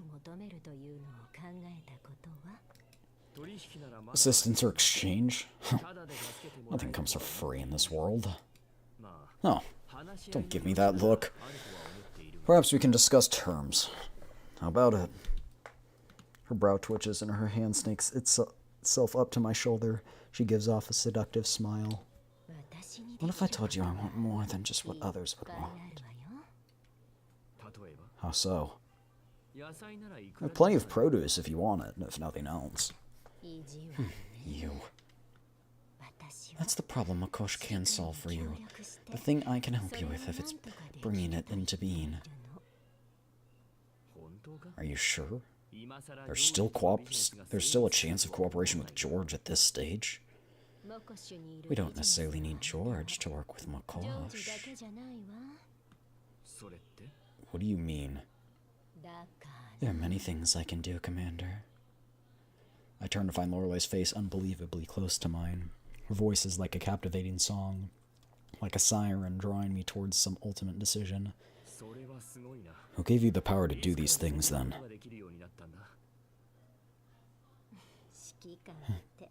Your lips are certainly tight. Never had a target as tough as me before. Oh, you've always been my only target. There are still no identifying symbols to be found on her, even at this distance. I'm touched. Truth be told, I might have more in my mind than just Makosh. I'm sure you know why. Yellow zones are hardly hospitable at the best of times. I understand. If you're willing to become an associate of mine, being wanted would be nothing. I'm not actually wanted. She presses a finger to my lips. I know what you mean. You're right, you don't need to worry about the forces that are behind all this. We'll take care of everything for you. The we you're talking about sounds rather almighty. I laugh a little. She lets her guard slip a bit. Or maybe she's given away too much too soon because she's in a hurry. Just to be clear, I'm not doing the dirty work for someone else again. I grab her by the wrist and she pauses. You don't understand the extent of what I can provide. And Helena is out of the question. I won't agree to that, no matter what you can offer. Silence briefly falls over the vehicle's interior, leaving only the sound of the engine and the sound of my breathing. Maybe unaccustomed to the rather lonely sounds around her, Loreley lets out a silent sigh. I want to realize the world of my dreams with my own hands. I speak to her lightly, but I don't know if she understands me. I didn't want to be too cold to her because of our different positions. After all, her passion just now couldn't have been an act, or I wouldn't have been able to grasp the situation so quickly. Commander. Say hello to Zelensky for me. I will. By the way, I do think he'll accept. Zelensky? So...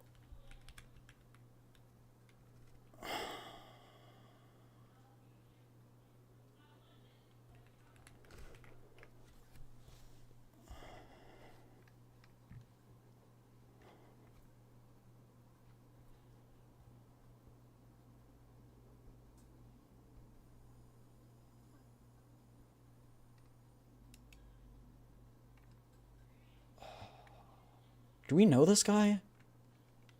He sounds familiar.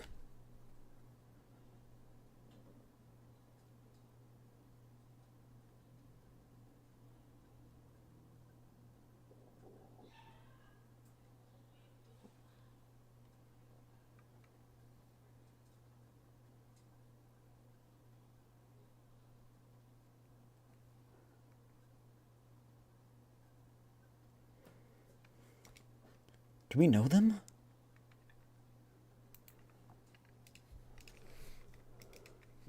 What do you mean? If you want to walk your own path, No. We will still help you.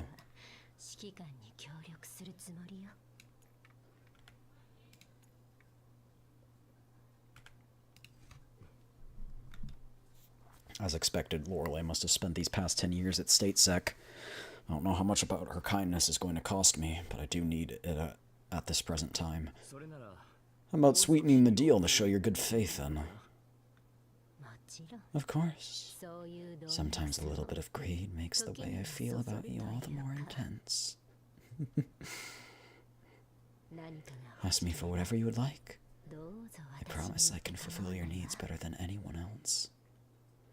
A million ideas swarm on my mind in an instant. The night sky beyond the windows, very much like the countless skies I've seen with her, and it all comes blending together. The steady hands I've held firm for up to a decade until they begin trembling upon touching Red Onion, that pair of hands that still pine for me, moments before Loreley spirited me away. One thought pushes all others out of my mind at the moment. You know about Red Onion, right? Me? We didn't find George, and Thea got a right to. I'm worried about you. Ulrich and Groza finally managed to settle down in the wilderness. Dushnevna and the others have already reached Mokosh, but finding the commander is no simple task. The dolls have separated into pairs and split up. Ulrich made sure that she would be Groza's partner. She's uneasy about pairing Groza with anyone else given the current situation. Worried? Makes sense. After all, my existence is a threat to you. Groza, you know that's not what I meant. Stop saying those things. I don't know what you've remembered, but you're still you. We won't treat you like some threat, and the commander won't either. Groza lowers her head as if realizing her abnormal condition. After a few seconds, she finally finds it in herself to speak, albeit quietly. Sorry. I'm alright. It's just, I still don't know if the commander is well.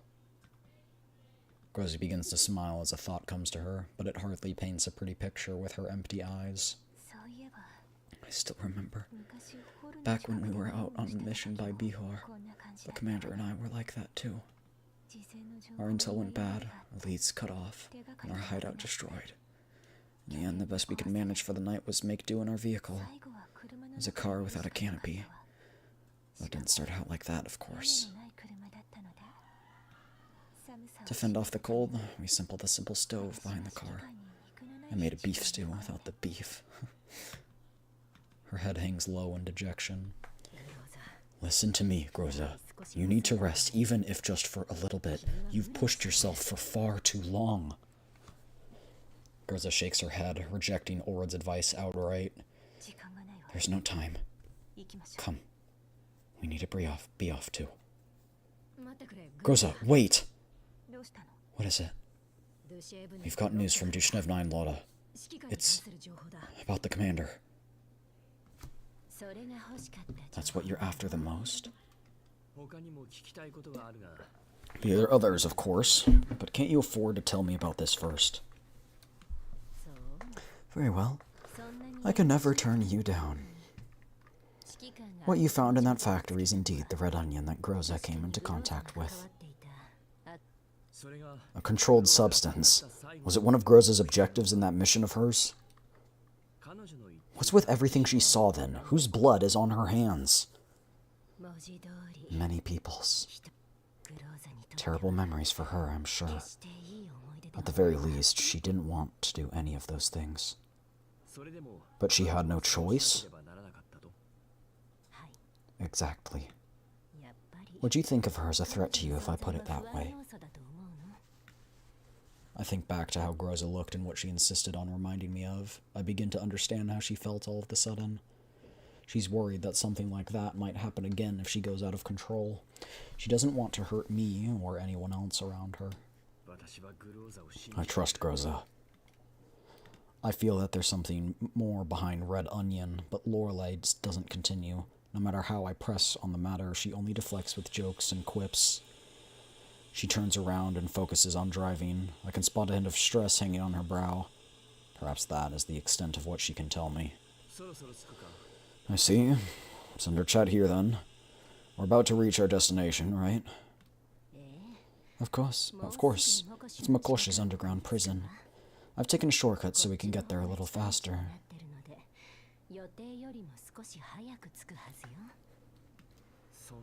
Can't say I'm in a hurry to enter. Surprise left for us on the shortcut? Oh, and we're almost there, too. Do help me out here, Commander. I'm waiting on your orders. Just like before.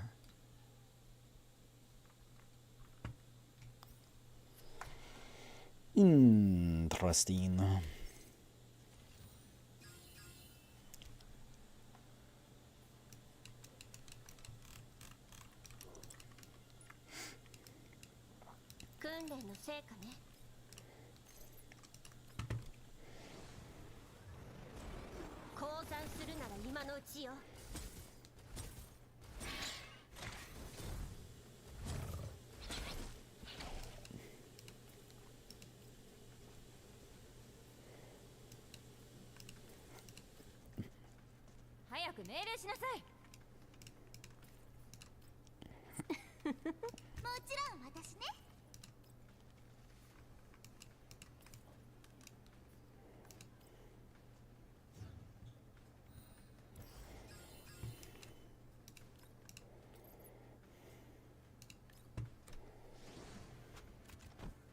まだ降参しちゃダメ。痛い？訓練の成果ね。どいて。早く命令しなさい。大変だったな。ダーリン、ご褒美くれ。We're not too far in. I would say we're less than halfway. I guess we're a little bit more than halfway. Maybe we shouldn't finish all this today, but I want to. 1, 2, 3, 4, 5, 6, 7, 8, 9, 10, 11, 12, 13. And we still have 1, 2, 3, 4, 5, 6, 7, 8. Oh, wait, 8? Oh, okay, I guess that is 13, but okay, we can do that. 2 years ago, in an office building in Makosh, blood. Viscous blood trails all the way from the door to George's office table. His custom-made carpet is all ruined. I really don't understand what goes through the minds of your ilk. George's brow furrows as he looks down at the carpet. It's not even Vasily's blood. George thinks so indifferently. Vasily is of the more valuable type, but as for those who fight in Makosh due to disease and mental deterioration, they're worth less than a piece of this carpet. George, what is this? Vasily slams a pile of documents on the table, which includes the supply and production logs of a pharmaceutical factory. George only flips through them for a moment before placing them back down and plastering his face with a fake smile. What's the matter, Vasily, my best, most inseparable friend?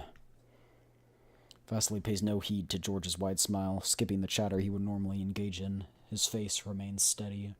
Why do you have to bother with these inconsequential things? Just leave it to Thea. What you should focus on are the truly important things, like those streetlights that don't work. George, your factory doesn't make vaccines at all, does it? Vasily takes a step closer. His boots covered in gutter mud land heavily on the neat carpet. George's office became filled with such things at some point, things that did not match with the reality of Makosh. Look at the people outside. They were laying out the underground network cables with me just last week. Now they can't even hold a normal conversation, much less... That's the result of their own overuse. You should know quite well this is not the norm nor my intention. Vasily remains silent for a moment. It's true that George relies on a dependency to control others, but as that dependency festers, it only results in ruin. Some pick up blades and bring them down on those closest to them, just because they had more bottles of the new medicine than them. Friends who chatted amicably a mere day ago turn against each other over trivialities. Anger is cheap here, and life even more so. Poverty crushes rationality, and death is often the price paid in the yellow zones. It's a foreign product, and its quality is guaranteed. How are they different from vaccines? If the new medicine is no good, then they wouldn't be fighting tooth and nail for it, wouldn't you agree? Go and ask on the street. Is there a single person who would say our new products are poor? Every one of them is a return customer. Spitting addiction is returning customers? You're a genius, George. So this medicine doesn't cure them. It doesn't cure anything. It's just Erdis in another form. It doesn't accomplish a single thing other than to make them feel good for a moment. It always goes back to drugs. Tell me, where have the people, the ones you promised to have been cured, where have they gone? Maybe a green zone, satellite city, white zone, who knows, you tell me. Who would turn down the chance to leave the yellow zone? Beyond you and I, who would leave and never return? Makosh has us to thank for where it is today. Do you hear what you're saying? I'm asking you this. Where are the people you tricked with that new medicine of yours? Their parents and elders trusted you, giving you a chance to leave Makosh in exchange for their lives. Now in return you place price tags on their family and children like merchandise. Vasily grabs George by the collar and slams him down on the table. He knocks over a pot of ink and spills it all over George's face. But that smile remains plastered on George's face all the while. George wipes away the ink. He puts his hand to his mouth and licks it as if tasting the liquid. Who the hell are you? Where's the George I knew? George produces a modified M1911 and casually places its muzzle against Vasily's waist, forcing him back. Vasily, you know, I'm worried about you. Has all the engineering gone to your head? Have you contracted Elid from those people? Do you not recognize your best friend anymore? George pretentiously places the gun up against Vasily's forehead and motions as if checking his temperature. He then chambers around rapidly and fires a bullet into Vasily's abdomen. Blood sprays all over the carpet. George frowned at the sight. Your aim is shit as always. You might not understand right now, but I'll still tell you this once. Yellow zones have no lack of people. I've never assigned prices to people. I only do what I can to make them worth more. You know, if it wasn't for this demon of collapse radiation, I could have been a great farm owner.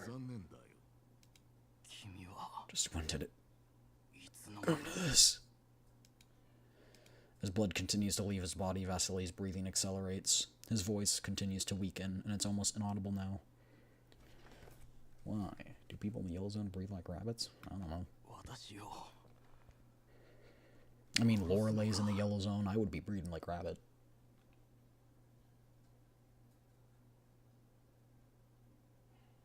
Anyway. Are you going to kill me? George shakes his head, spinning the gun in his hand. He doesn't think this line of thought is worth pursuing at all. He stands idly for a moment, considering how much it would set him back to restore the carpet. How could I kill my best friend? You still have many followers, too. You're far more valuable than those people. Oh, yeah. Do you remember the underground prison I asked you to design before? I remember asking you what sort of room you would like if you were to live there. Vasily suddenly begins to laugh vigorously, followed by an intense burst of coughing.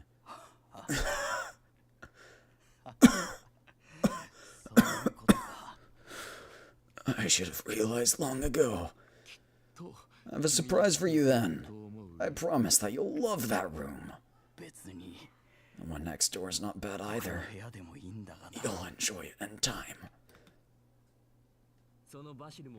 Vasily, from what you're saying, he used to be one of Makosh's administrators as well.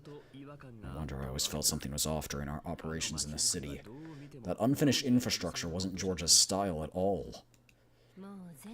That's all in the past. It's hard to say if he will be of use to you now. I'd rather figure out exactly what he found in the factory.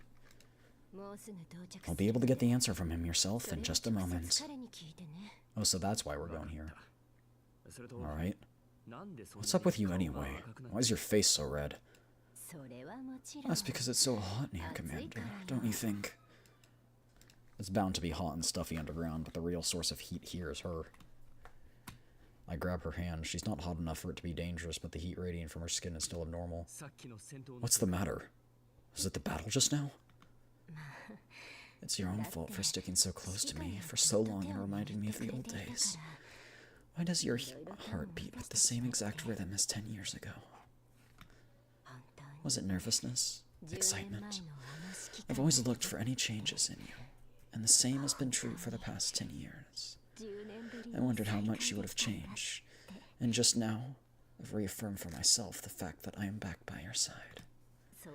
Then I became like this before I even knew it. Loreley, be honest with me.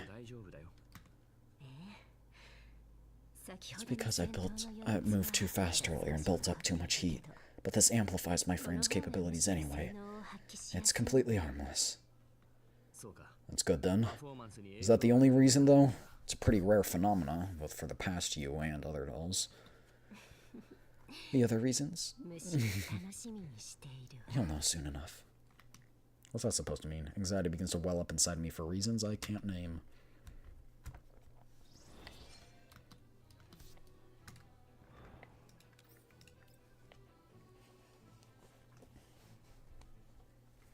Only the sounds of my handcuffs and the click-clacking of Loreley's footsteps can be heard in the darkness. Her whip snaps crisply on the ground, informing me that we've arrived at our destination. Where? Quiet, M8031042. What did you just call me? What were you expecting? There are only IDs here, no names or identities. Peak outfit. It is pretty cool. I like her other one better, though. Lift up your shirt. 8031. So that's why you were overheating. I can't see Loreley's expression, but I can tell from her voice that she's already immersed in her character. Don't you know? New arrivals need to undergo a full body examination. She lifts up my clothing with the handle of her whip. Don't make me remind you again. Or do I have no choice but to get physical with you to make you remember? Loreley pulls me closer by the clothing and trails her whip with uneven pressure across my skin. Its cold and rough texture makes me wonder what might be next in store. Hey, hang on. Silence. You will not speak without my express permission.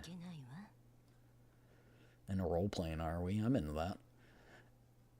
Putting why a guard would need to do something as archaic as a whip aside, I can respect someone's personal hobbies, but is it really necessary to play the part so well?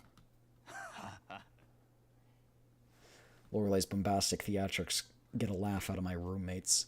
A shadowy prisoner is in a cell not far away, chuckles thinly before I can speak up for myself.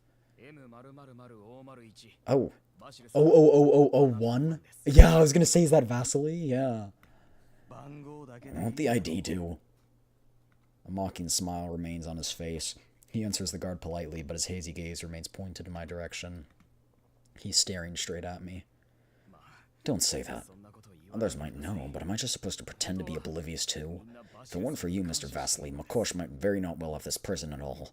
The best any prisoners would get is a deep pit. We have our own obligations to fulfill, but everyone remembers what you've done for us. Please, hold on. The guard helps the man named Vasily to his feet. Vasily finally emerges from the shadows, and I finally get to take a good look at him. Really now? Do you think that I made your lives better? He remains focused on me the entire time, and I return his attention. Even as he leaves my sight, I'm uncertain whether he's perceived something or not. Don't worry, it'll be your turn soon. My turn? For what?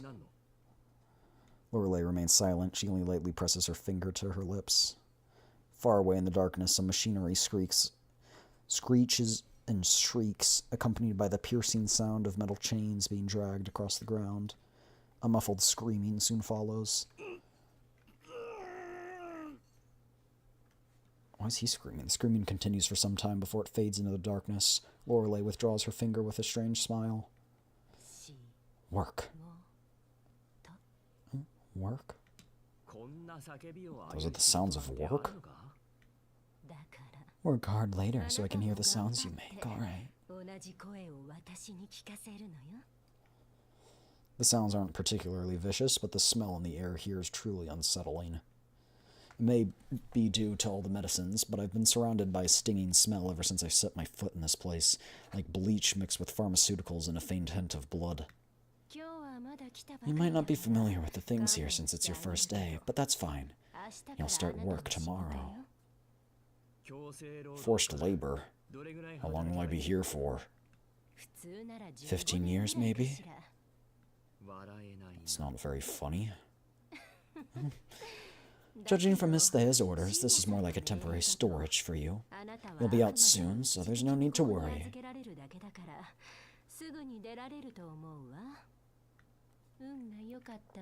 However, your next stop might not be any better than it is now. Loreley addresses me with the same air as a guard, and she even makes me believe that I really am being imprisoned for a moment. I've taken on a lot of escort jobs over the years, you know. Never thought that I'd be the subject of one of these jobs one day. Could you at least tell me how many hours of work I can expect per day? Maybe 3. Yeah, this definitely isn't the same routine that George cooked up. Some routine. I take back what I said before. 15 years isn't so long. Loreley chuckles and doesn't reply.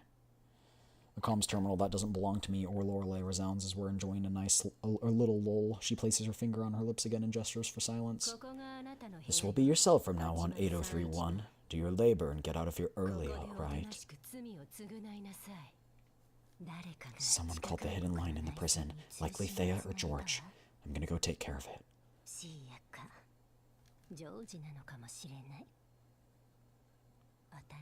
Get some rest before I come back to have my fun with you, Commander. Hey, yo! Groza and Ulrid stand guard by the side of the road. Their vision is fixed on the seamlessly ending tunnel before them, afraid that they'll miss something if they so much as blink. Their doubts, deep down, only burgeon as the time passes. What if they're waiting for nothing? They spoke to DSR-50 when they lost the commander before, and now it's DSR-50 again, sending them clues about the commander's whereabouts with alternative methods instead of direct communication. Can she be trusted? Just how is the commander doing? Well, thankfully, their misgivings are soon put to rest, as their intel describes an Oathsworn vehicle is making its way down the road. The intel's good, Ulrid. It's Makosha's Oathsworn. Let's have a look to see if they have the commander, then.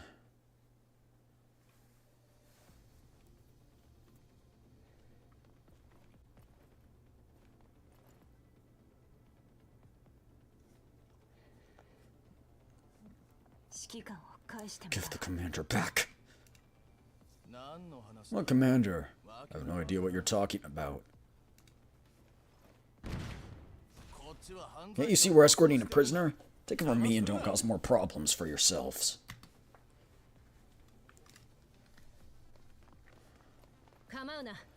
Don't waste any more words on them. Check their vehicle after taking them all out. The animation's good. They've, like, caused people to move around and still speak and be voiced, and it's cool.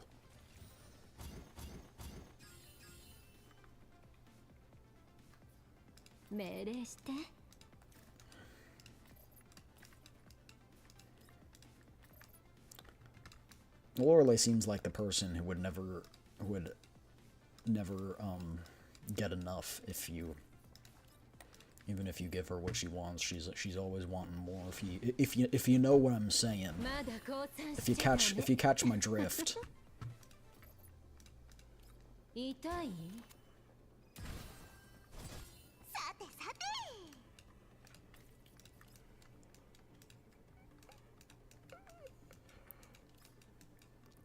No, did that sound like I didn't want that? You'd be wrong.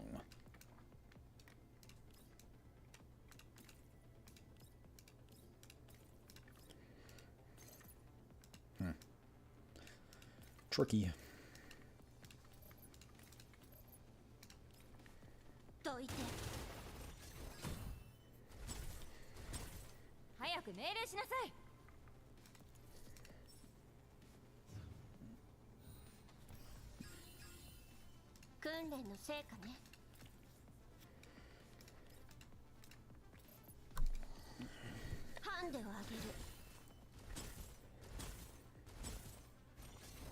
Oh, I didn't even notice that one was there. Over here, Groza. I've examined the vehicle. No traces of him. That's strange. DSR-50 said that the commander would be on this road. Who knows what interest she serves? Maybe she was the one who took away the commander. Oh, it's Crowley and Suomi. Looks like they found something. Suomi and Crowley look for more clues, and Makosh as Groza and Ulrid chase the intelligence that DSR-50 had provided. The search did not get off to a good start, but the community support arrived in a timely manner. They made away with a considerable amount of useful intel. Let's see what they have for us. Leader Groza, we think we've got the commander's location.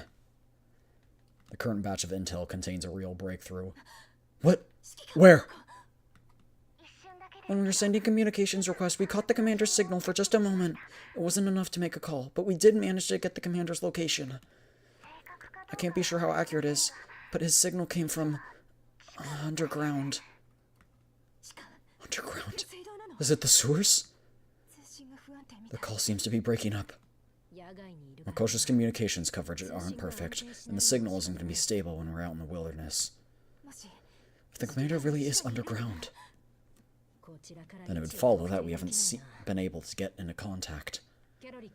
Krolik, are Makosha's sewer systems particularly developed? Now that you say that, Makosha's sewers are nearly satellite city levels of complete, even if the streets are built shoddily. The place used to be a dam, so it would follow that the sewers are well developed as well. If the commander's in the sewers, then he would have been taken there immediately after being kidnapped. The intel we received claims that the commander appeared on the road that Ulrid and I are currently at. Suomi and Krolik discovered the complex sewer systems not long ago, but they were not aware that the commander might have been hidden underground. Any other leads, Suomi? There's one more thing. The sewers contain more than a sewage system. There's a tremendous underground prison. Underground prison? A bad feeling grips Groza and Ulrid. The prison is sectioned off from the rest of the sewers by a gate, one that not even we can get through. The sewers only admit entry to engineering staff. The news that they attempted to break through already unsettles Ulrid. It's just a gate or whatever. Can you send some support? We're going right in. We can get through the sewers too. It's not that easy. But if it's all true, we need to try, no matter what. Oh, yes. I'll arrange support for you. If that intel is real, though. Groza and Ulrid share a look, both recalling that the Oathsworn mentioned the word escort just a few moments ago. So this road we're on leads straight to the prison. Krolik, search the sewers immediately with Suomi. I will go to the prison with Ulrid. Understood. It better not be doing anything to him. Oh, she's only just absolutely, being sus to me. If the commander's hurt, Groza, get a grip. Suomi, do you have any other intel about the prison and the sewers? Only some unpleasant rumors. How bad they can be. It's all just stuff about what? How all the people in prison are traitors, rebels, and whatever. Everyone here says that nothing good will come of associating with them. Oh, something a bit scarier comes to mind. Something a bit scarier? Having already spent several days in prison, my fellow inmate, whom I have only had the chance to speak at once, maintained a distance from me. I tried to find a few topics of conversation to fish for intel, but my efforts proved unsuccessful. Until just now, whether it was my dogged persistence that finally wore him down, or simply a genuine interest in the underground prison rumors I shared, he finally became willing to converse a little with me. For once, he looked straight at me. When not conversing with me, he retires to the shadows, drawing his schematics. It is only now that I clearly see his always overcast face in its all-dim bleakness. He's the spitting image of an exiled man with untrimmed hair and a beard. His eyes carry despair and self-deprecation in equal measure, like a man who has truly accepted an existence here and become part of the darkness. No one has ever been released from this prison. He quickly shows me how true this rumor is. You're telling me about this already. If you want intel, you better show me something in return.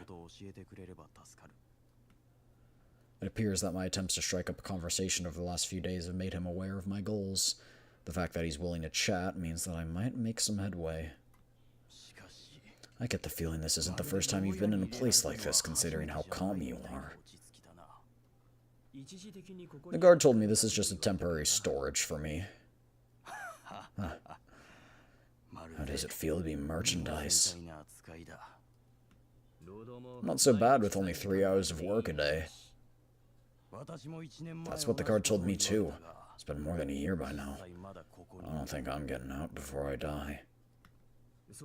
Really? I believe what they said about the temporary part, though. The price tag on me is still considerable.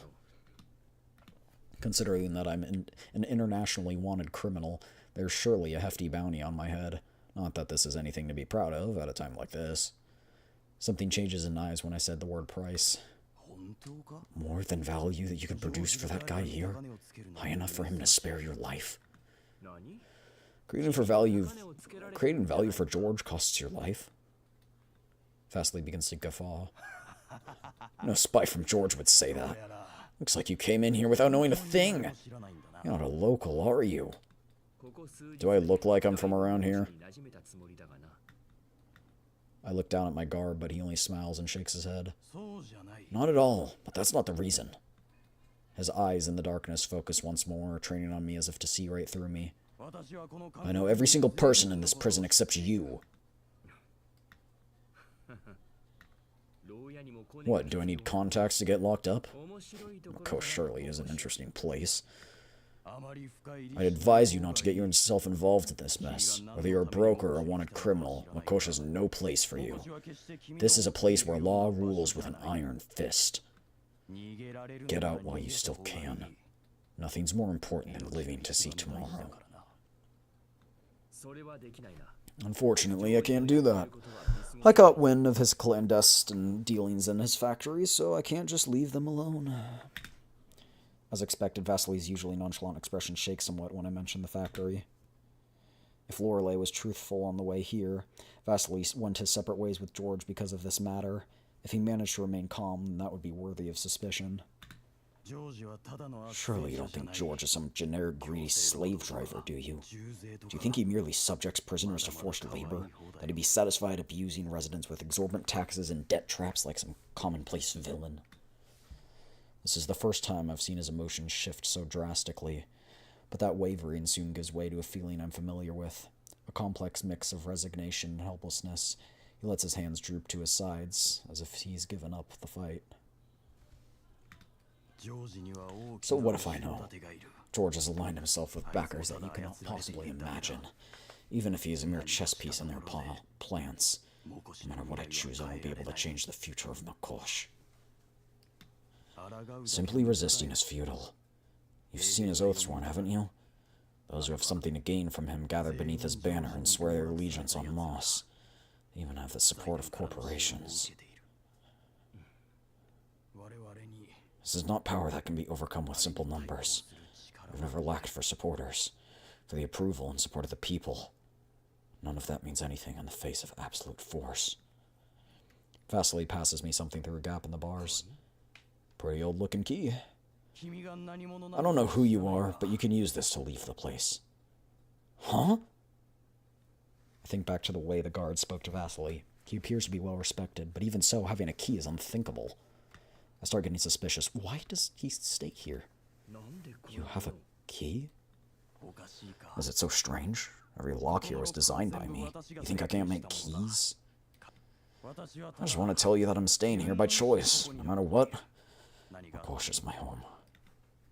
I think back to what Loreley brought up. He used to be one of the administrators, but I always felt something was off during our operations. Infrastructure wasn't his style at all. That's all in the past. It's hard to say whether he'll be of use to you now.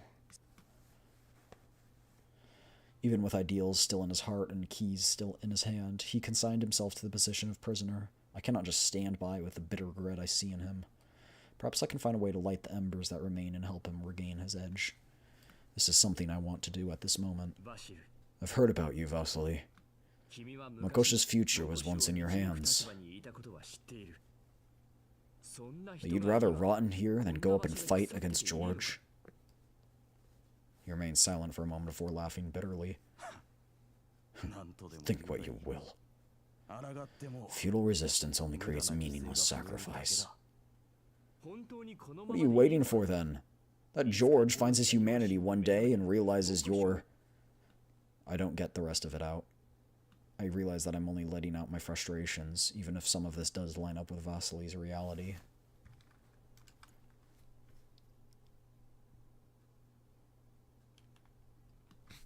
He doesn't deserve to be on the receiving end of these words, though. The true target of my anger is none other than myself. I felt despair over my own deeds many times, too. Once you discover a shadowy archipelago, impenetrable darkness will have already formed a web between them all. The idea of choice is simply a lie to oneself. I'm not so naive. This is all I can do. Even if my elevators will only ever be used for cargo, I can at least make them safer. Even if I can only light a precious few streets, I might be able to stop some accidents. As an engineer, it's a good way to think. As an administrator, though, thought you ought to know. If you make elevators, people will be dragged away to other work. If you light the streets, people will be made to move along faster. You've only ever managed to help George all of this time. I don't need you to tell me!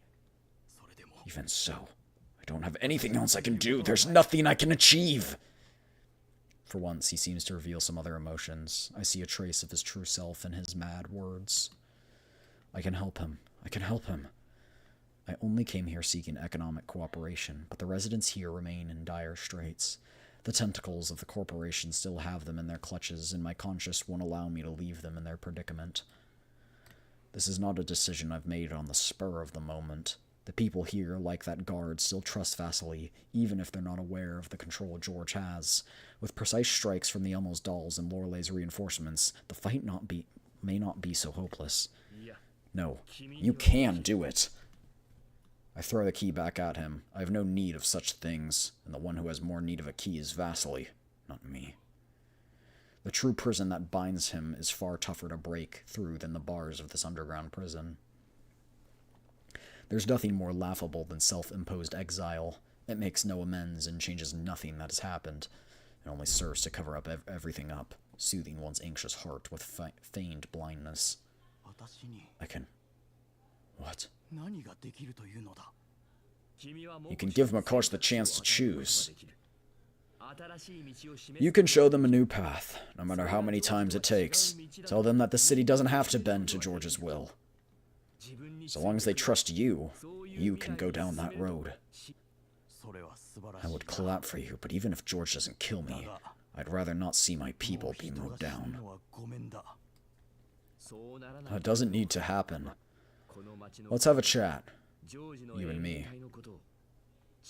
I need to know about the city's topography and how much the Oathsworn have in the way of manpower and equipment. You... Just who are you? I'd rather not answer. For someone like him, something solid to lean upon would do more than just baseless words.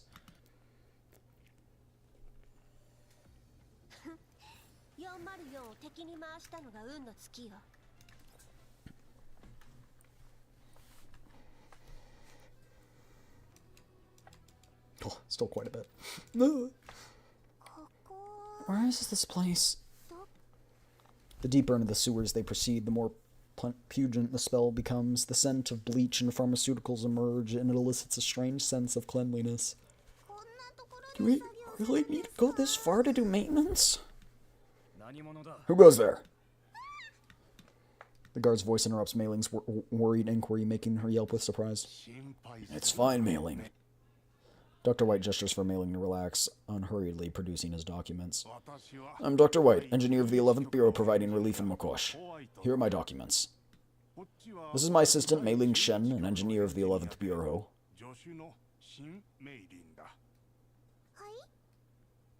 Those words Dr. White uses make Mei Ling think back to the argument with the commander, but she wisely shuts her mouth in front of the guard. Oh, I remember you. You've provided support to Makosh many times before. The guard still appears to have no intention of letting them through. It's been my honor. How's your daughter doing? I remember that she quite enjoyed watching our field work. She... The guard lowers his head to an angle where his expression is no longer visible. He immediately changes the topic and ends the chit-chat. Sir, please don't make things any more difficult for us. A lot has happened around here recently, and we're on high alert. I don't intend to be a nuisance, with little interest in the prison itself. I'm only here to see Vasily. It hasn't been just Vasily recently. There are others too. Mr. George has ordered us to be especially alert. I have no weapons on me. I'm a normal engineer, and the same goes for this young lady here. It's not my first visit here. You know that. I've never been out of line before, have I? The guard studies Dr. White and Mei Ling and falls deep into thought. That's true. Dr. White extends his hands in a submissive gesture. If you'd like, you can lock me up too and make me his cellmate. What are you saying? Absolutely not. Makosha owes you a great debt. Well, same goes for Master Vasily. The guard appears to finally give in, and he nods his head. Never mind. Come in. However, his expression becomes quite troubled. I'll have only 5 minutes, right? It's good that we understand each other. Excuse me, then. The gate separating the greater sewers and the prison slowly opens. Dr. White passes a small package to the guard.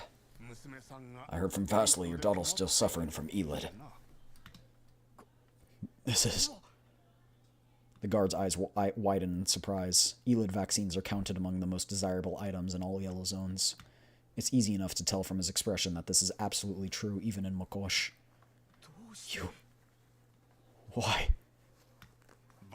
Vasily wanted me to bring you this. Your daughter's adorable. I hope to see her holding a wrench again one day. Besides, this isn't a bribe. You've already let me in, haven't you? The guard's mask trembles as his tears moisten it. Thank you. Alright, we need to make the best of our time. Dr. White pats the guard's back and crosses the boundary with Mei Ling. Just before the gate closes, the guard can be seen remaining at a station behind them, his shoulders shaking uncontrollably. Aww. Look at me. Lorelei lifts my chin up with her hand. She's been rather fond of doing this recently, but I can't help but feel an odd sense of humiliation. It might be because I found myself in prison. Your hands are overheating again. Is this really so stimulating for you? This heat is meant to be a secret weapon I very recently acquired. It's a price I pay for acquiring significant computing power in an instant. But I am the one who should be complaining, Commander. I started overheating like this even without going through any battles or extended fieldwork after reuniting with you, you know. What's going on here? You're interfering with my operation more than viruses do. I'd like you to take responsibility. Did you just hear that? Still drawing up schematics, Vasily? Before Lorelei's other hand makes contact with me, a familiar voice rings through the prison. Shh. I make a shushing motion, asking Lorelei to remain silent so we can listen in on the situation. It's you. Though thoroughly unexpected visitors arrive in the prison, Mei Ling, whom I haven't seen for several days, and the engineer from the 11th Bureau. You haven't been taking care of yourself.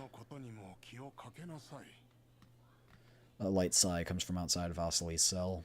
These two uninvited guests have obviously not come for me. If Mei Ling had been occupied with work underground, then it's very likely she doesn't even know that I've been locked up. What is someone like you doing here?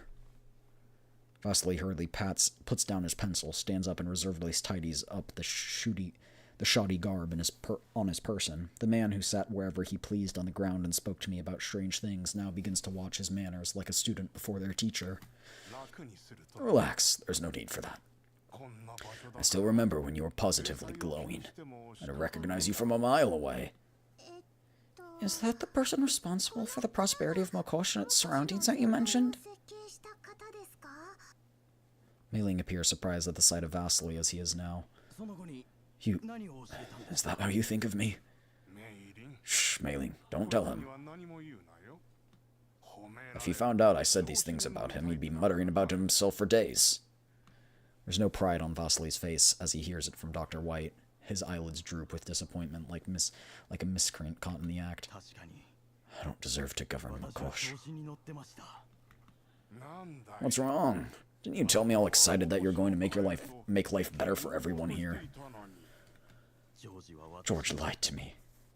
No, he lied to everyone. You mean the business with the vaccines? Never intended to prepare real vaccines for anyone. The factory only produces medicine that induces comforting delusions. How do you know? I've never spoken about this to you. If Makosh could achieve self-sufficiency with vaccines, the guards who've been watching over you for so long would not have reacted how he did. Makosh's prosperity is just an illusion, right? It's not nearly as well off as it seems. あれ But Mako shouldn't appear to be too troubled by Elid. に見えますが I wonder if we're going to say anything to Meiling. I doubt it, but... The infected are taken care of en masse by George, but even so, the city's population increases. Do you know why this is the case? Because they breed like rabbits. Meiling shakes her head. The Ozones have no lack of people. If you make the outside look like it's flourishing, there will always be people flocking in, willingly becoming fuel for the fire. So you chose to sit here and watch. The familiar mocking expression appears on Vasily's face again. If I really done that, I wouldn't be locked up here. Ever since our first argument, because of all this, I've tried many, many things. So many that I no longer believed I would succeed. Do you regret what you did? I've never regretted anything I did for Makosh. I was once one of the leaders here, and it was my duty to protect the city and its people. As a leader, it's only natural that I protect my tribe. What regret should I feel for something so natural and reasonable? The people of Makosh trusted me, and I gave it my all in return. But it's a shame I did not live up to that trust. My resistance only ended in failure after failure. This is what I deserve.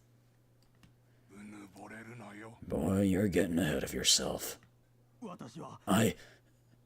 Vasily, you've always been sincere, honest, and kind. You've always held ideals and principles on your side. What you need is power that can turn your ideals into reality. Do you mean firepower? As something seems to come to mind, Vasily smiles bitterly with lowered head. At least you can figure it out for yourself.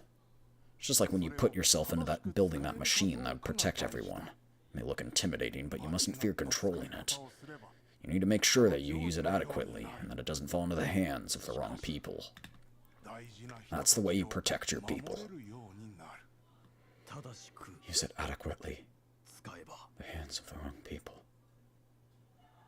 Vasily mutters to himself, dissecting the words in his mind as the problem that did trouble them for ages slowly unravels. His eyes focus on the familiar face in front of him as he thinks back to his time studying at the 11th Bureau. Countless times, complex issues before him would be brushed away with his mentor's help, and this time he's only an inch away from finally solving the problem. The excitement from reclaiming his hope ignites a long-missing fire within him deep down, and it combines with a scene of urgency from being only one step away. It is only now that he notices the fresh face next to Dr. White. Oh, apologies. Might I ask who this is? Have you finally noticed? I'd assumed it was your assistant as before, but this is a new face to me. She's a rookie. Mei-Ling Shen, engineer of the 11th Bureau and my temporary assistant. Did Mei-Ling already agree to join them? Do we really need to keep saying that? We managed to get in already. I haven't decided if I wanted to join yet. I failed to hold it in after hearing Mei-Ling's reply. Wait, wasn't the idea that Mei-Ling would decide for herself? My voice gives Mei-Ling a jump. Huh? She looks at Dr. White, shock written all over her face. Am I hearing things? Or did I just miss the commander too much? I could swear I just heard him. You still have 3 bottles of wine over at my place, Mei-Ling. I'm gonna drink them all the moment I get back. Mei-Ling spins in place and follows the sound. She finally sees me after turning around. No way!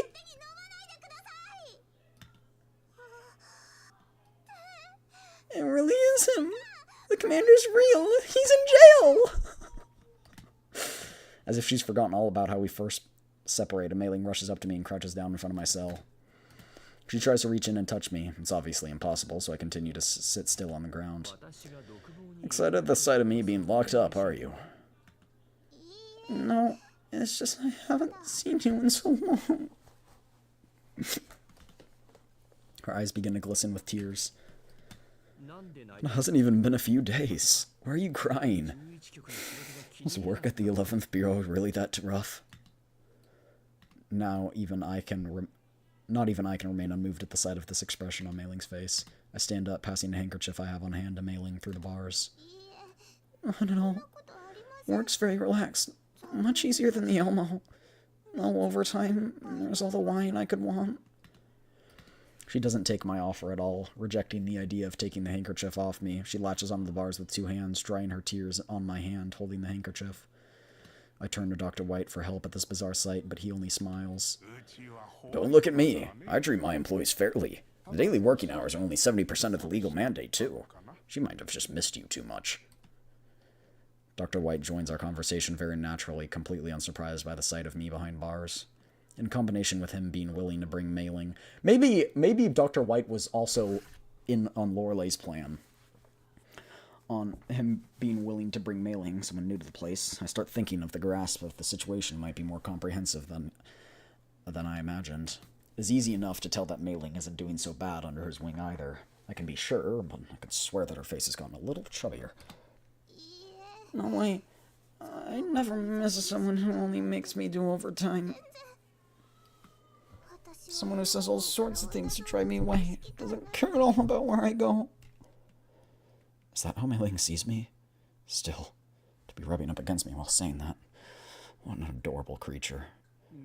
Mei-ling, there might be a few misunderstandings between us. Before I can finish what I'm saying, Mei-ling suddenly distances herself from the bars a little, most likely remembering the events from a few days earlier. She tries to hold her emotions at bay, and I put the handkerchief aside. I just didn't think...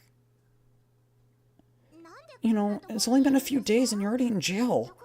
What did you do this time? I came into contact with the factory. That alone probably does it. You're also high up on Georgie's price list. Was that not enough for you? Vasily interjects very naturally. After spending the last few days together here, he's much calmer than he was when we first met. Even I'm getting curious about you, really. You don't look like someone in the business, but you fetch a considerable price. You aren't actually wanted internationally or something, are you? If that were true, George would probably be contacting Fob right now. If they wanted it, you'd be shipped over right quick. They must not want it very much then, with how much time has passed. They wouldn't be so inefficient if they did. Or maybe George is negotiating. But you must have had it rough at prison, didn't you, Commander? Is Loreley just standing next to me? What's Loreley doing? Worry is written all over Mei-ling's face. No need to worry. He's barely suffered a moment in here. Rather, I'd wager he's getting rather immersed. Oh my, might you be referring to me? Loreley, who's been standing beside me the entire time, finally speaks up. You sure held your silence for a while. I'm just following my orders from the commander. I knew it was going to be like this. As I was saying, he's a solid guy, except for his weird obsession with having a little fun with the guard. That's not me! That's not me! That's not me! I've been forced into, I've been framed, I've been forced into this. This is, these allegations are not true.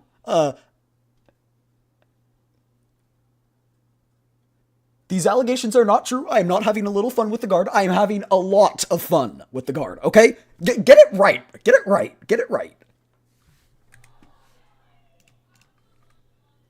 Come on.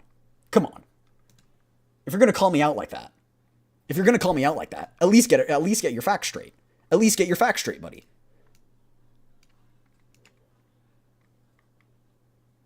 Like, solid guy, except for the weird obsession with having a little fun.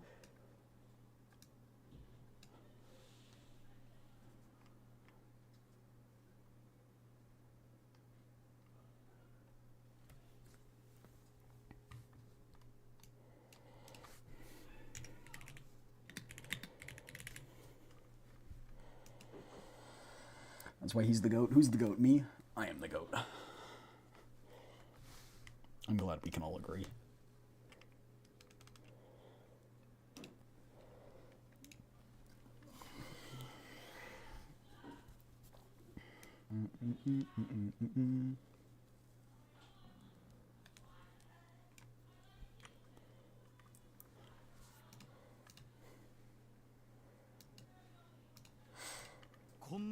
It's no wonder that he doesn't want to leave. Commander? Wait, it's not like that. I'm only here for the sake of working toward the corporation with Makosh. Vasily spreads his hands, communicating an unspoken understanding. The typically commonplace gesture irks me for some indescribable reason. Dr. White sighs at the sight of Vasily's response. He shakes his head. Vasily, have you not found out yet? What is it? The firepower you're missing might be right by your side already. Dr. White turns to me and Vasily appears to realize something. His eyes immediately fill with an enthusiasm I've never seen before, as if he finally came upon an answer to a conundrum. His excitement soon shifts to firmness and trust. It makes me think about the kind of spirited and idealistic engineer he must have been 10 years ago. The answer has always been here, and you've finally discovered it. Now all you must do is fill in the blanks of the question. Behind his certainty and gratitude, I can see an unyielding fortitude.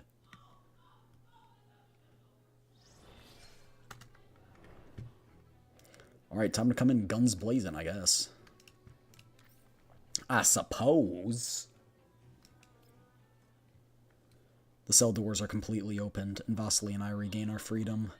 Vasily almost stumbles as he steps out of his cell due to how long he's been shackled. Ugh, seriously. Loreley sees this and approaches me with a smile. I feel her breath on my shoulder. Commander, do you need a hand? I'm not that weak. So she can be polite, huh? Is this a jailbreak? Nope. Nah. For them, yes. Huh? Am I not a criminal then?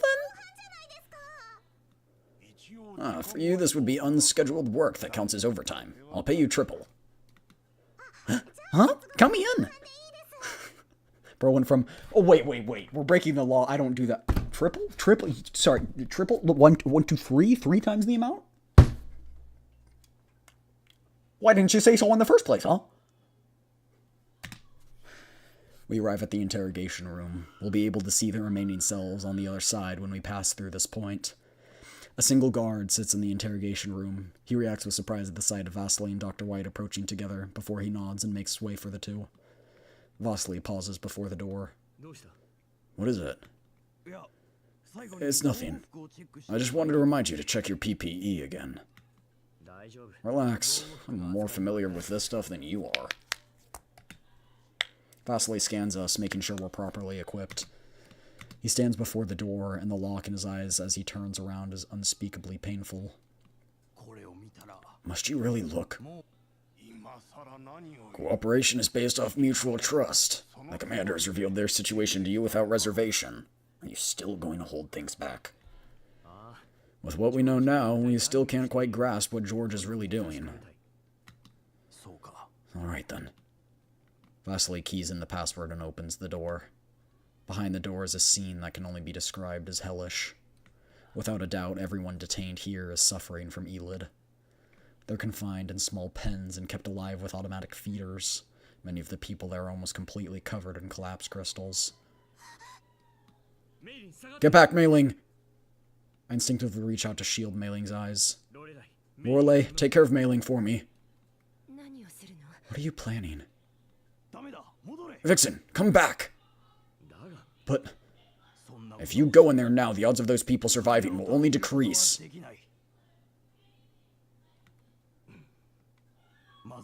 We can only truly save them by stopping George. Vasily quickly closes the door to hell. Things quiet down again, and the ghastly sights from a moment ago disappear like a bad dream. We all wisely remain silent, still recovering from what we just witnessed. The air remains stiff until I speak up. Vasily, what is all of this? The Elid-infected people you mentioned before were all locked up here? I think back to what he said previously. Are they being treated here? Treated's not the way to put it. George would never be so kind-hearted. So this is why George has little care for vaccines, but still accepts various infected and Mokosh. Just what is he planning? It's easy enough. Processed collapse crystals are valuable goods, and that's what he's after. Is he using them to grow them? George is thinking of using these people as an inexhaustible source of collapse crystals. There wouldn't be so many people who risk their lives to hunt late-stage Elid infected in yellow zones if they weren't so valuable. As far as I know, however, those are rare cases. Most subjects expire far before. Yeah, I've said the same thing, but he cares little for it. He thinks that with enough numbers, he'll get the results he wants. Many who are infected willingly put their remains on the line in deals with various organizations in exchange for their family's safety. If you ask me, this is all meaningless. The processing costs of these crystals are far greater than the value they provide. I've warned him over and over again, with the current R&D manpower in the Yellow Zone, proper collapse crystal production is nothing more than a dream. What he's doing here is pure cruelty and little else. Evidently, the unthinkable has become reality. George's reasoning was this: any lucrative business comes with great risks and costs. At the same time, people in the Yellow Zone are no cost at all. Yellow Zones have no lack of people. I struggle to assemble a proper sentence in my anger. I draw deep breaths and try and settle my emotions. Loreley takes my hand in hers, trying to comfort me how she can. He's clearly the most inhumane thing in all of the Yellow Zones. I don't care what George thinks, but those people are in there. They're someone's children, parents, and friends, not merchandise or guinea pigs. He recently accepted a proposal of mine to improve the conditions of the people using my designs. I thought the expenses of research and crystal processing would have tired him out already, but this whole business has been strange. With his disposition, he should have given up long ago. I think he discovered your identity early on, too. The idea to sell you off for money must have sprung up in his head. He really doesn't abandon any opportunity to make money, huh? A solely profit-driven man like George may be ruthless, but he wouldn't invest in something with no returns. Who is prompting him to gather the infected? Check fob. Paradius, come on, put it together. Does he have goals we're not aware of? An idea suddenly comes to mind. That's right, Vasily. What exactly is being produced in his pharmaceutical facility? It's similar to Erdis, but not quite the same. Do you think they're tied to the crystals? Maybe. He seems pretty adamant on keeping it a secret after all. Vasily shakes his head. I don't know. The meds are being used as a special supply of Erdis, but George has found out before I could get to the bottom of it. There was no more freedom of movement after that. Many people chose to follow me because they believed in me. And in the end... Vasily turns toward the door again. His voice trembles. That's why I told you. Those who enter this prison never leave. I can't fail again, Vixen. It's not that I don't want to fight back. It's not that I don't want to accept your support. I would give my life to see this battle won. I just can't let those who believe in me... Is that why you willingly let yourself rot away? What was the cost of the agreement you came to? He remained silent. George held Makosh hostage, preventing you from ever returning to the city even if you had the keys. You continue to work on the city's infrastructure for the sake of the people who live here. George knows that all too well. That's why he left you there, humiliated you, and even continued to take advantage of you. That's why Makosh's sewers handle so many of the city's necessary functions. It's because Makosh's best engineer will never be able to see the sun. I've never doubted that what I did was right. You always have the trust of other people on your shoulders. Why don't you try trusting someone else for once? Vasily intuits my meaning. He mulls it over and eventually gives me a slightly strained smile. I can't lose again. I know how we can guarantee victory. Commander, I can provide more than just intel, you know. From what I've learned in my investigations, taking over Makosh should be no problem. All the pieces start falling together. All the problems seem to straighten themselves out. The scent of danger floats in the air. I've felt the sensation many times before. I may not get away from this in one piece, but I'll never doubt my reason to fight. I will not allow those regrets to become a thorn that pricks my heart whenever something like this happens again. I turn to Loreley. She must have made preparations before we even met. She notices my gaze and cheekily flutters her eyelids at me as a tease. This is no longer just a jailbreak, it's a... Alright. Then let me try this one more time. Time for you to do your thing. Oh, and then when he takes over the fan, we're gonna sell him the vegetables. And we're gonna become the Tomato Emperor! Alright, I'm gonna go to the bathroom real quick. I'll be right back, Okay? BRB.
My voice is getting, my throat is getting sore.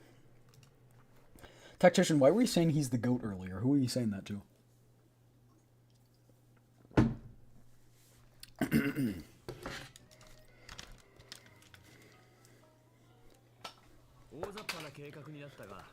It's rather rough, but it should be enough to deal with George. We'll just have to improvise the rest once we manage to contact the others. No objections. I'm entirely at your command. The support fire I can call in will be on standby. I put two and two together, thinking back to the heavy packs she brought onto the car. I'm just some engineer that got dragged in all the chaos. Well, you and SKK are technically synonymous, so yes.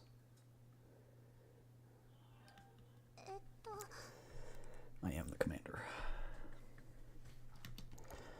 Mei Ling's expression appears conflicted. What is it, Mei Ling? Commander, could I speak to you in private? Made up your mind, have you? I'll go check on the controllers, then.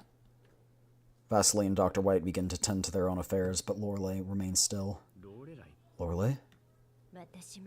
I'm gonna demand more of you, too, if you're going to favor Miss Mei Ling like this. It isn't like you to say something like that.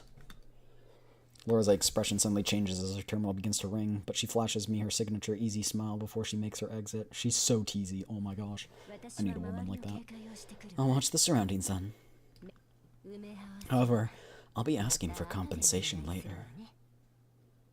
You're gonna want another round? I'm already gonna be exhausted after how many rounds I owe you. Mei Ling begins to put together her words as Loreley walks off into the distance. Commander? Don't worry, Mei Ling. It's fine. How am I supposed to not worry? All of this is so dangerous! If something unexpected happens, you can go straight back to the 11th Bureau with the old gentleman. You won't be touched by the turmoil that way. No matter who George has behind him, the Bureau isn't something he can treat lightly. That's not what I'm worried about! She becomes visibly unhappy, as if I've missed the point entirely. Her new expression starts to clue me in on what she's thinking. Are you upset at me because of what happened before? You're not a doll, you're human. In fact, you're a good, proper engineer at that. I can't help but think back to when she was younger. I reach out a hand and stroke Mei Ling's hair like I used to. Come to think of it, it's been quite a few years since I last did that. I think I stopped doing it because the dolls would think I was treating Mei Ling like a kid, even though she had already grown up. Mei Ling seems a little unsure what to do as she flushes red and shuts her eyes. That's not what I meant. She grabs my hand and stops me.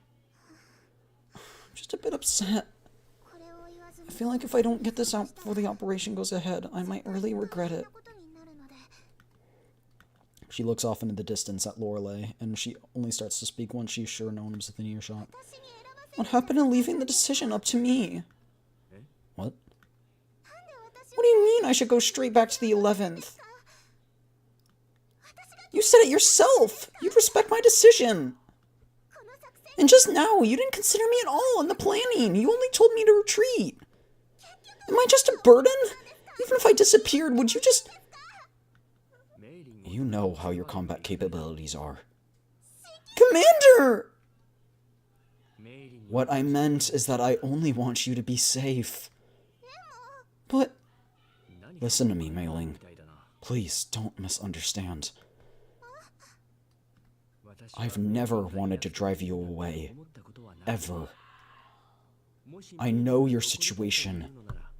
Don't you want to go home and have a look? I'd be happy if you wish to stay, of course. But it's more important that you make the decision without my influence. It's not about leaving or staying for someone. You need to make a decision based on what you want. What's with you all of a sudden? Am I suddenly rambling and leaving you with no space to speak? Yeah, you're definitely doing that! Was that not what you wanted to hear? Or did you want me to handcuff you to the bed to stop you from leaving or something? I heard that's popular among young girls these days. You're not part of that crowd, are you? Ayo! That's not what I wanted! No, I've never thought of those things either. I'll admit that asking you to retreat first is a little selfish desire of mine. I want my most important family to be safe because I don't want you to be harmed. That's all I wanted to say, Mei Ling. The upcoming decision is yours. Where's the fan art, Twitter? Where's the fan art of me and Loreley? I look at Mei Ling sincerely, and I take the chance to tidy up her ruffled hair. She finally looks up at me as if she's come to a resolution. A piercing ringing fills the air, and I look in Loreley's direction for answers. She throws me an inquisitive look in return. Unlike the time in prison, her intimacy carries a sense of distance with it once she drops her character. I couldn't hope to guess at what she's actually thinking. There appears to be something deeper, something I cannot touch hidden behind her affection. Perhaps the chance just hasn't presented itself yet. Bro, she just wants to breed you. I'm just gonna say it straight up. I gesture for her to tell me about the situation. Mei Ling, there's an emergency. This will have to wait for next time. No. Loreley returns to my side. There's a new terminal in her hand that I don't recognize. It's the prison's dedicated line. Should it be George or Thea on the other side? Should I take care of it for you? I'm rather good at handling these situations. Loreley would often take her leave to take care of such calls during the last few days here. I have no reason to doubt her abilities in handling them. There's no need this time. You mean to say? Put it through. I'll speak to him. Oh, my apologies. The guards seem a bit occupied. Would you mind waiting for a while? What did you say? No need to get so angry. Oh, Gross has got him. Gross has got him. Outsiders are not typically allowed in the sewers as a whole, much less the prison. I only agreed to contact the guards since it was a special occasion. You were looking for my good friend. How long are you going to keep up the act for? They went to great lengths to find George and get close to the prison, but now they're unable to enter the prison while George plays dumb. You've locked him up in your underground prison. There's no need to hide it. How could I? I'm a man who loves good business. Why do I lock up my good friend and business partner in jail? I was most distraught when I heard that the Tomato Emperor had been the victim of robbery and gone missing. I'll assist you in your search, but I will insist that it was not me. Even I am bound to get upset when such accusations are levied, you know. Don't think that everyone else is blind to the truth. Drop the act! Grozev's never looked so angry before. Horrid. Assist me in combat. Leave it to me.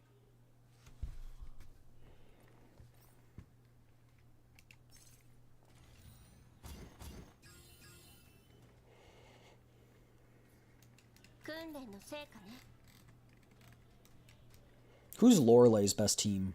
Hot? Indeed hot.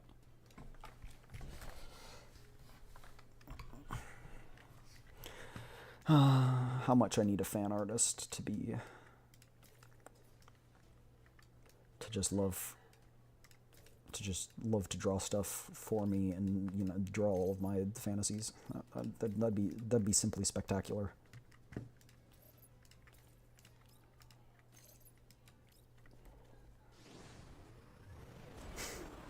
Apparently she's good teamed up with Sakura and Lewis. I have Lewis, I think. I don't have Sakura. I thought she'd be good with Chungji. No?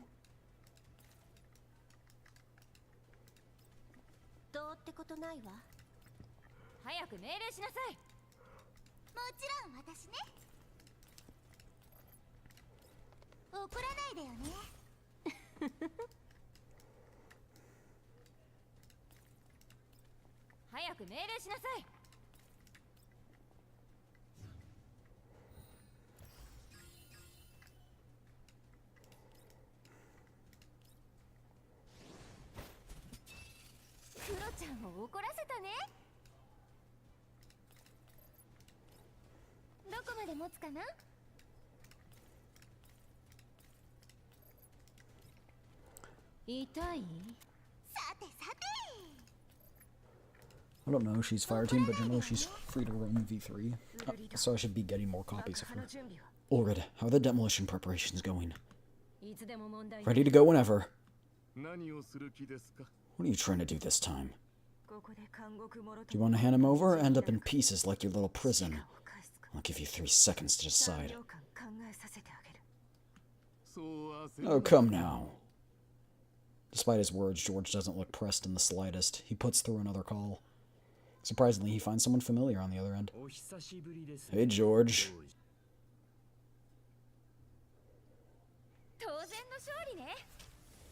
Oh, I'm so ready to kick his ass.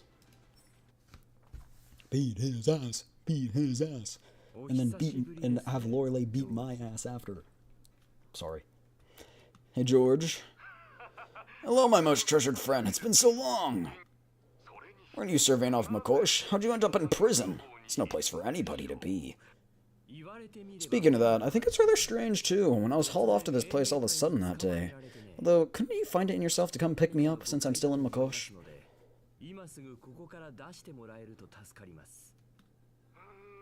That might be a little difficult. The subterranean systems in Makosh are complex, and you might not know this, but there's a dictator hiding down there. His name's Vasily. He's claimed the underground as his domain. Even I can't step foot there easily. Do you see a madman while you're in prison, all dirty and filthy? Should be a bit more careful. Commander, don't believe what he's saying! Groza? It's me. Ulrid's here too. The others...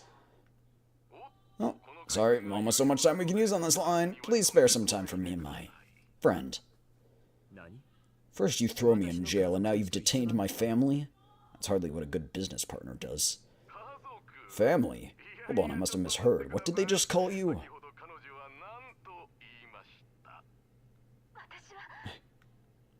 Was that Commander? His tone only becomes more exaggerated as he puts a hand over his mouth. What a familiar title. Wait, there's this one internationally wanted criminal who's referred to in a similar way.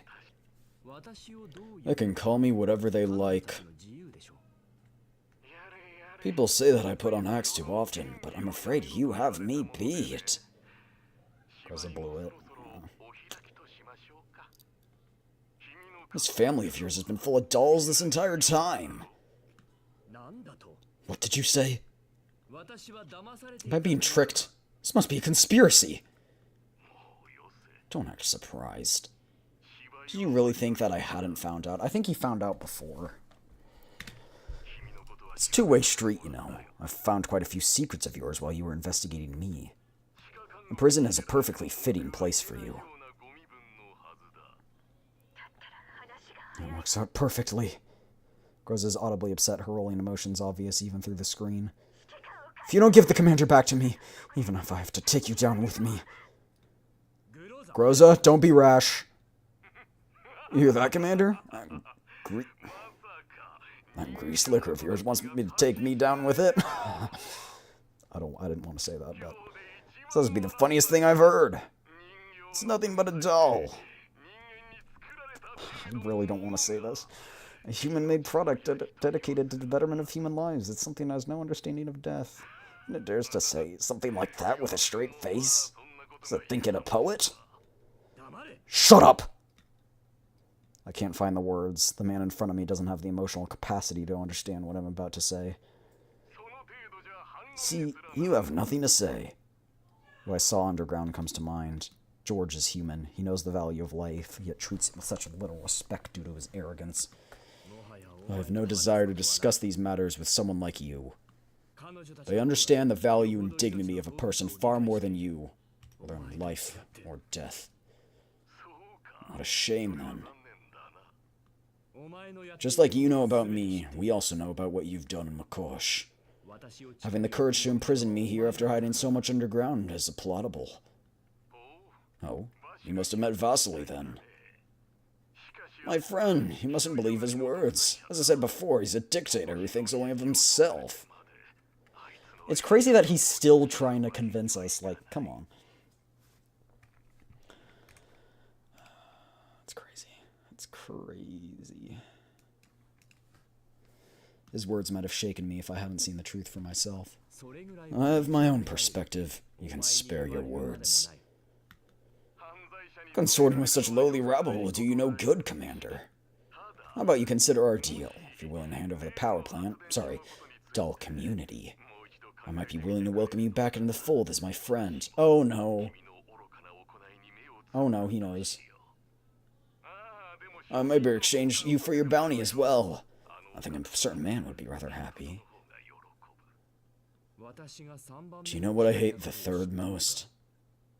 No, but I'd be happy to learn. Being threatened. Do you have any idea how many times I've been threatened by things many magnitudes greater than you? You seem nothing but a pebble underneath them. Looks like the deal is off, then. You'll miss having me as your friend. Friend? You? Enjoy your last 3 days in Makosh. This place won't be yours for much longer. Not that it ever was in the first place. What was stolen must be returned. This is the very first time George's face brims with anger, in stark contrast to his usual comical demeanor. His passion and approachability are nothing but lies. I finally see the heartless glint in his eyes. Groza, Ulrid! I'm here, Commander. Present. Hold on. I won't keep you waiting for too long. Received. You got it. Thank you for the hydrate. Great that just ended too, so I can hydrate. Cheers.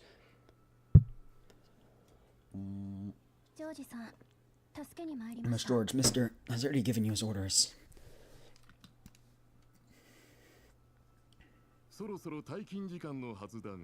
Aren't you about to knock off? There's a request from someone higher up, and he paid me extra overtime.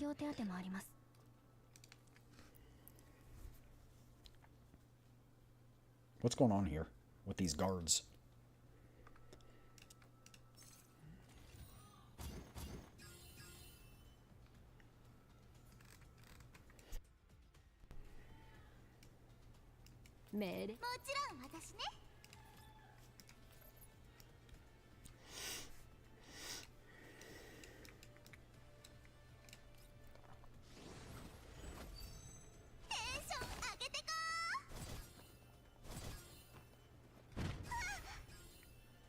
If I choose those little, like, follow-up attack things, I will say I'm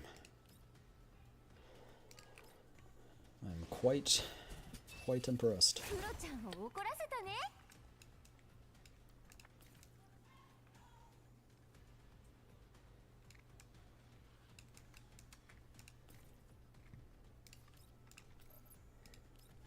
ここからが本番よ。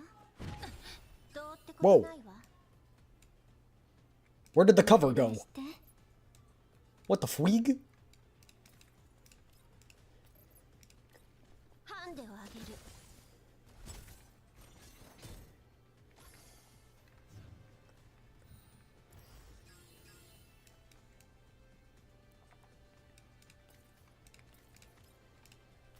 Ugh. Despicable. もちろん私ね。怒らないでよね。命令して。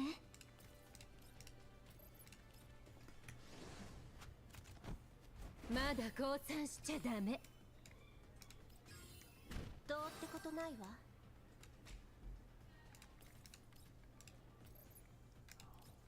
ハンデをあげる。早く命令しなさい。404を敵に回したのが運の尽きよ。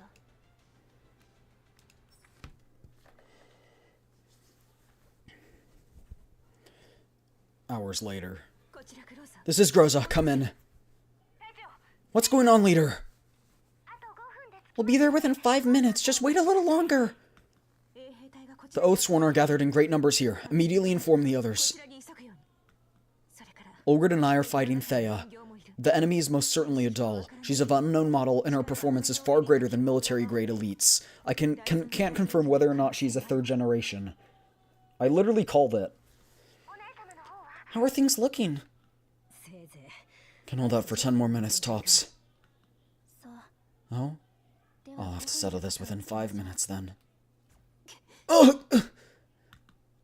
Thea moves faster than Groza can evade. She appears in front of Groza and swiftly fires a laser that penetrates Groza's shoulder. グローザー。 Groza! 来ないで。 Stay away! 隊長。 Leader, what happened? Groza doesn't bother evading. She grips Thea tightly with her other hand so hard her fingers sink into the foe's frame down to the knuckle as sparks fill the air. 無駄なことを。 Meaningless struggle. Thea remains nonchalant, only showing signs of displeasure as the accessories on her clothing become casualties. せめて。 At least, あな I た can still remove things like you from the commander's way! グローザー。 What are you doing, Groza? I can't help but worry as I hear such a sentence the moment I connect to command the battle. Groza, stop what you're doing immediately. Put your own safety first. Commander? You're back? Yes, I'm currently on the streets. Minute out. No, maybe less.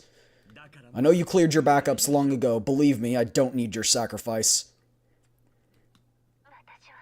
I didn't. I'm taking over command, Groza. Battle's hardly progressing as planned. Ulrich and Groza are struggling to hold out against Thea, and the Oathsworn encirclement remain a concern. Can't wait to put her in a maid outfit. Groza? Is Groza getting a maid outfit?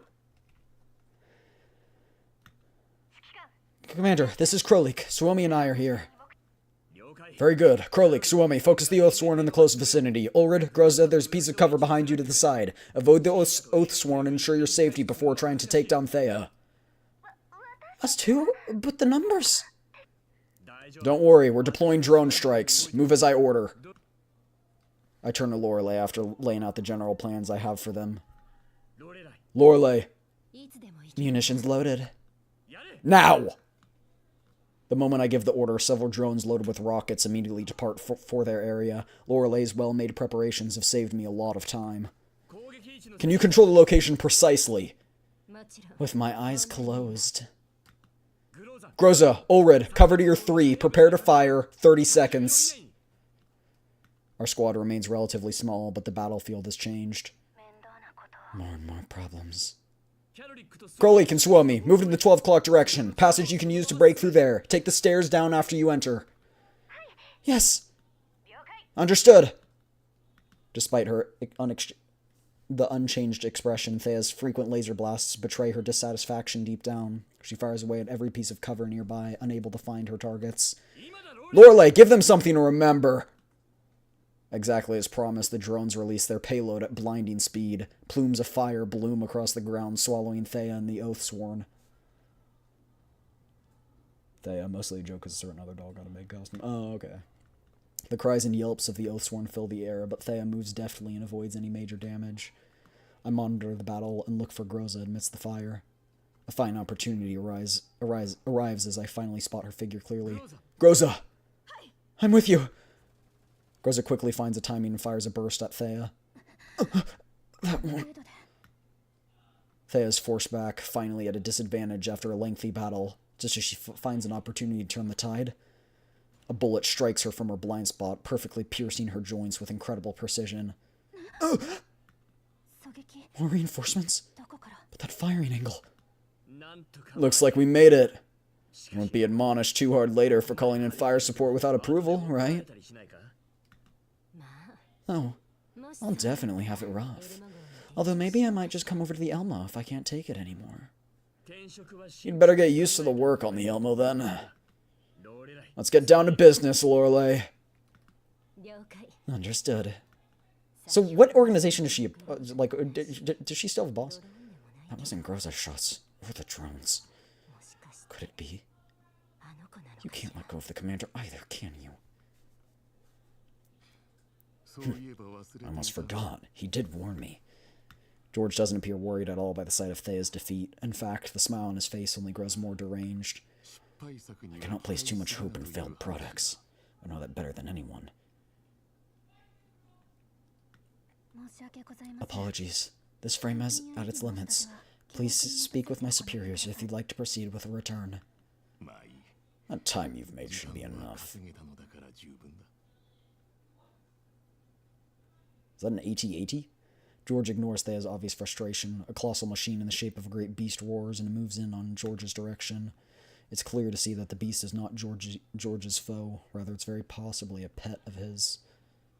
It flaunts its staunch layers of armor, spiked defense systems, and mounted heavy cannon that contrasts with the rest of its visuals.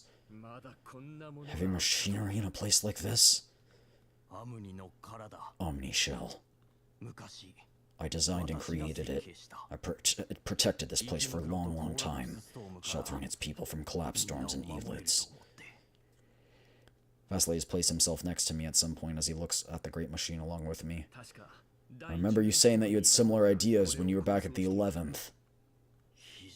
I wanted to be a fortress that sheltered this place, an impenetrable shield. But now...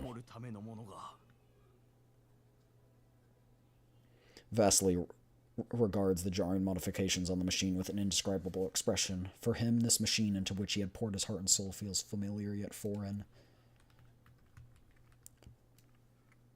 I think Ulrid's hurt. And once carried out his will, saving the residents of Makosh from the grasp of elids and collapse storms.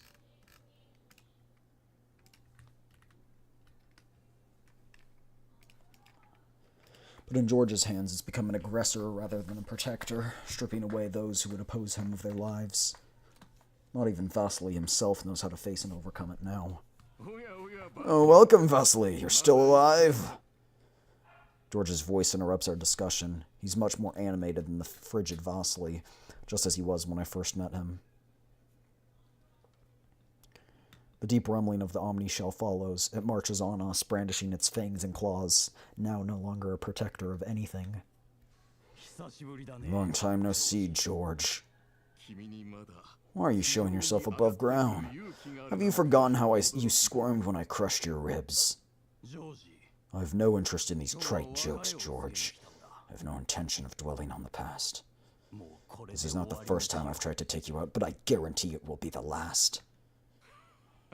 Ugh, what are you saying? You've never succeeded, have you? A third-rate mechanic flaunting your mediocre skills. Who brought Makosh's wealth beyond imagination? Who took it from a little more than a meager settlement to a thriving trade city? Won't you tell me, Vasily? If you would have just listened, if you would have just gotten out of my business's way, happy to let trash like you live the rest of your days in Makosh, still immersed in your hero's dream. Who's the one dreaming here? Aren't you thinking about how you might get this piece of trash here on your side? This is not the first time I've given you an offer, but I guarantee it'll be the last. Then my answer will be the same. You do not stay in Makosh for the people. You remain here because you seek business. So what? What is the most plentiful resource in the Yellow Zones have, you think? I conjure up a million ways for you and the others to produce value. Both you and them should be thanking me. Have you always thought this way? Vasily, my friend, do you know how much a man from the Yellow Zone can produce over the course of his life? If you know the answer, then you'll understand how necessary my work is. Never mind that. Have I not fulfilled your needs? You've been so cooperative in sculpting you as a hero in the public eye, too. All to make that silly, childish dream of yours reality. Do you think that my people are unhappy? Do you truly think that a life of poverty beleaguered by pain is better than what they have now? Now hurry and scamper back to your sewer. I'm not here to talk about this with you, George.